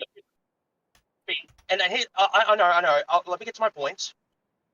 The state of Israel, I believe, should become like the state of Israel and Palestine, a whole region solution in which everyone there participates in Israeli parliament, the Palestinians and Israelis. Okay. Okay. The problem is that might happen through war. It would never happen politically, but now it might. Yeah. Well, hold on. That would the Israelis would never be okay with that, because if they did a one-state solution, the Israelis would now be the demographic minority, and they would lose their ability to. The Palestinians would outnumber them I think 3-1 or some shit like that. Yeah, there's no chance for the two-state either. Why would they pull in people that want them to die too? So that goes back to the question that I had for Sondsol then. And but Atlas, you said you had to leave soon. Is there anything you want to say or anything? Or are you still chilling? What's going on? I want to hear your question and I'll go. All right. So what is the better way of much war? More lively, bro. What is the better way of war in Israel for Sondsol? So you're saying that there's two ways to do war, basically. Paraphrasing, there's a crappy way to do war and there's a quick, efficient way or a good way to do war. What is the correct approach that should be happening in your point of view that will end what's happening now? To be clear, when it comes to this, I don't know what a better strategy for Israel is. I'm not one of those people that's going to say like, oh, well, they're like bombing indiscriminately. I don't think that they are bombing indiscriminately. I think that there's enough evidence that like they're not doing a genocide or anything like that. I don't have a better yeah, like if they're not doing that. Yeah, if they were doing a genocide, they're the worst genociders of all time because there's more Palestinians than there ever have been. They've dropped. There's Not like only that, there'd be a whole base that's like, get the hell out. I'm just trying to like think like what genocide involves people like, you know, having a positive population growth. What genocide involves, you know, people. You know, like there's 20,000 bombs dropped as of a couple of weeks ago, and the death toll was significantly lower than what you would expect for 20,000 bombs. Like it was like 1.3 deaths per bomb. Like if they wanted to do a Israel genocide, has they no could. benefit in killing innocent people. The only people who benefit from that are Hamas and like they're, you know, useful idiots. Yeah, to back up Soundsol's point, their bases under strategic points where they can try to cause as much cataclysm as they can. Like they put them under hospitals or any place that is a high density of people. Hey, real quick, I probably am going to end the stream soon because we've been going for a while and we're way off topic anyway. But Sondsol, I wanted you to shout out your channel and everything if you wanted to. Oh, yeah, sure. I'm Sondsol, Sondsol. I like to talk to people who disagree with me. I have a lot of fun with it. It doesn't have to be like a knockout, you know, blood sports, whatever.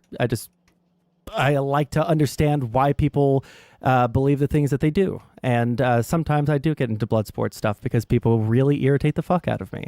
But I'll fight anyone on the left or the right. Yeah, he's actually has all the smarts of like Destiny, but like none of the like annoying weird stuff. So that's my opinion of him. Which annoying weird stuff do I avoid?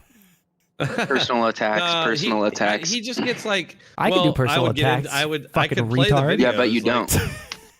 No, Okay, no, sorry. he just gets weird. He gets weird. Like I could get into it. We could get Like into what it. you just posted on Twitter. Like what Can you we just give posted Atlas on a Twitter. chance before you get into it, or any closing statements for Hold the on. stream before that? Yeah, real. I want to give Tyler a chance here. Go ahead. I was going to say I'm going to play Dota. It's been real. I'll see you next Thursday. All right. Thanks for chilling, dude. I know you weren't going to make it coming before, in, so man. it's good turnout. Yep. Take her Yeah, easy. man. Thanks, and love your dogs. Yeah, Atlas, dude. Thanks for hanging out, man. Thanks for coming out. You're welcome here. You're welcome here. And I personally, I've always liked your influence here and your hanging out in the Discord and all that. So I hope you keep doing that. Well, I just rub people the wrong way. Appreciate you. That's giving me okay. I like going that. the extra mile. I'll see you later. Yep. Yeah. Have a good day, man. But oh yeah, and the rest of you, Forg, do you have anything you want to say? No. And we can keep hanging out and talking, but I know. Yeah, I'm gonna have to get off here in a little bit, but like Yeah, we can okay, talk that's for cool. a couple of minutes. Yeah. No, you're good. You're good. I'm good too. I'm about to get off here. So. All right. Well, yeah, hey, everybody, it was thanks fun, for guys. watching. Listen, everybody Yeah. have a blessed night. Stay safe. Keep I strong think we energy. actually had a good time with this, you know. Say again. I think we actually had a good time with this, you know, even though we had a bit of hiccups, you know. Yeah, we're I think still we're still getting this thing. We're still getting this thing together, but yeah, we'll get Smooth, there man. eventually. What was the problem? Part of, I need to invest more time, and it's hard for me. I think it Time went fine. management. Console, do you think it Someday, went when my fine? kids get a little bit older, it'll be easier. Well, hold on. but right now- What is like the major holdback? What is For it me? that you're what's holding you back it- from it doing more sucks stuff like because, this? Like I feel like it's like it's hurt my channel too. But I'm just like I'm a stay-at-home dad. My wife works. I do YouTube full time, and it used to pay the bills, not so much these days. But I'm with 4 kids, one 1-year-old. She's about to turn 1-year-old, and they're all young. One's in school. I'm sorry, 2's in school. The 3rd's about to go in school. But it's really hard for me to like have time to do anything for this stuff because it's just always stuff Hey, going argue on. with Alex Jones. That'll get you out there. What And do you think was lacking? It's my though? job to wash dishes and do laundry and all that stuff too. You know. Hold on, I'm gonna go ahead and hop out. All right, love you guys. I'll catch you All guys right. later. If you guys want to talk Nice about any talking of with these you, man. things like individually, later, man. Well, I gotta get shoot me a going. message. You guys later. Debate me, Sondsol, I bro. appreciate it, brother. Absolutely, debate me, All bro. Thank All right. Okay. Well, that was fun, but it was I really want to do more like small. I need to. I don't like doing so many of the panels. I like the shit where we can actually like sit there and talk to someone for some amount of time and it not be like a shouting fest just to be heard, you know? All right. Putin was right about the denigration of Western society, normalization of pedophilia. Putin was right about bioweapon. What? Nobody. Why do people think that pedophilia is getting normalized? Like, it's actually fucking deranged. Why the fuck do people think this?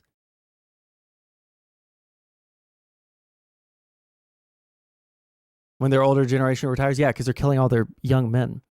Putin was right about Western globalism, and now he's saying the 2020 election was stolen via mail-in voting. Notice a trend? Okay. It is a meme.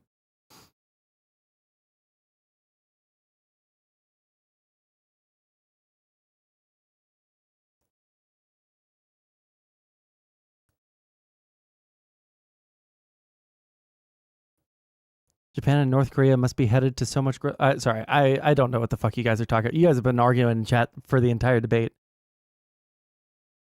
This is a pro-Palestine stream. Dude, I tried to steel man it. But then I kept on getting interrupted. I lost my place and I started giving my arguments for Israel. I couldn't do it, dude. I couldn't do it.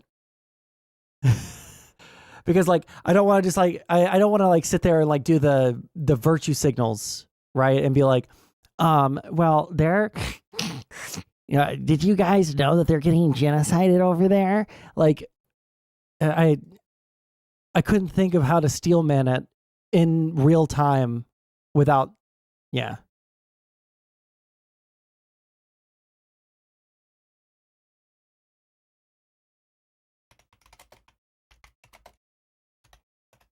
I'm in talks with Panda's Panda Man's dude that was feeding him all the lines. Well, not feeding him the lines, where he got all his like weird ideas from.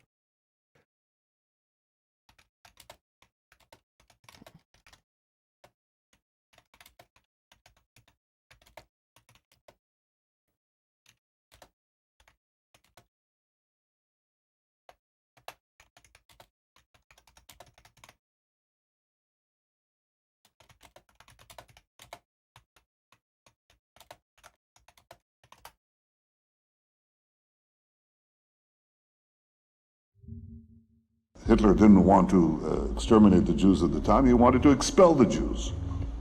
And Khaja Amin al-Husseini went to Hitler and said, if you expel them, they'll all come here. So what should I do with them? He asked. He said, burn them. Okay, if this is what he was referencing, then yeah, he was I know that you said Holocaust denial, but be like slightly if these are like common misconceptions, I know that like it is technically it's technically, but is it something that we should like sit there and call someone a genocide denier for? I don't know. Right, I'm talking about it like Drone Tech was saying that, like, should we call him a genocide denier? I don't know. Like, it doesn't seem like he has an incentive to just like sit there and yeah. Okay. Oh, okay. Sorry. When you were talking in chat earlier, you said he's engaging in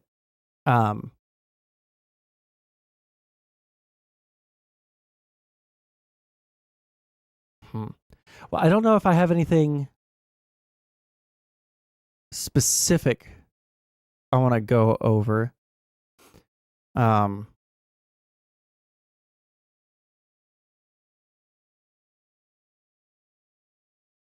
I probably have to head out here in a second. Well, I'm not going to leak our DMs. We're just talking about when we can talk.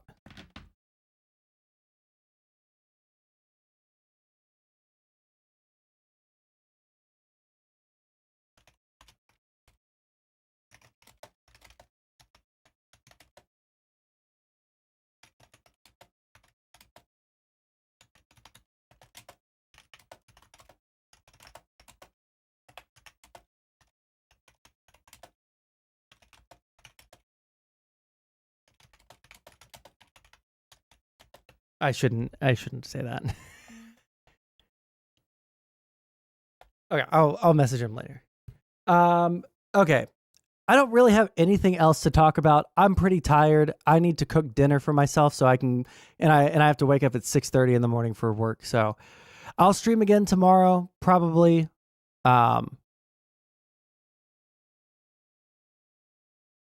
Ooh, add to watch later playlist. There we go. That's something I want to watch. Yeah, I think I'm done here. Anyways, I love you guys very much. Is there anyone live on Kick that we can raid into? Host channel. You know what? Fuck it. Let's raid back into JStalk.